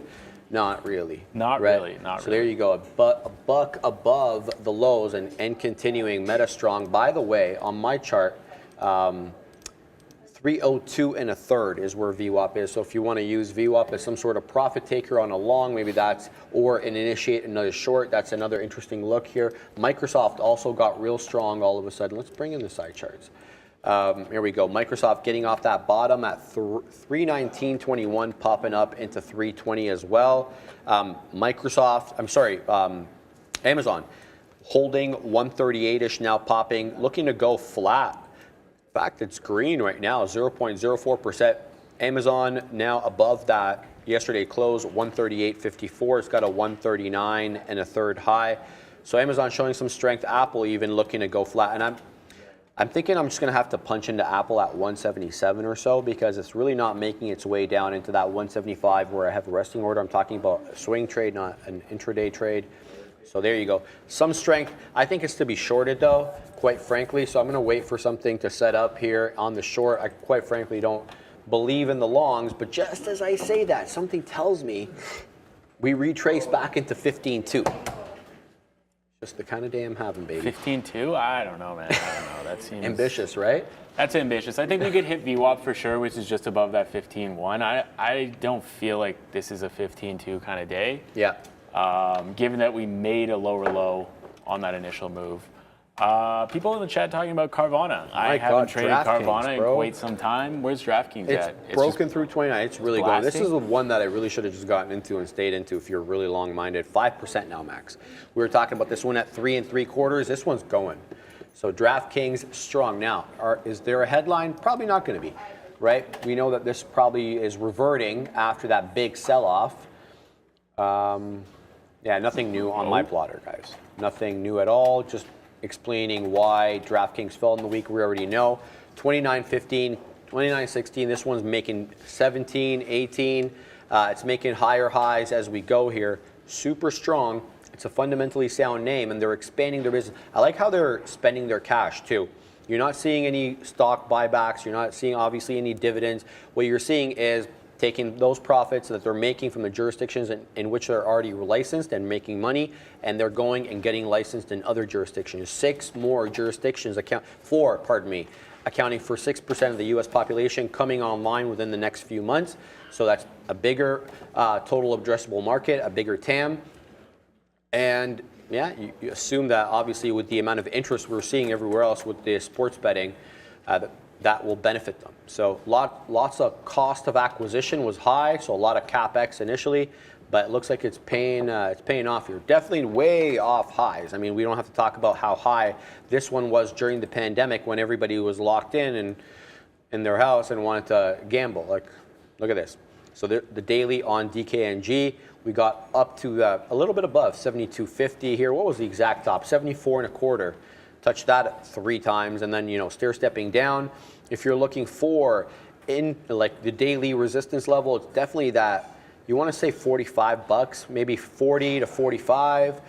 Those were the dips initially on May of 2021, then again of July, pardon me, you have a bit of a gap between the current price action. But Michael Noss would say, buy the smiley face, and that is a smiley face if I've ever seen one. Look at that on the daily chart. I want to get the Noss bosses. Neil, can you ask the Noss boss about DKNG daily on the closing show today? By the way, guys, the Noss boss will be on with the Neil in the closing show today. He's filling in for Sean. He's filling in for Sean. Sean at a tournament today. He doesn't like that, guys. He doesn't like when I call him the Neil. But yeah, it's a smiley face here on the daily on DKNG. I just got long and then got out of that GNS. Yep. What happened? Looked like it was going to break 115. Gave me all the signs that it was holding 110. Got in, averaged in, and then bailed out when a bid on 110 started to go, which ended up saving me like 2-3 cents. So that's pretty nice. We'll see if it can break 115. I'm still interested in the long. Looks like it may be failing here though, right off of that prior high, which we had just kind of looked at here. This 115 is exactly where we rolled over from last time. I guess it was 114, so we break it by a mere penny, and then pulling back into $1. If you hold $1, I think it goes back up. Simple as that. Maybe we can get in $1 or 101 for the move back up, or just taking that $1.15 break. Carvana, which I was talking about before, finally doing a move up. Triple top on the day. No volume really. 6 million.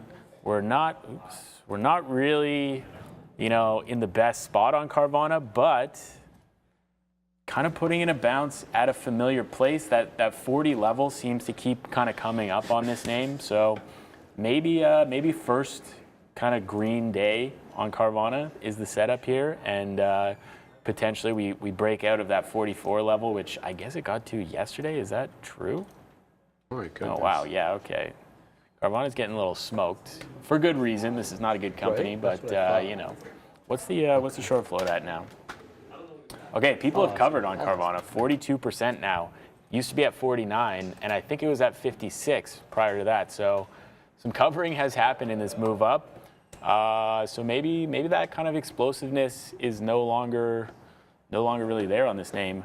I do kind of like the idea of just going long this 4071 if that breaks out. But again, the volume's just so light, trending down on the day on volume. But uptrend, higher lows, money. Pushing up.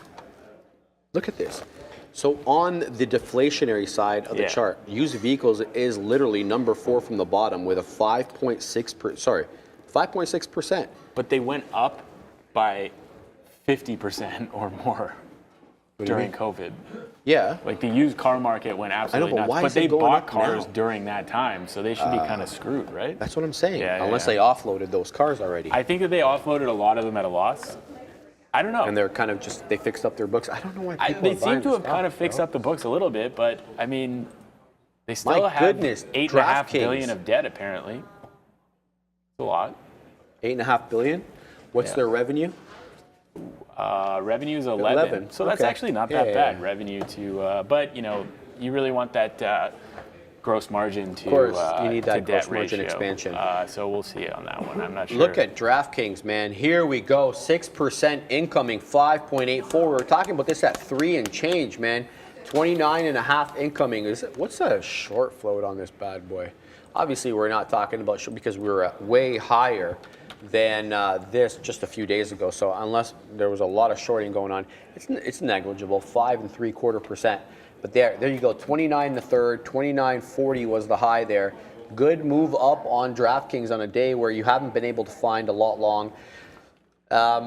Dare I say that we're bouncing on these markets a little bit here? Because we're about to hit 302 on Meta. Now, I talked about where my VWAP level was. It was initially at 302.50 on Meta. Here we go, Meta. Right there, so nice curl off that 300 bottom. Like I said, on the daily chart, you're really not going to see the difference between $300.36 and $300, right? So the area gets defended, at least for now, and if you were smart enough to take the long, I wasn't, you were rewarded with a couple of bucks, maybe $1.50. But good look here for DraftKings, good look for Meta.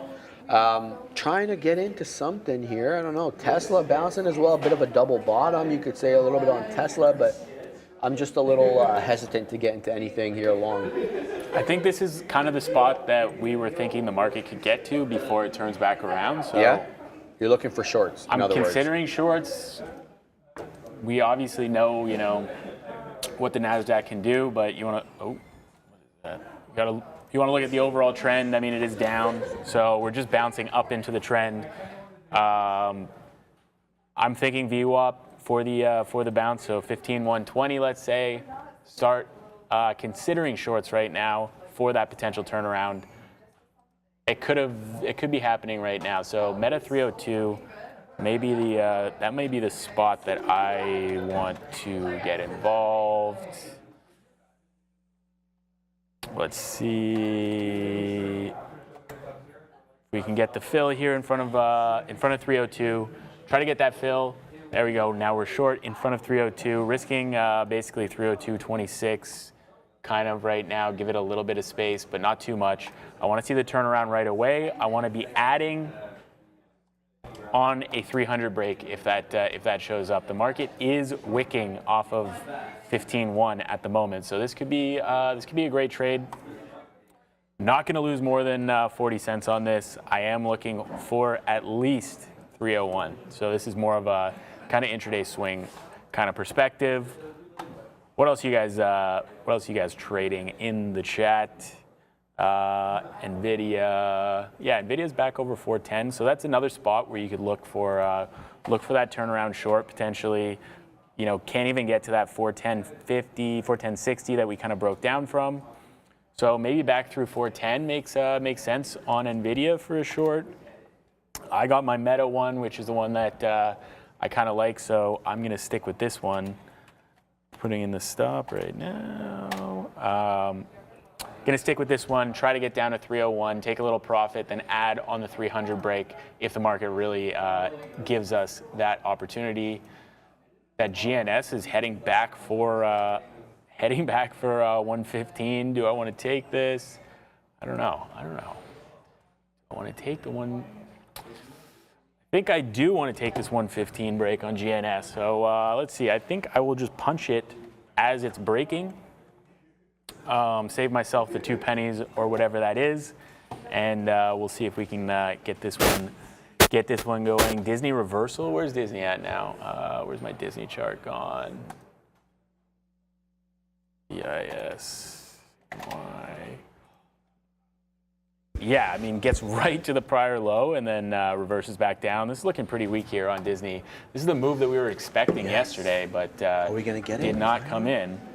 And here we go now on that Disney. But yeah, Meta, I'm short off 302 right now. Yeah, I was about to say I was going to get short too. Yeah, I think the risk to reward makes a lot of sense on this one. You're looking at like $1.50 of reward at least. At least, yeah. I mean, I'm looking at the 300 breakdown as an ad for this. I'm not really looking to take a whole lot of profit on that one. GNS kind of rolling over. I don't really like this actually. I'm going to forget about this GNS trade.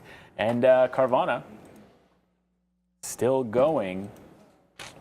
Should have taken that breakout that I was talking about. Comes down double bottom right at the breakout. Probably some kind of reserve there. Now 41 breaking. Is 41 a level? I don't think so. So I don't think that I can take a trade there. Yeah, there's really nothing. 41.50 would be kind of a, that was the bottom here. That's where we blasted off to 43 or 44 the other day, so that makes more sense as the breakout spot. So we'll all right. Well, keeping my eye on Meta. Here we go with that 302 again. Let's keep VWAP on my chart. I keep talking about it. It's moving obviously since I spoke about it last. 302 and a third. Initially, I believe it was 302 and a half.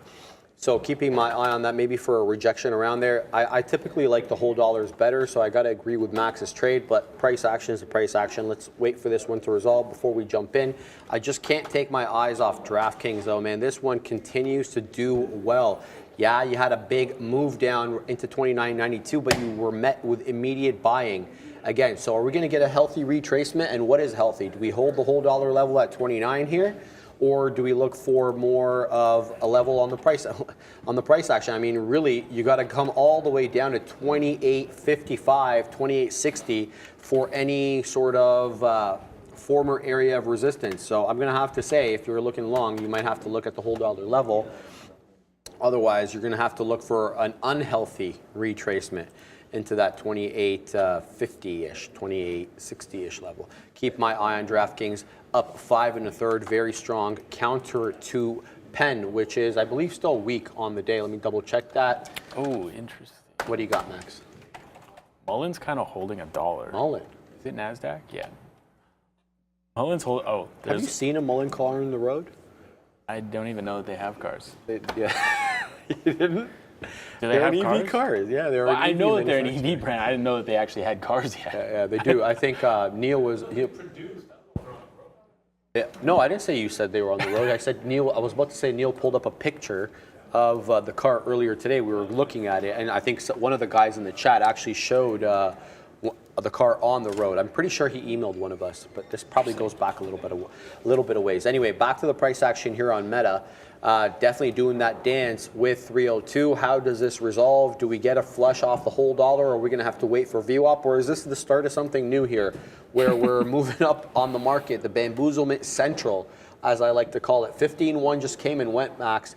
We got up to 15.104, rejected. Now we're printing up again on the NQ. The ES tried to go green, tried to break through that 44.85 and a quarter, not quite yet though. Still hanging out in the low 80s. So some retracement plays coming into effect at the moment, but yeah. Interesting look. Let's look at. I would say Nvidia is definitely helping the market at the moment, and I mean Tesla's kind of at this. What is that? 50 period on the 5, so like the 100 period moving average, basically. What's Microsoft doing? Straight down. Have a look, brother. The opposite. All right. Yeah. The Obi-Wan Kenobi was like Microsoft straight down, but he was looking at it earlier, which absolutely was straight down. It's kind of the opposite right now. My friend Microsoft is pumping this market up. 319 and 1/5 low.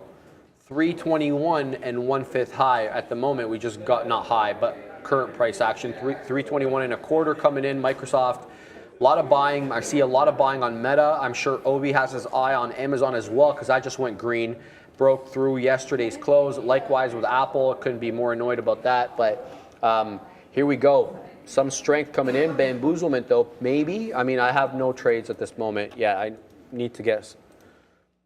Wow, look at this, bro. Meta. Oh my goodness.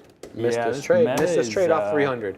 I said, don't go long. It's a short. You've been burned. You're 0-2. You can't really take any more hits, but the 300 level was there for the long, and I didn't take it, and that's where psychology comes into play, and I failed, quite frankly, because it shouldn't really matter.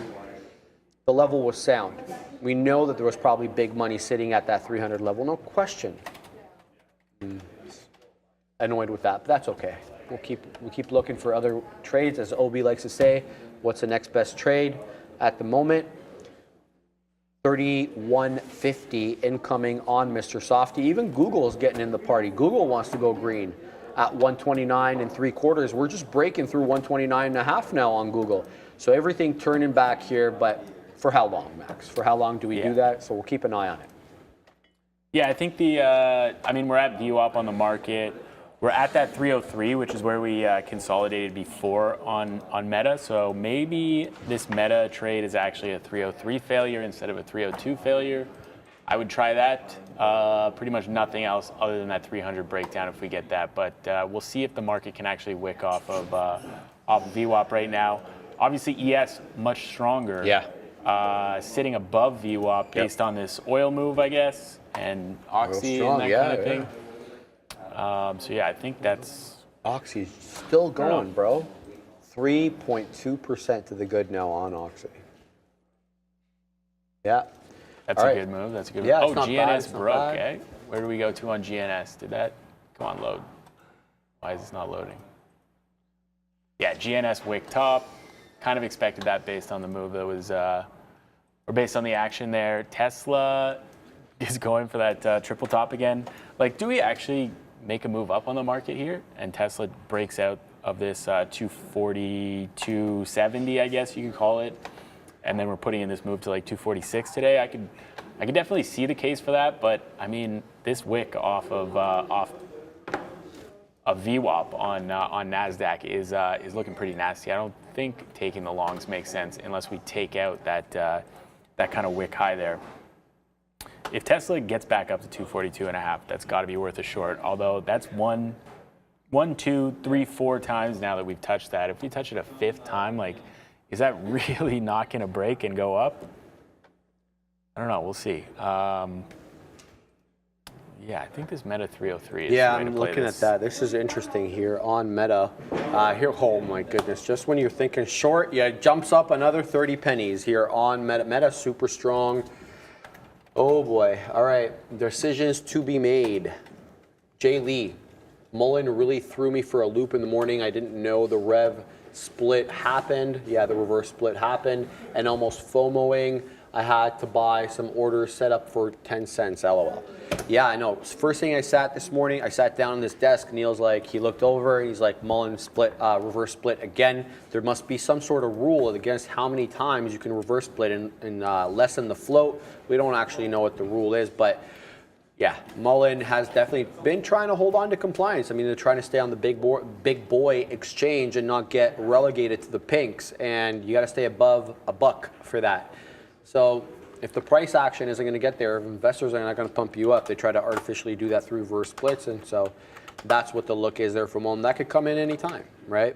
There's really no rule preventing them from doing that. I mean, the float has to be above 1 at least. I hope, yeah. Well, no, for practical purposes, I mean, we've seen some Chinese stocks 500,000 float. Yeah. We've seen You those, just right? keep reverse They're there, splitting right? to infinity. Yeah, I think Meta's really interesting here with this market. I'm gonna just get in right here. I'll risk the 303 breakout, 303.10, and see if we can get back down into 302, and then keep going down. Because NASDAQ's hitting VWAP and then bouncing right off. This is exactly kind of what we were talking about happening. So I don't want to miss this trade. I'll add to this just above 303, and then 303.20. I would stop out of this trade. Not looking to hold any further than that. Probably, I mean, I held the first one a bit too long, thinking that we were kind of wicking off of VWAP there, but yeah, I think this makes a whole lot of sense. We can't even get to 303, and the market is going down. If NASDAQ gets back above 15,120, there is no way that I'm in this trade. But yeah, I think we're looking pretty good here. I don't know. What do you think, Sharif? Yeah, I got into it with you. I'm going to give it to 303. I think you're giving it a little bit more than me. To me, 303 is where I'm going to have to draw the line. If the price action also stipulates that. When you look over here, 303 was really where we couldn't break up above on that initial retracement. I think this is a far different type of retracement. That's what concerns me a little bit. That's why I'm not going to give it that much room. Smaller size definitely on this one because 0 for 2 on the day. So really can't be taking too many more hits, but you have to suspect this type of retracement on a day like this, so we'll see. If the trade is sound, I think we'll know. If it's not, well, we'll know again, because we've been known many times today that our trades have not been sound. Quickly, I want to bring in another secular runner here. I'm seeing under my microchip sector PI, a secular mover, no question about it, lighter volume, which is, not tradable, but I shouldn't say not tradable, harder to trade, but up 5 2/3 in a sector that is decidedly red. Look at SMCI, the likes of Nvidia. You've seen Max talk about that. AMD, they're all very much down, and it's actually up 6 1/4 since the bell. So this one, I don't have a news catalyst on it. Nothing really coming in on my chart here to explain what's happening with our friend Pi. Impinj is the name of the stock. It's a $1.57 billion market cap, much smaller than its competitors here.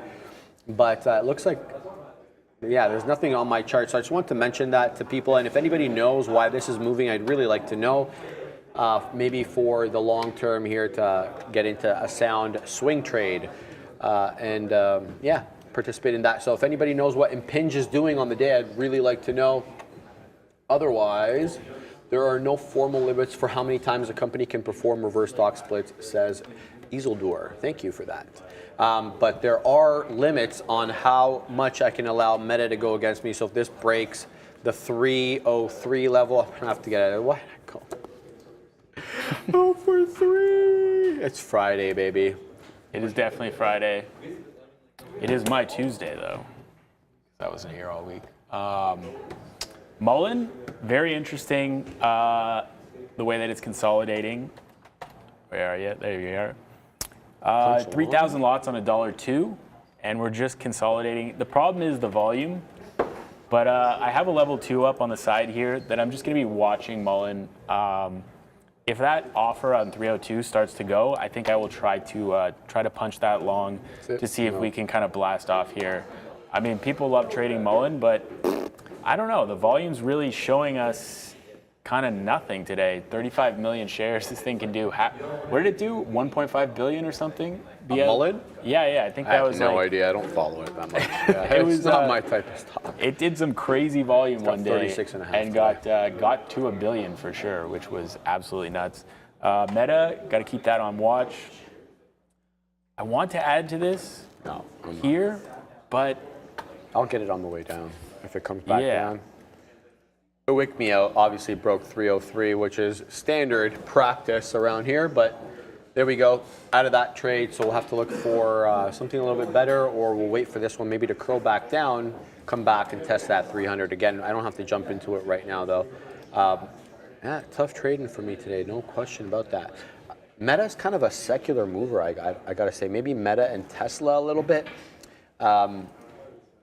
Amazon, it got to green. It's up 0.07, but definitely still hanging out at yesterday's close. Same thing with Apple, technically up 0.11, but definitely very much only 20 pennies off yesterday's close at 117.75. And Microsoft looking to go green as well, but it's got some ways to go. 322.92, it's at 321.07. So we shall see. I'm going to wait for some confirmation that we've kind of rejected these levels on Meta if I want to participate in this short. But what we did have was a lower low here. And so if you're looking at the W that a double bottom makes, look at this. You have a lower right V than you do the left V. So that's typically a little bearish. And this is a nice downward channel. I mean, if you're looking at that, right? If you're looking at it like this, and so you're playing on the extremities here. But this could be just, this could just be artwork, right? And the price action dictates. We'll see what we do at 303. It looks like to be an interesting level, no question. A lot of fighting here between buyers and sellers at 303. I added to Meta just above 303. An offer got filled and then immediately kind of punched back below it. So that's exactly how I like, or what I like to see. We're back down to the 60s. I'm not looking to take any profit here. A little bit of reserve there on the bid. Let's see if we can crack through that at 67, and then looking for this to get back down to 302, and then I don't know we're getting to 300 today, but Meta has the ability to make those moves. It's only down 1%. Like something like Nvidia is down a hell of a lot more than that. So we'll see. Maybe we get a 3% day out of Meta. Maybe we take out that 300 level. I think that kind of long-term support is gone on this name, other than that 300. So we'll see if we touch that again. I like what I'm seeing. Just stopping out at the top of this move now, so the risk is relatively tight, and I think that the R to R makes a whole lot of sense on this one at the moment. Not going to be upset if I get stopped out now, and basically just kind of on autopilot on this trade, letting it work for me, looking for us to crack VWAP. If we kind of wick VWAP, hold, and then blast back up, I will very likely punch out of this one, but some selling coming into the market as we expected off of that VWAP, and now we are finally in the money on this one, so looking pretty good. Yeah, liking what I'm seeing. 15.1 came and went. Looks like we're dipping again below 15.1. A lot of rejection. Look at all the blue coming in here on the future. Down into that 15.07-ish. So some weakness coming in. Let's see if we can touch those lows. We got as low, I want to say, as 15.0 and a third. So we'll see if we can get more continuation south. The ES as well, curling back out. D-Loaf, Mullen, 1 long, 2 obvious with a 99% out. Question mark, Sharif, there's liquidity. Is there a liquidity grab, rebid, dip, buy instead? Wait for VWAP. Honestly, brother, I'm not even going to look at Mullen today. It's not a stock I trade. It's just not. So I'm going to stay away from that. Let's see what this Meta one does. I took it back with Max here as we break down below 302 and a third. So let's see some profit taking here. This will be the first time I take profit on anything on the day, but we'll see if we get continuation southward. What is happening? Yeah, I think if we crack VWAP here, we're looking pretty good for that 302 retest. And I think 301 makes sense.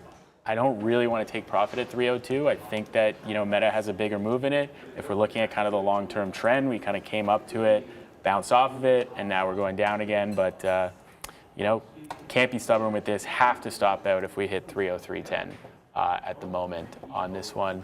Mullen, for me, yeah, sure, the $1 long makes sense, but I mean, look where we just dipped to, 98. So you really have to stop out at 97, in my opinion, if you're going to take that long. And then, how far do you think you're going to go?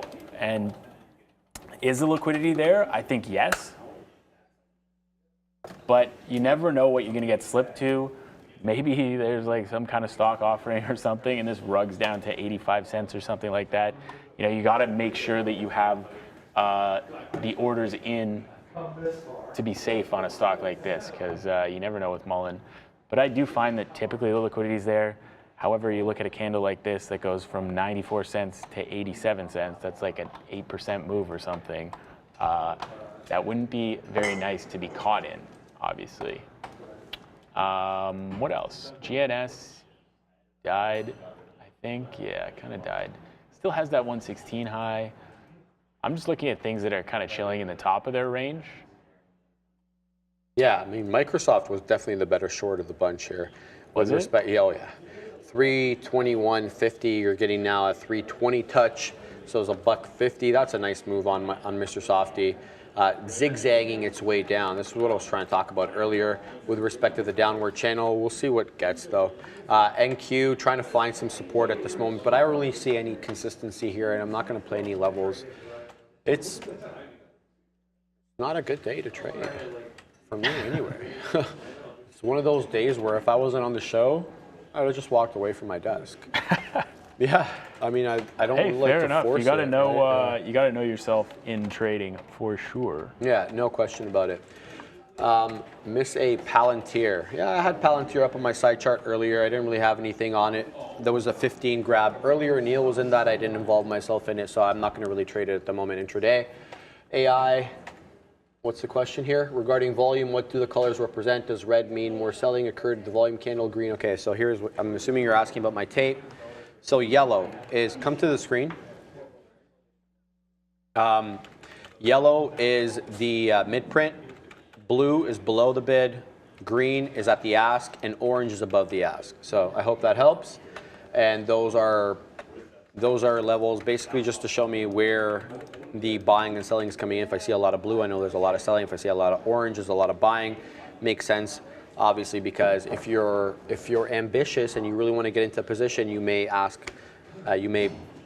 bid above the ask, and that's what that kind of represents. So that's what I look for there. Let's see what some other movers are doing. The RGTI breaking down now below VWAP. So got out of that one. Now it's at 2 1/3. Meta is curling right back into that 303 again. I think that there may be strength in this name, and this might be a tricky one here as we definitely dance with 303. Now, here's the problem with that. If we make a higher high here, this is a trend change, okay? So we dipped. This was a retracement where I got in, and then here we go again, right? So now you have a higher low on that retracement, and then if you print above, I would say 303 1/4. Here we go, right back into that higher high. So it looks like there may be strength coming in the market. And as I look on my side chart, Tesla just broke and made new day's highs, 242.99. So Tesla looking to retrace as well as it breaks through the crest of the previous pop at 11 o'clock. So this one, interesting as well. Some secular movers, I would say Tesla and Meta, definitely the strongest of the bunch at the moment. Yeah, I guess like potentially a lot of people thinking the same thing as us on this Meta, and just not giving the juice for that move. Although, I mean, it only goes to 25s there, so that was my initial stop. Why did I change it? Whatever. Stopped out of Meta there. Probably potentially at the high. I don't know. I mean, it looks like Meta's on an uptrend now. I thought if we reject this level cleanly that you could get that push down, but it did actually wick VWAP, which I said I would get out on, but yeah, really thought the market could have continued there. Meta looking pretty strong. Maybe we got to get up to these. I mean, if it wants to hold 300, then and everybody's thinking 300 break, then everybody's stopping out. Yeah. We've outlined this on what stock? I think it was on Nvidia. Like that potential, you're short looking for the 310 break, it doesn't get to 310, and then suddenly you're offside and everybody's covering, and now we have an uptrend. So it could be the same thing on Meta. Everybody's thinking 300 short, getting in down here in like this 301, 302s, totally expecting this to follow through, and then you bottom out at 330 and maybe never look back. But yeah, who knows on that one? Yeah, that 25. Probably the right stop to have based on the levels previously, maybe even 303.30, but I don't know, can't have them all. How is Oxy is almost at $66. Is this still Oxy going? is just the uptrend of okay, yeah, I see that. NY. Yeah, high of day 84. We're trending back into there again. I always struggle to get into these trending stocks. I don't know about you, Tesla's Sharif. going, bro. Did it take it out? Yeah, it took out tops. That's something that I wanted. Yeah, Tesla is definitely the strongest of the bunch. I mean, it's still down 1%, almost 1%, but definitely really breaking out here. They had a headline this morning with respect to the Monterey facility that they're looking to build. There was pictures by a Mexican newspaper that showed there's already construction equipment and stuff there looking to build out the facility. They're looking to build that one for their robo-taxi as well as their newer, cheaper hatchback. So, I mean, that's really going to help with affordability. And I mean, Sean came in from Rome and he was like, oh, there's not that many Model 3s because Model 3 is a big car in Europe. So if they can get a smaller vehicle, that's another market that they can really get their hand into. So we'll definitely keep a close eye and and definitely make sure we're following what's happening over there. Maybe to jump into this position long term. I know Sean's dip buying Tesla at every opportunity he's getting. He's trying to stack the deck on that one, but there we go. Tesla making new highs, 243.20, very strong, breaking the crest there at 242.5. I'm long right now. You're long Tesla. I like it. I just got long above 243. It dipped in there. It dipped to like 95s just now, and then couldn't print below that. So I'm long just above starter size at 243. Looking for this trend to hold. This breakout. This seems like a great breakout to me. If Tesla wants to kind of buck the trend here, that trend, and just blast up, I think we can get to 245, no problem. We were trading there yesterday. Yesterday's kind of consolidation high in the afternoon, 246.5. Yesterday's low, right where we are right now. So if we want to break into yesterday's trend, 245 kind of area would be where I'm looking to get this one out. So yeah, I think this looks like a good trade on Tesla. If we hold this 242.50, I would add more, and then try to get all of that into that kind of 244, 245 level. I mean, if you're going to break this kind of long-term trend and do all these higher lows, I feel like this is one that can actually has the juice to go for sure. The Fute's making a higher low here. Yeah. So it's an interesting look. The ES defended that 44.75-ish area where you had some bit of a dip buy into that area. It's not in the clear by any means. I think much in the same way with the NQ kind of defended this area as well. These are not levels that I had earmarked, but looking to see if there's a trend change. I don't know. I don't want to step into anything. I don't want to step into anything at the moment, but yeah. Oh wow, Meta coming right back down, rejecting 303. Are you kidding me, bro? I had my stop on 303.26 before, and I moved it down because I saw size on 303.17, so I put it to 18, and then yeah, that was a mistake. I shouldn't have moved that. Shouldn't have moved that stop there. That's going to be. I mean, it could be. Who knows? Who knows? If we hold VWAP again, we hold VWAP again. But we'll see on that. Tesla is holding the breakout price of that 242.50. So I want to see it kind of get down there one more time. Maybe see a little reserve on the bid to add some shares to this one. Market not really blasting off, so got to be careful and maybe look to the teal for the add on this. Because I don't want to be adding too much too high and then getting the wrong average price on this idea. But definitely in an uptrend at the moment. So maybe just buy this uptrend. Where would that be? Somewhere just below 242.50 makes some sense. Do you think this is a failed VWAP break on Meta? This was interesting here because you get that 303 touch, and it's not really a reversal candle, but you're coming down quite aggressively now, right back into VWAP. 302 and a third. Here we go. Do we find support at 302? I mean, there wasn't really support earlier. What a retracement on this name. The volatility is wild. Zoom Info. Nimit asks, what's the ticker for that? You're going to have to give me the ticker because I'm not going to look it up. What else we have here? Zoom Info is ZI. ZI? ZI on NASDAQ, I believe.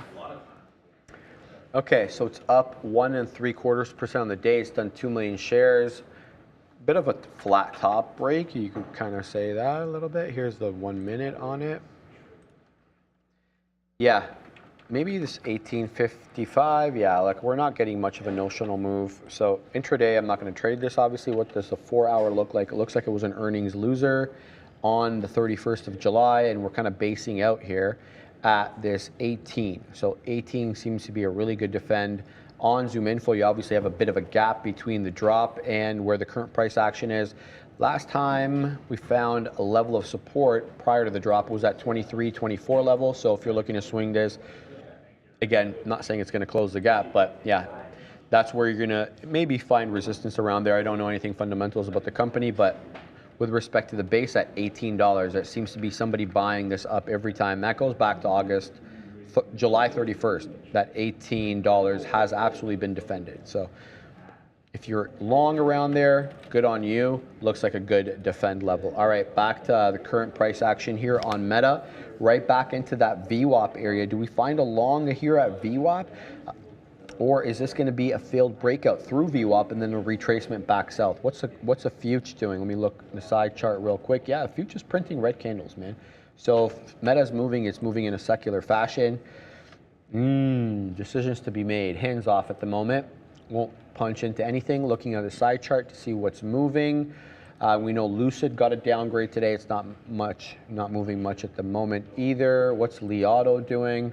Since I'm in this one, holding 40, which is what I want to see. It's down 6 1/4, which I'm happy about because I got a better average price on there. So my swing trade, I filled at $40 and change. By change, I mean like 10 pennies or something like that. On Li Auto's getting a better cost basis, down 6 1/4. Definitely has been a sell the earnings, sell the news type event for Li Auto, in addition to all the new headwinds that are coming in for these Chinese ADRs. Bans, investment bans coming in, essentially the stimulus coming in from the Chinese government is coming in slower than expected, and now we're not even sure that if it's going to come in its full size as once believed it was going to be. So some headwinds possibly for these ADRs, but I think Li Auto's fundamentally sound in that they're delivering. Now, what I want to know and what I need to do more research on is what the prospects of exports are, because we know the Chinese economy is cooling with respect to their consumers' buying power, right? And not recovering as quickly, so you have to look to see if they can find alternative markets to sell their cars, ones that are not suffering as much. So we'll have to do more research on that, but I'm keeping my eye on Meta. It looks like we're getting a nice little defend here happening at VWAP. Big retracement into it. Is this going to be a consolidative, like sideways move, or are we going to actually get directional movement? Get a nice How many green candles do we get on the 5-minute chart? 1, 2, 3, 4, 5, 6, 7, 8, 9, 10, 11, 12 before one red candle on the 5. And then here we go. Coming back into VWAP again. Do we start printing red? I think this market's a little confused at the moment. I'm not touching sure. anything. I'm not going long or short. Not sure what it wants to do yet. Yeah, I'm not. I don't know. I want to add to this Tesla if it gets back above 242.50. If it can't get there, though, obviously you got to get out below the prior low here at this 241.20. So looking for a high above this 242.50 to add, and then potentially get back into that 243.20 for the breakout kind of move. But I don't know. This market's not looking very breakouty at the moment, as you can see.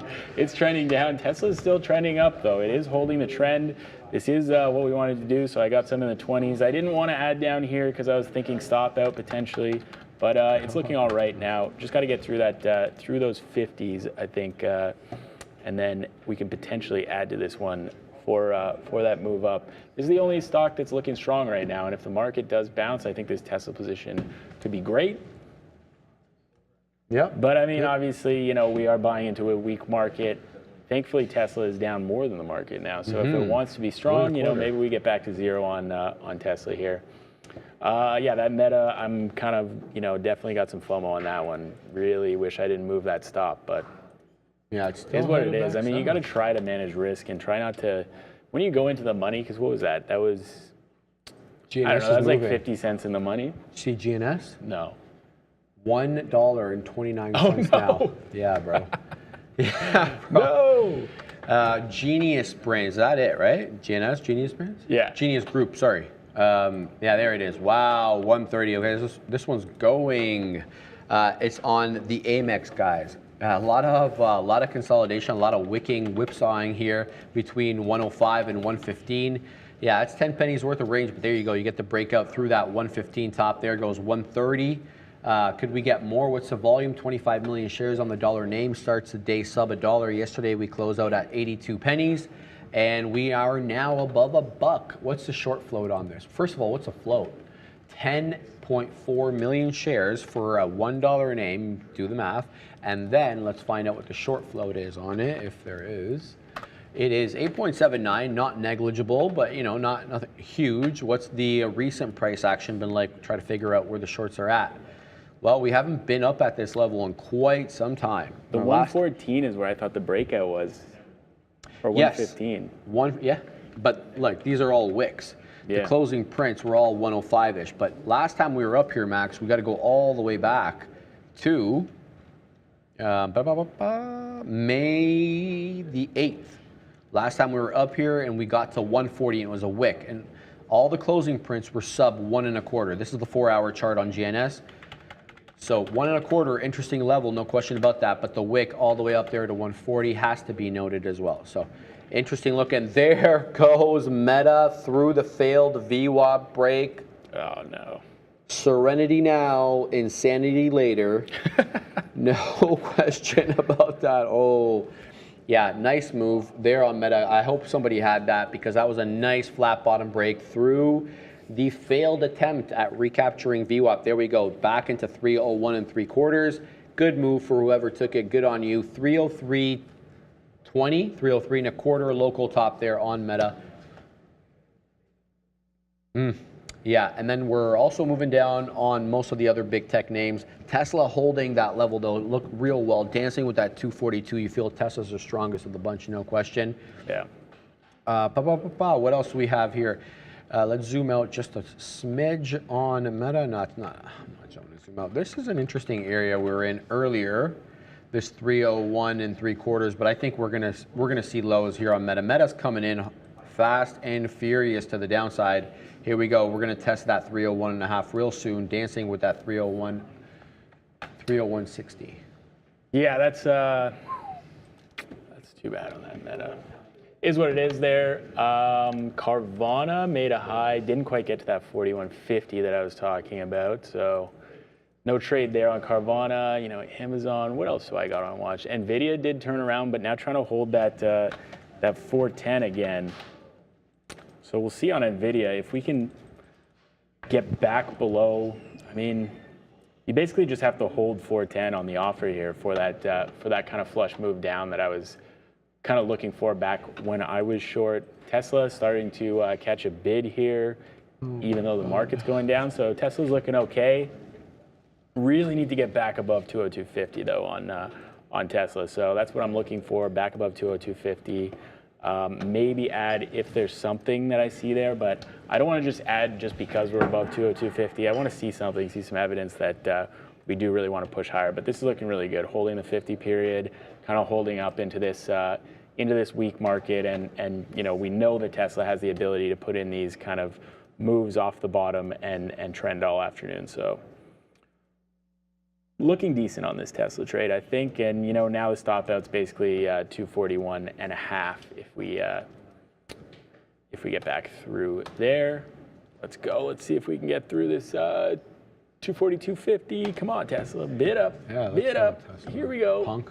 I don't know, late volume, middle of the day, maybe not the time, but I mean, if we are trending up, it is the time to join the trend. But we'll see on this. It's one of those days where you have to have a lot of patience not to punch the screen. Oh, yeah. Not to punch the screen. Yeah, at least for me. Right. Oh, man, when I was trade at home, I throw slippers. I always threw something that I know wouldn't break anything, right? Like, you always have to find something a little cushiony. Otherwise, you'll regret it later. Like, why did I break that? I actually used to grab my phone and want to throw it so bad, and then I would just lob it onto the couch. Just onto the couch, just onto a pillow. Yeah, I've done that. No, I throw slippers because they're always cushiony and like, they're not going to break glass. You throw it at the bed, well, whatever. But I had to throw something. And today was definitely one of those Darwin, days. how many likes for a keyboard smash? No keyboard smashing around here. Yeah, well, only Sean's Katina, allowed man. to. Only Sean's allowed to smash keyboards. We need like a clip of the Katina man smashing the keyboard that day. It happened right at that spot right there, and needless to say, it took me by surprise. How Canadian of y'all. Yeah, well, whatever, man. Why do we have to break stuff? Because you're just gonna want to regret it. You're gonna regret it later. Once you cool down, you're gonna be like, oh, why did I do that? Yeah, what did I do that for? Right? What's the chat up to here? Let's see what they're saying. I missed that. Sharif looks like a guy that wears a smoking jacket and slippers. You know what? Today was the first day I found out what a smoking jacket was. I wouldn't have known what you were talking about. But I was on Facebook Marketplace, just seeing what's available. And some guy had written smoking jacket. I'm like, okay, yeah. So it doesn't stick, the smell doesn't stick on you. But first time I hear of it today, baby. I just thought people wore robes. I thought that was basically it. I'm learning patience from you, says Jay Haas. Oh, trust me, I'm learning patience from others. I have no patience today. Sharif Hefner. No. That's funny. Yeah, I need a chuckle today, man. Goodness knows this market has slapped me around today, Max. No question about it. Yeah, not an easy day on the market for sure. I mean, if you had the shorts early, then I think you're printing, especially if you're still hanging on to them, which, I mean, that is tough, but you could definitely be trail stopping some of these shorts. We're moving down again on the future. That IONQ never made it, eh? I really wanted that. The one you and Wainers were talking about? Yeah. Mm-hmm. NASDAQ, New York. I thought we could get to that 1850 price up here. Couldn't get to it. I was trying to short at 17. Apparently, that kind of liquidity grab above 1750 was the way to go on this one. Looking for a clean breakdown. I don't really see one. So I don't know how much. I don't know how you really would have executed on this one. Maybe this kind of pull back into 1750 would have made some sense here to take it back down into VWAP. But where does this bounce from is the question. I mean, 1650 to 1640 was holding really well for a while. If this wants to bounce, this is probably the spot that it does it at. So maybe you have this one on watch for the bounce back up 16%. I believe it was up 25% earlier. Put in a nice earnings move. Market kind of breaking down. Here we go. So the ES is actually was an interesting level. I think Dan was mentioning in the chat earlier, was holding this range, but here we go on definitely the ES, the less wiki and less, I would say, bamboozling maybe of the two. They've both been, for me, hard to read, but here you have a lower high, another lower high, and then you're coming back into that, I don't want to call it flat bottom, but that 44.70. Coming back into that level, if we break that level, do we break it with any vigor and then maybe see 44.59, maybe even 44.50? This might be an interesting short here on the ES if we break down this level. But if we get support, is it the other way? I mean, if buyers step in here, are we buying? Is it the opposite side of the trade? So let's wait for it to resolve. Let's wait for it to actually make the prints before we make a decision. So here's what I'm going to do, because I may not be looking at this. I would definitely want to know if it's going to break that 44.70. So I'm going to put my alert there. If we get that break on the ES, I want all the smoke on this one. But so far, what a nice bounce on Stressla, bro. Holy, talk about dip trade. Stressla dips into 241 1/3, and just like that, we're knocking on the door of 242 again. Lots of volatility on this name on a day where we really haven't seen, well, I should probably not say that. We have seen volatility. What am I talking about? There's been a decent amount. There's been plenty of volatility. Yeah, good bounce there on Tesla. I was ready to punch out below 241.50, but only spends about 10 seconds below there and then kind of blast back up. So we'll see if we can get back above 242. Let me get to some super chats not here. Looking great yet. Let you super deal chats? with that. Yeah, All I'll right. let you deal with the trade. Money Deviants, $5 super chat. Thank you very much. What do you think about SoFi? We'll get to that in 1 second as I address the other one here. Spinomaster, $5 super chat. Thank you very much, Spinomaster. Rough day, flat for the day, except for the SQQQ printing. Happy for you, my friend. Trust me. I'm happy you're printing because I'm not. You guys have a nice weekend. Think I'll take a nap. Take all the rest you want, as long as your stop is in place. All right, in case we really get going here to the north side. Let's look at the SoFi. So let's bring up the dreaded Rigetti chart, SOFI. Now we know that this one was a bit of a beneficiary earlier in the year, right? I mean, look, Supreme Court decision comes out. People are buying the rumor here that the conservative majority Supreme Court in the United States would reject the Biden administration's program for student loan forgiveness.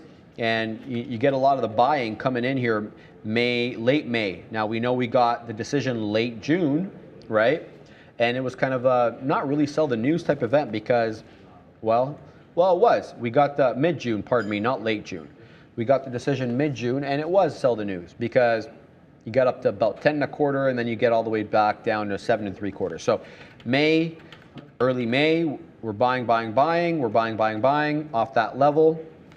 Now, the important level for me here, at least locally, taking us all the way back into, yes, this is a very good level. February, this $8 level stands out to me. Look at this. Mid-Feb, we get up to 8, we reject. Okay? Very much a rejection. We make it all the way back down to 450. Then look at this. We make that high that I just talked about, 10 1/4, off the Supreme Court news, and when we get back, you guessed it, $8.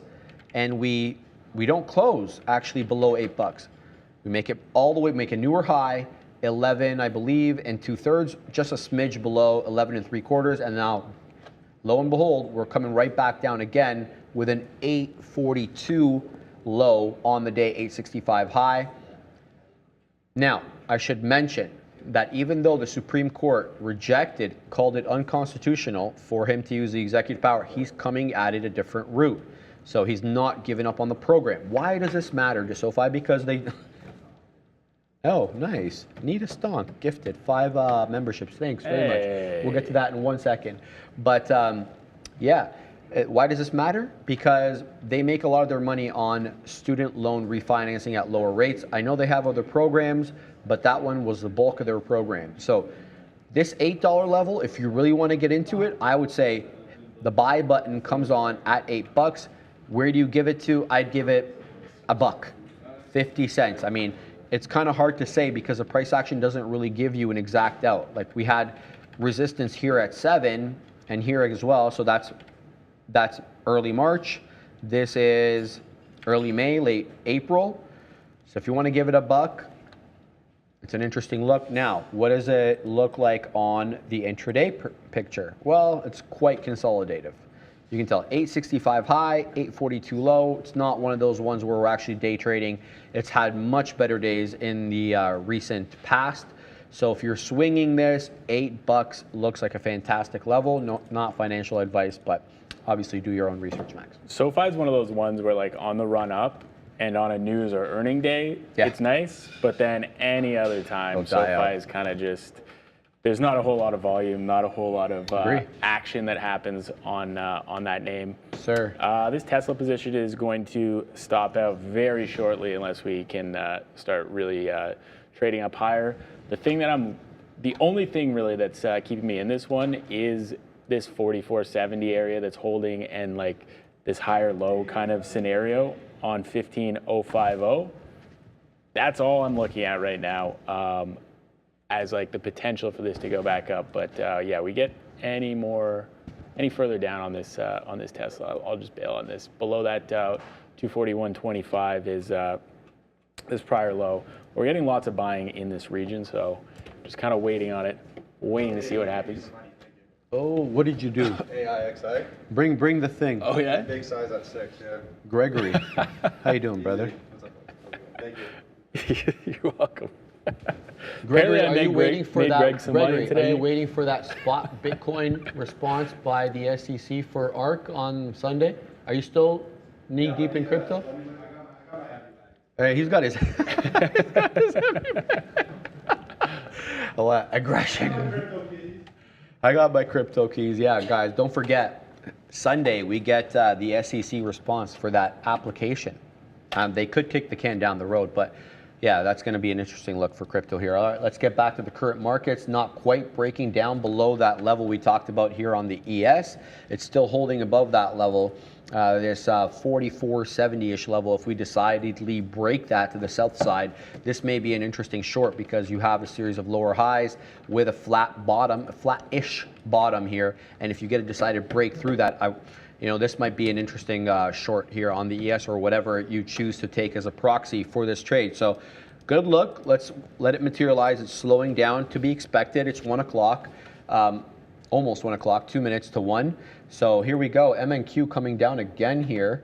ES coming down again. Keeping my eye peeled on this name. In fact, let me switch from MNQ to the MES here. Here we are. We're at 4470. Are we going to get a decided break south, Max? Or is this going to be more bamboozlement central on what's been a bamboozling day? I don't know, Sharif. I don't know. I know. I hate to ask you, bro. It's kind of more rhetorical at this point, know, right? Like, I just mean, I hate to put you on the spot, but one of those days where, I feel like volume's probably kind of light today. Volume's really light today. it is, yeah. It's summer trading. It's Of summer course, trading. yeah. Liquidity at a premium at this point. Absolutely. Absolutely. Yeah, Let's see. I don't know. Maybe the market just wants to bounce. Maybe there's not enough volume in the market to actually make a move. We just retrace back and forth all day. It was out today. Hold on. For Lats saying the response was out today. What are you looking at, Max? What is this? NN. What is that? I don't know. Oh, I see it here. What is this, bro? Just popped up in my trade nav. ideas. I'll get to that one in a second for Lats. Thank you for bringing that to my attention. Keep going. Go to his chart and I'll read out what it is. Engage in delivering positioning and navigation timing solutions that overcome the limitations of the existing space-based global GPS. Okay. Oh, it's only 1.5 million on volume. This looked like when I pulled it up on the trade ideas chart. We're up 35%, which is great. 20% short float on a 23 mil float. So that could, there's some spice there for sure. Earnings winner. Yeah. Looking at the daily chart.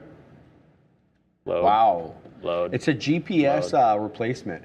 I've heard a lot about people using quantum satellites that stay in a quantum state and therefore keep an infinite persistence, infinite precision.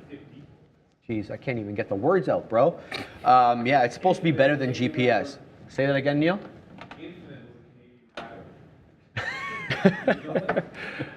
Infinite was a Canadian rapper, apparently. No, I don't. I know Choclair. I mean, know, if you like this, you like this, you like this earnings name. Yeah, it's a good look. It's a good look. That $4 level. Good defend I mean, at that look at this level, consolidation that we're doing below $4 for what is that? More than a year and a half here, below $4. Takes out the 4. Now you're trading at 5. Where was this trading pre-market today? I don't have any data for pre-market. So I guess, I mean, really all the volumes just come into this one. So tough to have had this this name. But that $5 goes right to $5.20. Now we're reversing. I don't know. I don't think there's enough liquidity on this one. But you know, trade ideas chart popping up for us again. What else? What are people trading here?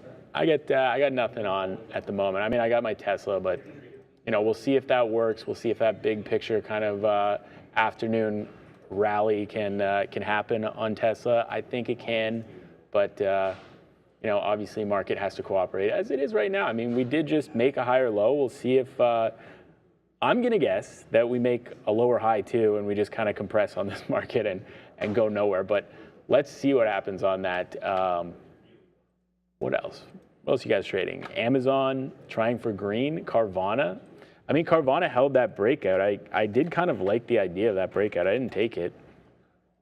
But I liked the idea of that Carvana breakout above this, what is it, 4070, breaks, holds up to 4135. I think that 4150, if you look from yesterday, is, where is it, 4150, is kind of more, a better breakout price on Carvana than here, but probably also a price that people are going to be looking for liquidity to get short. And given the low volume on the day, I don't know that the short squeeze idea is really all that great, but I mean, trend up for sure. And I don't know. I mean, if you're long down here, it's Carvana. Typically, you're kind of trying to hold for the moon and trail stopping. Maybe you're trail stopped at $40 now. I don't know. Maybe you're trail stopped at this breakout price, which is where we held twice. That would make some sense. But yeah, let's see if this NASDAQ can get off the bottom. Maybe there's another trade in here. Okay. Nvidia is back at that 410 price. So this could be a bit of a decision point on the market. The market's kind of coming up to some moving averages. Nvidia right at that 410, which is now the 50 period on the 1 minute chart, which we know that lots of people look at. So maybe Nvidia either breaking or turning around is what kind of decides the market direction here. Obviously the Tesla back through 242 would make sense. You're long? Yeah, it held this range. You're long MES. Oh, okay, nice. All right, we'll see what this one does. Yeah, let's see how much more money I can lose today. I mean, it kind of feels like the market's just kind of compressing at the moment, and we probably get a lower high again, is what I'm thinking. But we'll see. Maybe we just break out and we do a Friday afternoon rally for whatever reason, profit taking on the shorts or something. Who knows? Let's look here. Do we really know why the market is down so much? Just the earnings miss out of the chip name? Well, yesterday it was Mary Daly. Yeah. Something Daly. I don't want to misstate her first name, but she's the Fed president. After the whole CPI thing, she said the job wasn't done. They say the job is not done, means more rate hikes. There we go. I mean, that's always a theory. But the market's been down like pretty heavily this week. Yeah, tried to recover on that CPI print though. It did. It did. And then she kind of tanked the market after that, so you can have her to blame. All right, Bitcoin spot ETF. Let's see what the news items is on that. All right, here, pushed by SEC. I knew they were going to do this, bro. The SEC is currently reviewing over a dozen spot Bitcoin and Ether Future ETF applications. Of course, they push it back because they're trying to kick the can down the road.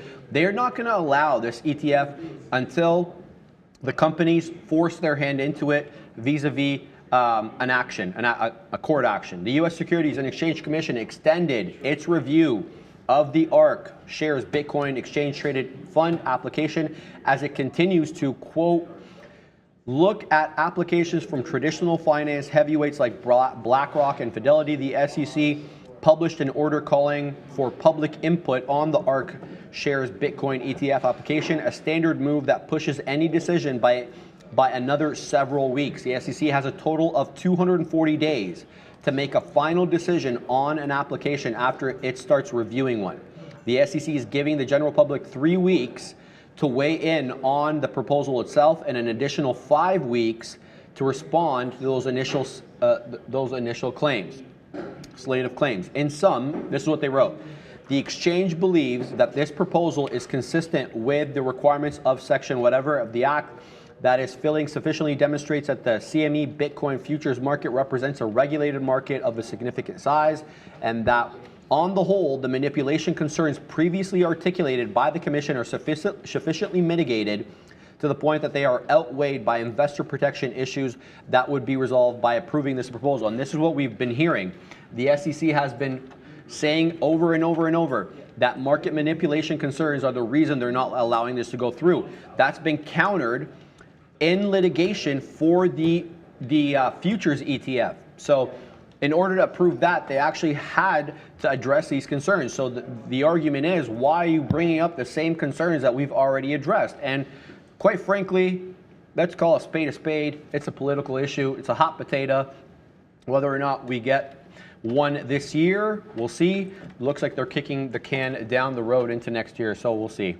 Anyway, more bamboozlement coming back right into that flat bottom break. This might be the end of the trade again here, Max. Yeah, feeling like the end of this Tesla trade as well. I think I'll flip short in a second. The market. I don't know. You don't want to overreact to anything, right? If it breaks this flat bottom, though, I'll flip short. Yeah. If Tesla touches 241, I'm definitely getting out of that. I may just bail right now. This market is not looking particularly hot at the moment. However, we haven't even gotten down to that low. I don't know. I liked the short off 240, 250 before. It seems to be playing out again. So yeah, I'm done with that one. That's is what it is on that trade. Not the best, but we'll see. What else we got in this market? GNS failed. Oxy still at the high, but doing nothing. Maybe rolling over a little bit on Oxy. I don't know. A short on the top. This was a mistake. Ford is at $12 again. Wow. Ford is getting just smoked. Maybe Ford on that kind of $12 key price hold makes sense. Ford's on the NASDAQ? No. Oh, F. No. It's F. Yeah. Not Ford. Whoops. Yeah, Ford. Come on, load. Oh my God. Bottom at 12.03. And now coming into that $12, absolutely smoked. Was it yesterday? Yeah, yesterday off 12.85 down to 12. So I feel like maybe, it looks kind of like a breakdown. You look at the daily chart, Ford doesn't have, I guess this $12 may be a little bit supportive here, but below that you got 11. Yeah, kind of $11. Maybe Ford is a breakdown at $12 instead of a bounce play. Especially with this NASDAQ market just kind of blasting into the low at the moment.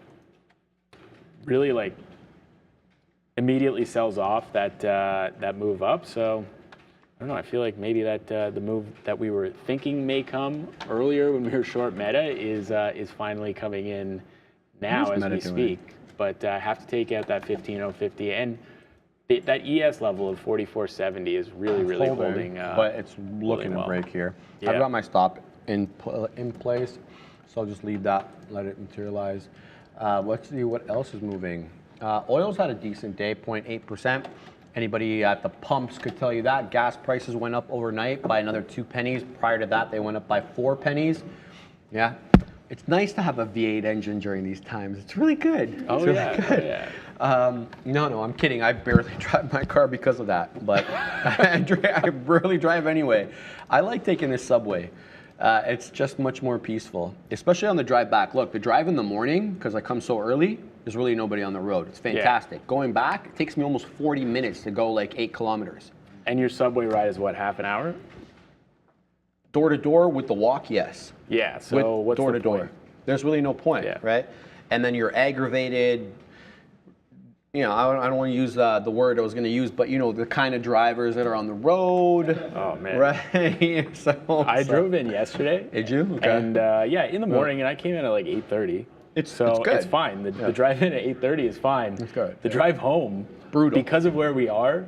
Like this area is just such a pain to get out of. Oh yeah. And I live downtown. Like it's not a particularly far drive. But yeah, the drive home was like twice as long as the drive here, and people are nuts. Man, people are aggressive these days. Crazy. You know what I saw? A dude taking off the, you know, they put like cones on the road when they want to do work like later in the night. They prep it. This dude lost his mind, so got out of his car, started ripping the cones off the lane so he could drive in the lane to elude. Yeah, he lost his mind. I don't blame him, man. Toronto traffic is outrageous. Yeah. Of course, I wouldn't personally do it, but you've never felt the frustration pent up that you actually wanted to do it? Getting out of my car and taking a... Well, I guess Neil is like a saint because I felt lots of frustration one time where I wanted to do that, but I never ever acted on it. By the way, I won't admit it on the air, but I'm kidding. Yeah, I saw someone yesterday. So someone is in my lane turning left, like on a full red light. Yeah. I'm like, wow, that was ridiculous. That was aggressive. Okay. And then after that guy's completed his turn, right, another guy starts his turn from the other lane. And I'm like, oh that's my fantastic. God, are you serious? That's what you want to see.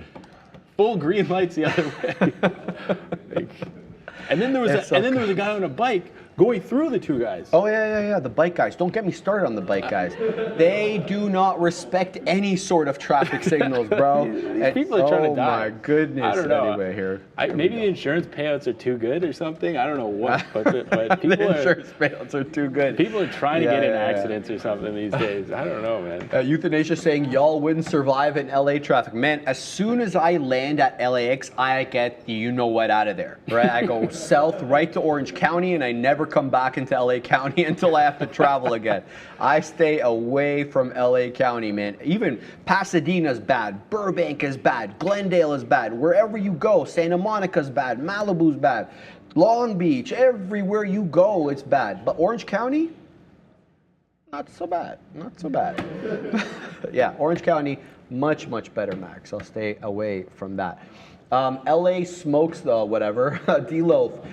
Sharif, brakes only slow you down. Aha, bike guy here. Montreal traffic ain't too shabby. Yeah, I don't think Montreal is as bad as Toronto, especially because you guys have a better subway system than we do. Not for long though, my friend. Say that again? Road safety is pretty bad in Montreal. You're going to take it for nothing apparently there, says Fabian in my ear. So yeah, another look. But Max, are we holding this dreaded 4470 level over here, or are we is it gonna be another flat bottom break where we get bamboozled? I'm talking about me. I'm feeling like it's here we're just talking about the same thing over and over again. Yeah, sadly we're hitting these lows, thinking that we're gonna break down, and no breakdown for you. But I mean, some of the names really are. Meta's actually going for that 300, but now that we did that. Now that we've done this move down on Meta, I feel like there's potential for that 300 to be bad. I don't know, I don't know that I want to short Meta $3 down from where I wanted to short before.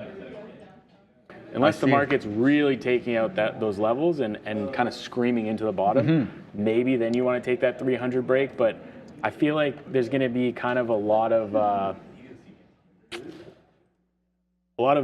noise at that 300 level. Yes, you would have to give it a lot more risk than I would typically want to give it. So I don't think I'm going to take the 300 break if we do if we get there.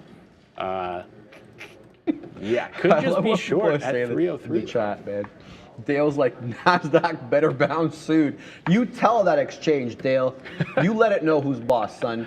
Yeah, sadly we don't get to bully the market. With the amount of buying power we have here, but we're not BlackRock either, Max. So, yeah, Meta is coming down, and it's coming down fast and furious. All the while the likes of Microsoft is holding up, Apple as well, Amazon wants about to go green again. It's been very consolidated, but Meta really making lower highs all throughout. Let's bring in the Meta chart. It's been a tough day for Meta. 1.62%. But I still think that, if we get that 300 touch, I mean, initially we didn't get 300. We got 30.50, and it was a great long. You got like almost $3. You got $2.75, got up to 303 and a quarter from wick to wick. Obviously, you're not going to get both wicks, but here we go again, looking to create. It definitely created a lower high on 2 occasions here. Do we get that lower low? We did last time, because last time around we stopped at 301, give or take. This time, two. You guys know what I mean. This is a 301 base. Here we have a 350 base.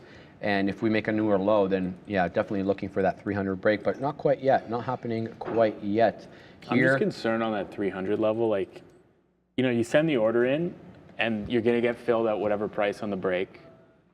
And I'm worried about that snapback and like how bad that can be. Like, am I losing $1 right away if I lose on that trade? And I feel like the answer is probably yes. Probably yes, yeah. Which I don't think merits. I think you got to find a way into the stock versus if it just kind of screams into it. Now that I'm looking at, before when we're consolidating here, for how long was that? 11:32 to, so for half an hour you're consolidating at the lows. Then you kind of make the move that's only 50 cents into the level. Right. Then you're chilling because there's going to be sellers all the way up to the 50 cents, and you're not going to lose that $1 right away. But here you're screaming into it. Then that's a liquidity grab, bounces right away. Maybe you're losing $1 plus on that move. I don't want to get into that kind of. It's almost when you put that order in, it's almost a gamble. Yes. Because you don't know what price you're going to get, and you don't know what price you're getting out. Versus other ways you can find ways in where you have like a legitimate stop and you know what price you're going to get. So I think I'll stay away from that 300 break, but. I want to mention quickly here, Baba. I see a bit of a smiley face forming on my friend Baba. Who's calling me, man? Likely fraud, says Rogers, so I will not pick up. But yeah, a bit of a smiley face starting to form here on Baba. 94.50 base, just broke through 95. Baba beat up on the day. We could call it an earnings winner, if you want to call it that. We know there's a big Chinese headwind, no matter how you look at it. Whether or not they reported good earnings, the headwind is the headwind. It's independent of that because earnings are backward looking. So here we go. Let me bring in my chart. It shows it a bit better. Michael Noss says buy the smiley face. So here it is. Bit of a nice curl here. Now breaking through 95 and a quarter. I'm going to take a long with a 95 breakout. So this will be about a 30 penny risk. Let's see what we get here on my friend Baba. We'll try to hold this one into VWAP, which is at 95.75. If we get a move up, great. Otherwise, we risk 30 pennies. The future holding, at least for now. Let's see, a couple of points in the money. I don't expect too much out of this because we still haven't made any newer highs. No question about that risky trade, but my stop is in place. Let this one run, and we shall see what happens. Baba definitely slower on the day, though. I know I'm flipping back between both, but I have to manage both positions. Baba's volume on the day, 17.2 million, not bad. Volume definitely dropping off at the moment. Long 32s. Let's see if we can get some out here at the 50s. We'll sit with a resting order at that 90, 95, 50. We'll say a penny below that. We'll see how that one does max. Let's see what the chat is up to. It was Bogdanov. You should have answered. Come on, Boggy, you punk. Where is he? Likely fraud. I don't know. Bogdanov. That ain't fraud. There he is. This is a peculiar looking fellow. Let's see. What else people are talking about? Carvana's ripping.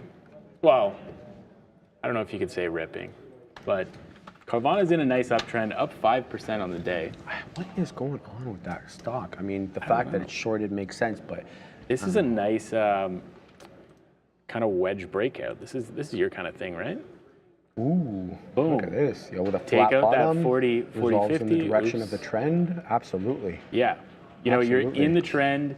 It consolidates down at lunchtime from 10:30 all the way into noon. Break that, hold, blast off, ish. But what is that? Like the breakout price is 40.50, let's call it, and it holds that. It gives you like 5-6 minutes to get long while it's holding it on the bid.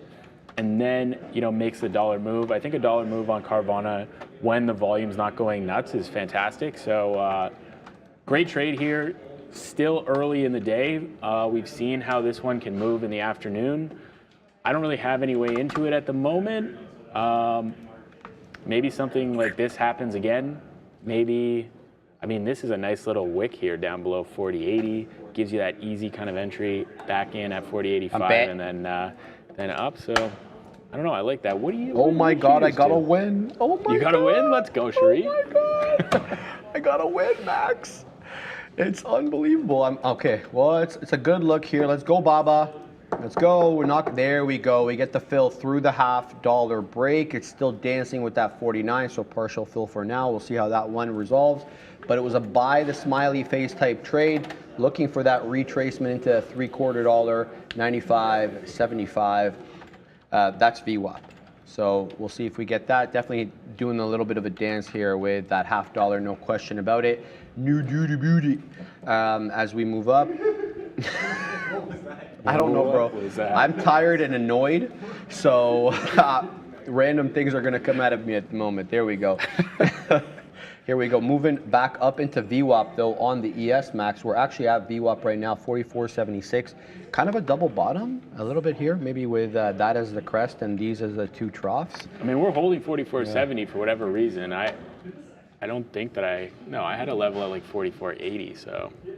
Yeah, 44.70, just holding through the afternoon. I guess probably got to wait for the for power hour to really decide what's going to happen on the day here. We can wait. But yeah, we just keep bouncing off the same levels. Both markets looking kind of similar. Yeah. ES being, just that little bit stronger. But yeah, I don't know. Not a whole lot happening at the moment, Sharif. PGY, why is this not? All right, well, we'll see what happens here. A couple of points in the money on the future. We'll see.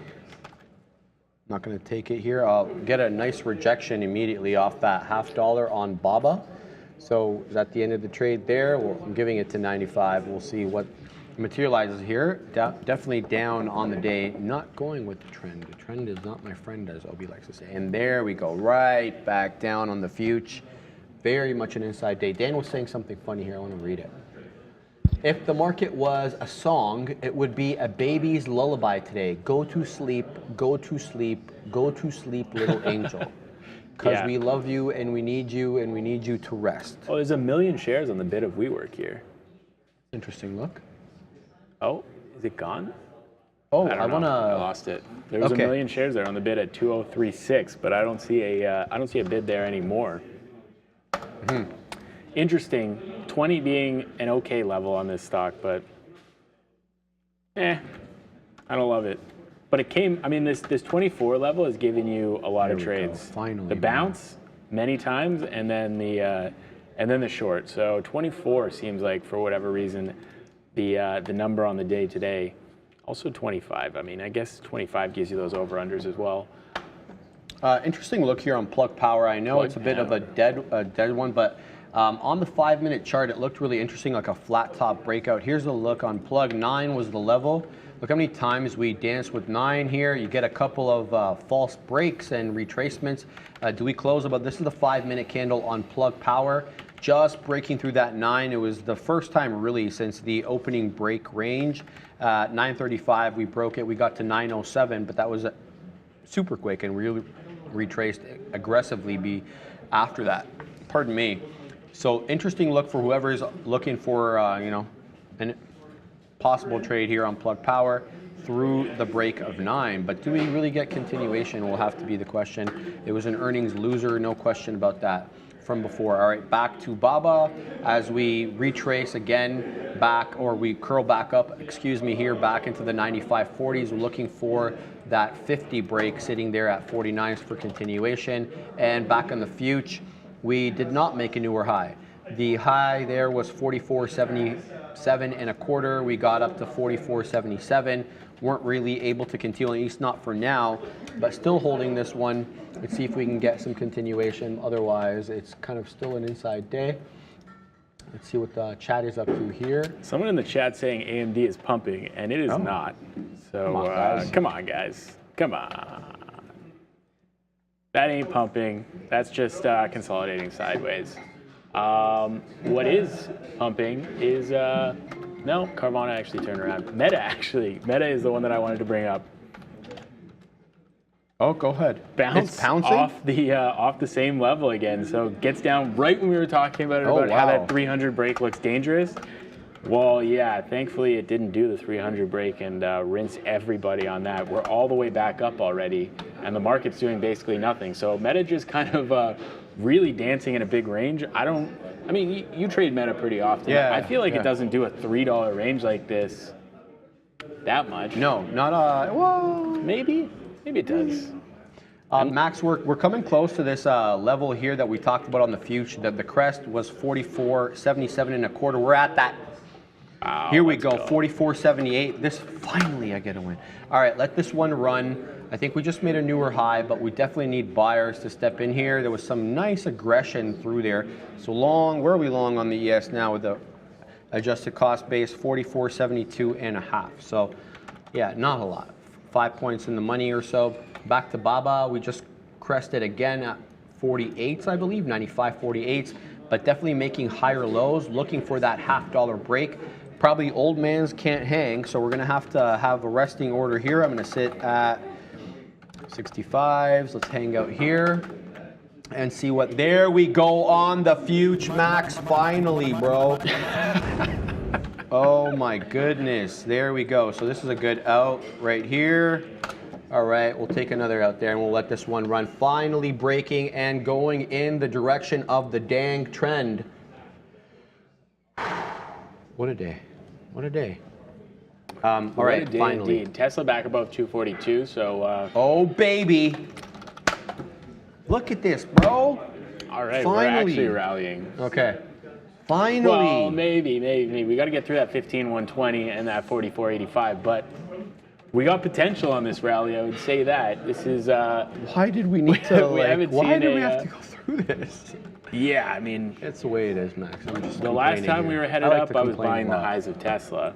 And that was a bad trade. That was a straight up... that wasn't that good. Wait for VWAP. Wait for the those key levels on that one. Now we're back above 242. So I don't know. Is that a fade off 243 again? It's done it like 5 times. But now the trend is kind of to the up. Very slightly on the high side, but on the low side, definitely making higher lows constantly. I think, I mean, the thesis on Tesla is the same, you know, that it does have the juice to do those later rallies. And Carvana would now be $1 in the money on that breakout. So that's looking pretty strong. I don't know. I mean, realistically, Carvana has to make a new daily high to look like it has any kind of strength in it at all, right? Yes. So we need to get above that 43.79. Let's call it $44. Okay. For Carvana to be strong, but there's a long way to go to get there, and you know, at 41.50, good level if you can hold that and continue the trend in the afternoon. That'd be bullish. Maybe we're trading Carvana on Monday. Yeah, who knows, bro? That would be fun. I'd like to get another Carvana trade in. I think. I think you've made quite a bit on Carvana in the past. So there might have been some wins before. Yeah, might bring a smile to your face here and there. Plug about to go green. I got long plug through the break of 9, guys. And we are just about to touch the highs. Now, I mentioned this on the opening range. We got the 907s. Yesterday, we ended up the day at 905. There it is. I'm seeing 906 on the print here. Obviously, we're talking about pennies, but the size is what matters. Let's see if we can get continuation, but a good flat top break at that $9, no question. There was constant rejection at that level, and then you had finally a closing print come above it. And there go the longs, about to go green on the day is Plug Power. Quickly back to Baba. Just want to see what this one's doing.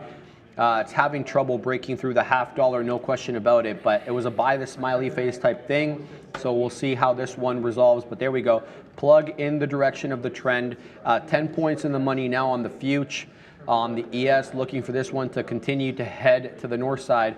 The peak here, a bit of a tricky one here, Max, because you have several peaks. 44.82 if you're looking at the closing prints, but obviously 44.85 is yesterday's closing print. So 44.85, I believe. And that's the breakout price right now, basically, that 44.85. That's where we stopped last time. So, well, yeah, exactly. Yeah. Which is why I'm assuming we stopped there last time, because it was the closing print, and therefore on a lot of people's radars as a resistance level, people taking profits, people initiating shorts, what have you at that level. So let's go ahead and sit at that level. Max will set a couple of shekels below it, because you know how this works. Bamboozlement's fast and furious on this bad boy. So we'll sit there. We'll see what's what. We just got another nice pump into plug power here at 907. Right back down to 906 though. Do we hold 9? That's the question. These are 5-minute candles. I mean, they don't mean that much in the grand scheme of things. So do we hold that 9 level, or is this going to be a failed break? volume spike on AMC. Okay. And just through high of day, but I mean, it hasn't really gone anywhere and it hasn't continued. So I will see if I have news on the blotter on this one. Ooh, don't do that. Come on, come on. AMC. I don't see anything on AMC right now, but definitely a volume spike, high of day volume there, 650,000 shares on that 1-minute candle. I don't know. I mean, it is an uptrend today on this name, so maybe maybe something just came through. Maybe that's just some big block order that pushed this one through the high there. But definitely a lot of shares that just went through on this name. We went to $9 on AMC recently. When was that? Oh, earnings. Remember, it had like the best July. July was the best month in its history, believe it or not, in its 100 and something year history, because of Barbenheimer. Can you believe that? Yeah, I mean, yeah, people are going nuts on that Barbie movie. Nuts, what's bro. What's the all-time record? Isn't it $1.5 billion on like I don't Avatar know. or whatever? I mean, I could remember look it up, but Titanic held that, and then Avatar held that. It was like, I don't but remember. Barbie's already at $1 billion. Worldwide, yeah. Yeah, it's already at $1 billion. And Oppenheimer was just half of that, 500 or 600 million. You do the math on those two, I mean, obviously it's a good look, right? But I hear that Barbie movie's good.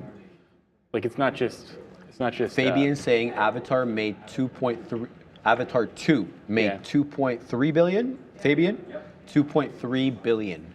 What's number 2? Avatar 1? Fabian is undefeated, by the way, because he, Endgame, he said.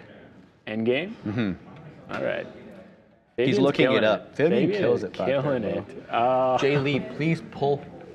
It is affirmed. It is Endgame, affirmed, and not affirm the stock.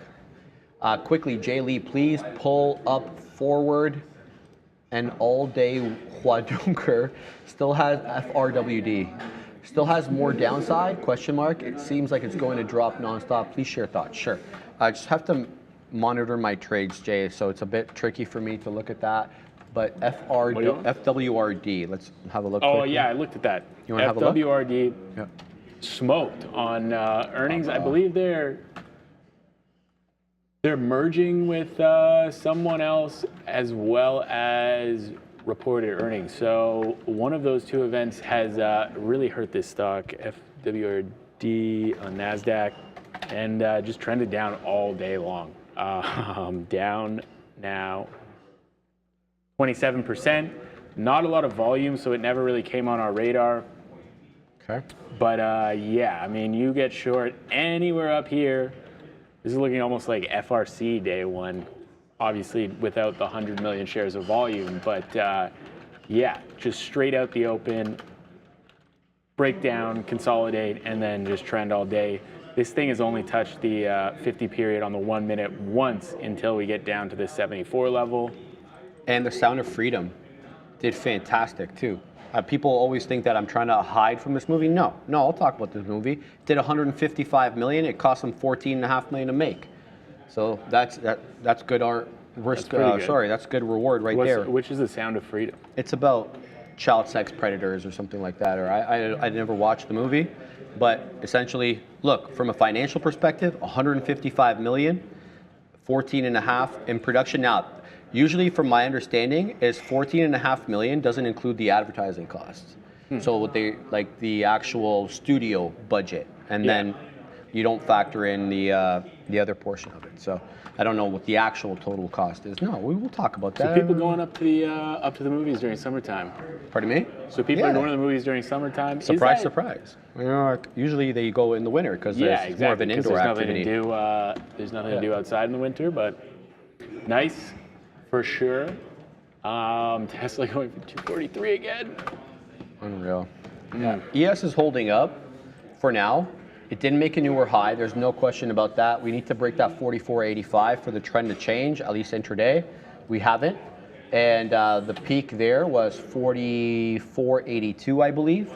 That's the top wick of this candle. I think it was a couple of shekels south to 44.81.75, but we're still dancing with 44.81. We're definitely at that top end. We're above VWAP as well. So I'm not going to end this trade. I'm still watching. I think BABA I'm going to get out of if it breaks at 99.15 bottom over here. This was kind of a top that we had trouble breaking through. I'm going to give it to about 10s. So that's it. BABA gets to 95. Yeah, like that. And then we shall take out the entire thing on our friend Beba. Shout out to our friend Ian.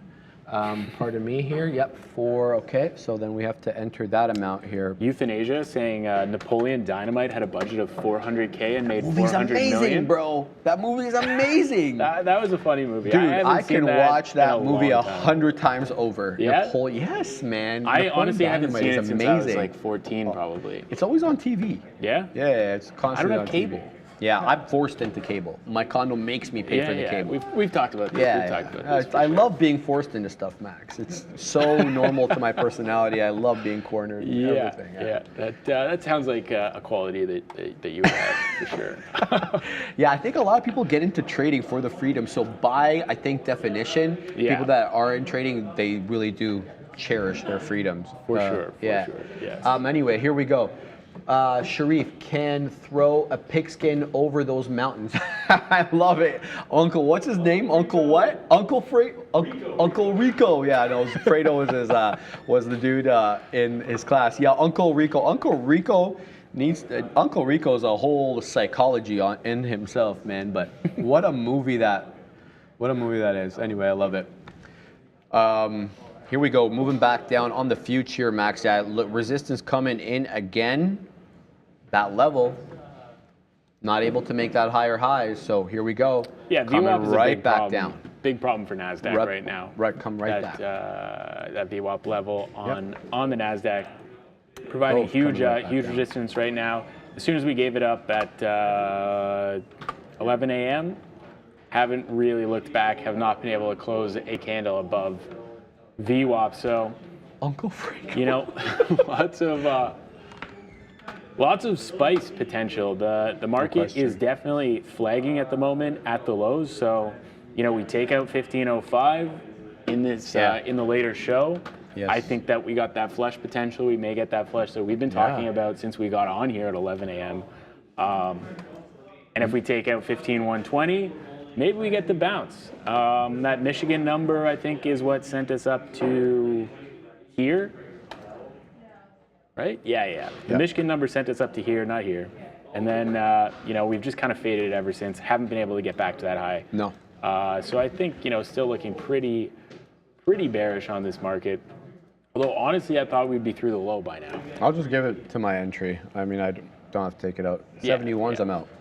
Yeah, and you've got a few profit takers out there on that. Yeah, we'll see what this one does. We're above VWAP. It's just the NQ is below VWAP. And the NQ found 5100 resistance, lower high, VWAP rejection. Everything setting up for the short here, quite frankly, on the NQ. The only thing is we had a higher low. Last time around, 50037 was a low on the NQ. Last time around, we couldn't break 15050, so it's a bit of a compression pattern. But definitely, if you're looking for something to resolve in the direction of the trend, it's down.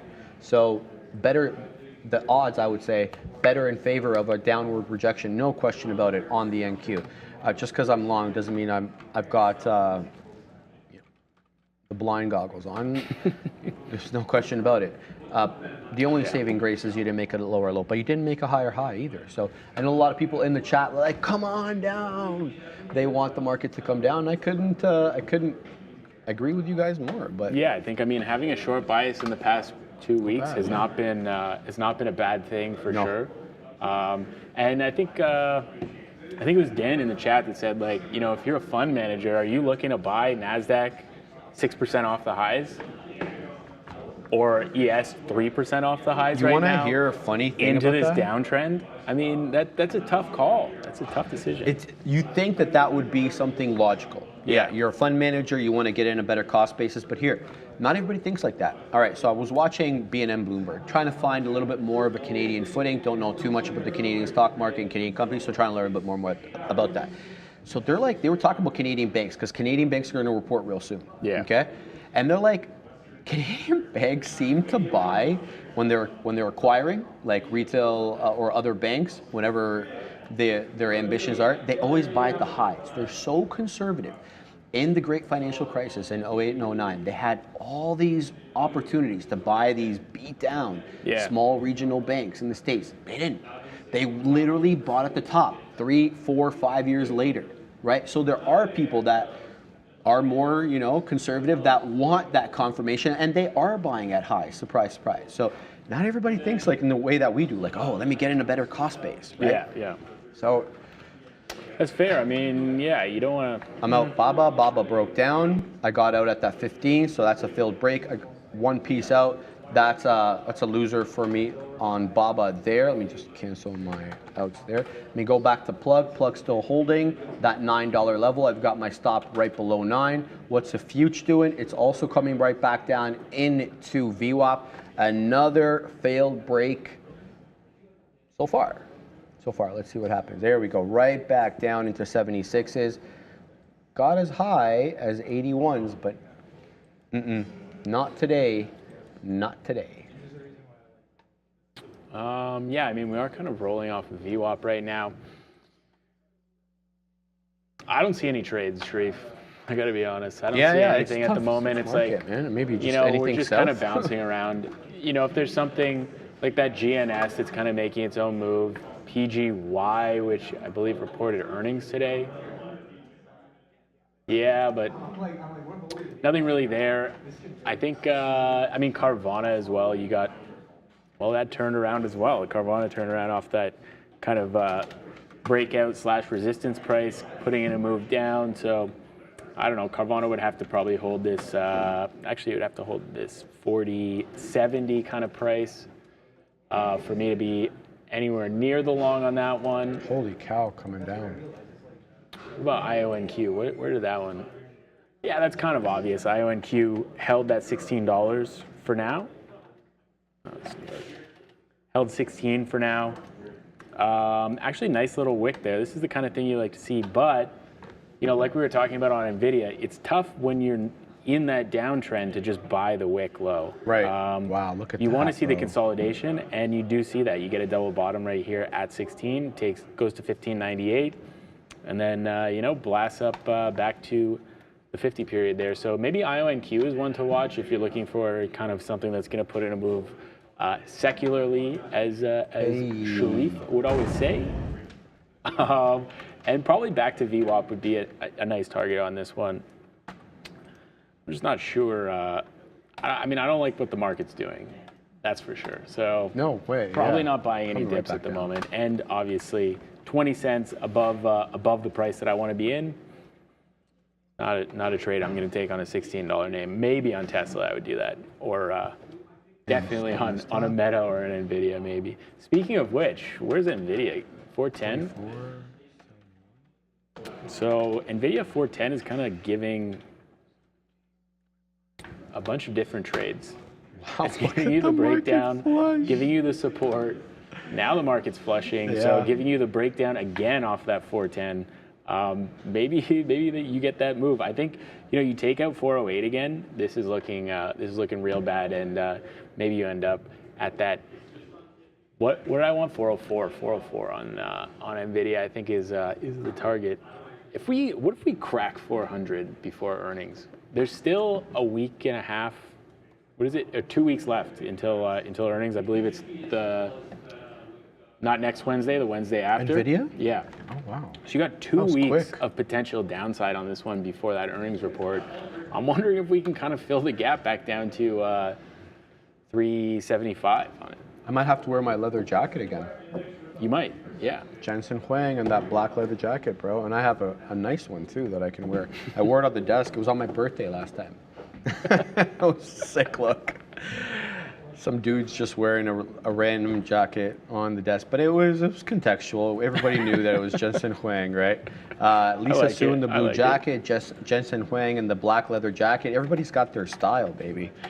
Someone was talking about Upstart, and I haven't looked at this name today at all. But earnings loser the other day. Man, big time earnings loser. Yeah. That's nasty. That is so nasty. Still making the move down.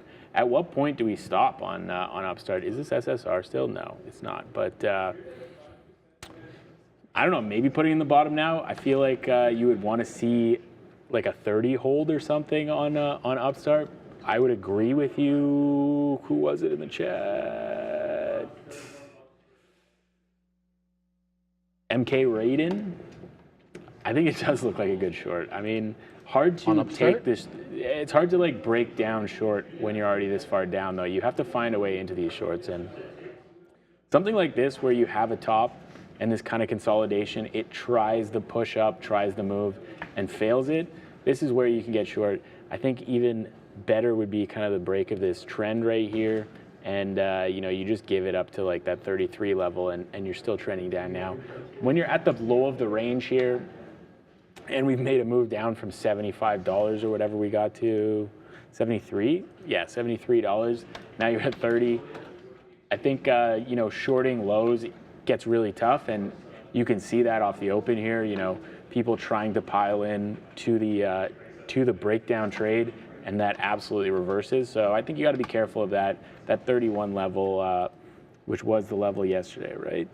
32 is the level. So they try that pre-market low breakdown, doesn't work, and then you're blasting off $3-4 to the upside. I think you know, something that's beaten down this much probably has a 10 to 20% day in it at some point, where you're going to get that like big reversal. And I feel like something like this 29 or 30 level, you get the exhaustion short, and then it absolutely rockets up. So I probably should put Upstart on the watch list for Monday, maybe. Maybe people are just piling in. Speculative buying. This whole thing was speculative buying. There was really no fundamentals to get long on that company. No. Here we go, right back down on the future, about to get stopped out. If we break 472, yeah, and there it is. That's the end of the trade for that watch. I'll pop that right back up now. Let's go, Fuge. Yeah, definitely a range day, and the lower highs absolutely proving pivotal here, but still that flat bottom that's coming in. So this 470 break, if we really get not 4470, if we really get an aggressive 4470 break, this is going to be a really nice short. Oh yeah. So we'll keep an eye on that. Because that would coincide very likely with a 15K touch. Yeah. Very, very likely. The NQ is a little bit above the trough, whereas here we're right at the trough here on the ES. The NQ is a little bit higher. Where is the NQ? My charts have been acting up all week on this, so let me flip to here. I think I may be incorrect on that. So there we go. Yeah, we are higher. So here's the trough, the double bottom at the 55s, 50s. But when you look at the ES, we're right there already. So even though the ES is a little bit better on the day, percentage-wise, than the NQ, I think we, price action-wise, should be interesting here.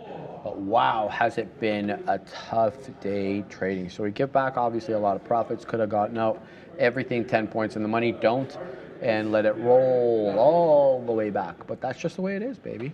That's just the way it is. Yeah, I'm not gonna lie. It's not been a welcome 2 days back here for me on this on this market. But you know, you got to roll with it. And what are you up to this weekend? This weekend, got a friend's birthday. Okay. Have to go to Hamilton to hang out with them, which you know, that's not the best. Yeah, but, it's okay. You know, whatever. I think we'll do some brewery tours or something over there. Maybe. Very nice. Yeah, anybody's wondering, Hamilton's like an industrial city in southern Ontario. It's on the corner, literally on the western corner of Lake Ontario. It's like, you know, that's basically all I have to say about that. It has a really big mountain that overlooks the entire It has a big city. mountain. The actual, yeah, that, what's that town called? Dundas, Ontario, I think? That's what's on the mountain? Yeah. Okay. It's actually kind of pretty up there. Yeah, and there's it's really some like nice, really yeah. big Oh, yeah. estates up there with the farmhouses and stuff. Hamilton itself, you know, it's coming up. It's coming up for sure. Yeah, well, because people can't afford to live in Toronto anymore, so they're going to Hamilton, right? Before it was called the GTA, the Greater Toronto Area. Now, because we've expanded so much, I call it the GTHA, the Greater Toronto Hamilton Area. So they have expanded it because anybody that lives in the city knows how real estate is in the city, man. I mean, like I was talking to Brendo about it this morning. I'm like, part of the Canadian experience is having a house. Right? I grew up in a house. I don't know about how you grew up. I grew up in a house, and that dream seems to be, fading. Being able to actually buy a house, we're gonna have to be like condo people now, which is. Yeah, and I mean, you look to Europe, and a lot of countries in Europe, you know, Germany, I think it's like We have a lot more land. 50 or 60% of housing is owned by corporations. Oh yes, yeah. I didn't know you were going that direction. Maybe even close to like 80. Something like that. It's I know very a lot high, of and- American companies are buying up large swaths. Yeah, you hear about this? Is it? I don't know what their name.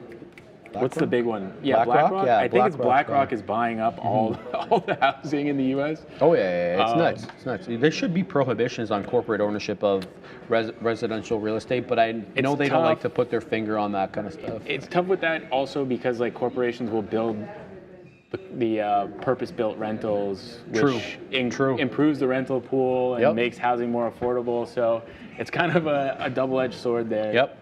Tough It to, is, yeah, that's a good call. It's tough to regulate. It's tough to regulate. It's so super tough. But here we go, guys. We're coming right back down into that level of 44.70-ish again, where we've kind of seen a nice flat bottom developing, several lower highs on the 5-minute chart. First is 44.92, second 44.85, third 44.80.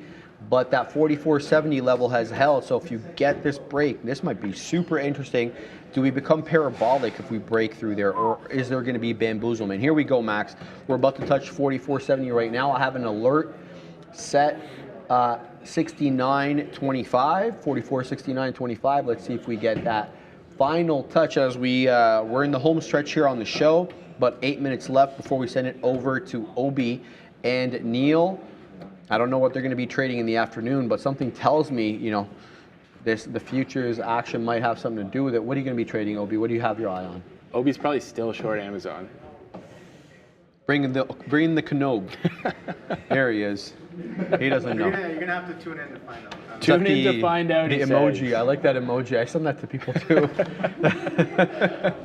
Yeah, I love that emoji. All right, guys. Shout out to Bears versus Bulls in the chat too. Killing it. Bill Gates buying up all the farmland. I heard in about America. that. He's I the heard about number that. one owner of farmland in America. I know.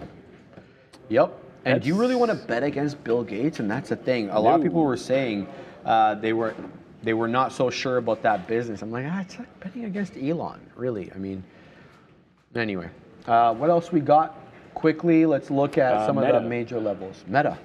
What Meta is it doing? all the way back, all the way up, all the way back. So, if you're a kind of support and resistance or Let's go short. range trader, Yep. Meta's just paying you today. I mean, you get down to 301, Down.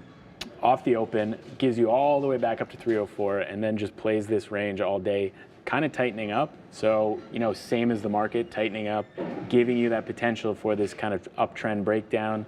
We take out 365 or 370. Yeah, 370. I think that would provide a very strong probability of a 300 test. And I mean, I don't know, maybe if we consolidate down here for a while, I think that 300 breakdown works. It's just if you're on this downtrend directly into it, that's usually where that violent bounce is, and then maybe that still resolves to the downside, but you just got rinsed on the short, trying to take that momentum short down at probably the wrong time of day. So, yeah, I think if we get a little bit of consolidation, 350 cents maybe to 301, 301.50 even, whatever range, Meta wants to put in. I guess 301.50, probably $1 range, and then kind of accelerates directly through that 300. That could be a pretty banger short and potential trend down into I like the idea of 293, 294. today. Okay. And by the end of the week, definitely touching the lower Yeah. that range at 288. By the end of next week. Sorry, not this week. It is the end of the week. Yeah, that's what I figured. That's what you meant. Yeah.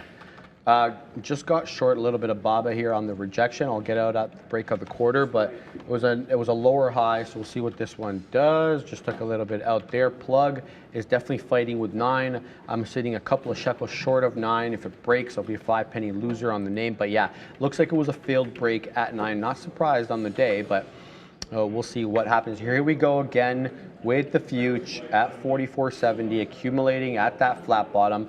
Do we finally get capitulation, as my friend Neil likes to say, and break through with any vigor here? Technically, the low on the day is at 44.59. That was done earlier, I believe, on the, let me just give you the exact time, around 9:30 on the opening range break down.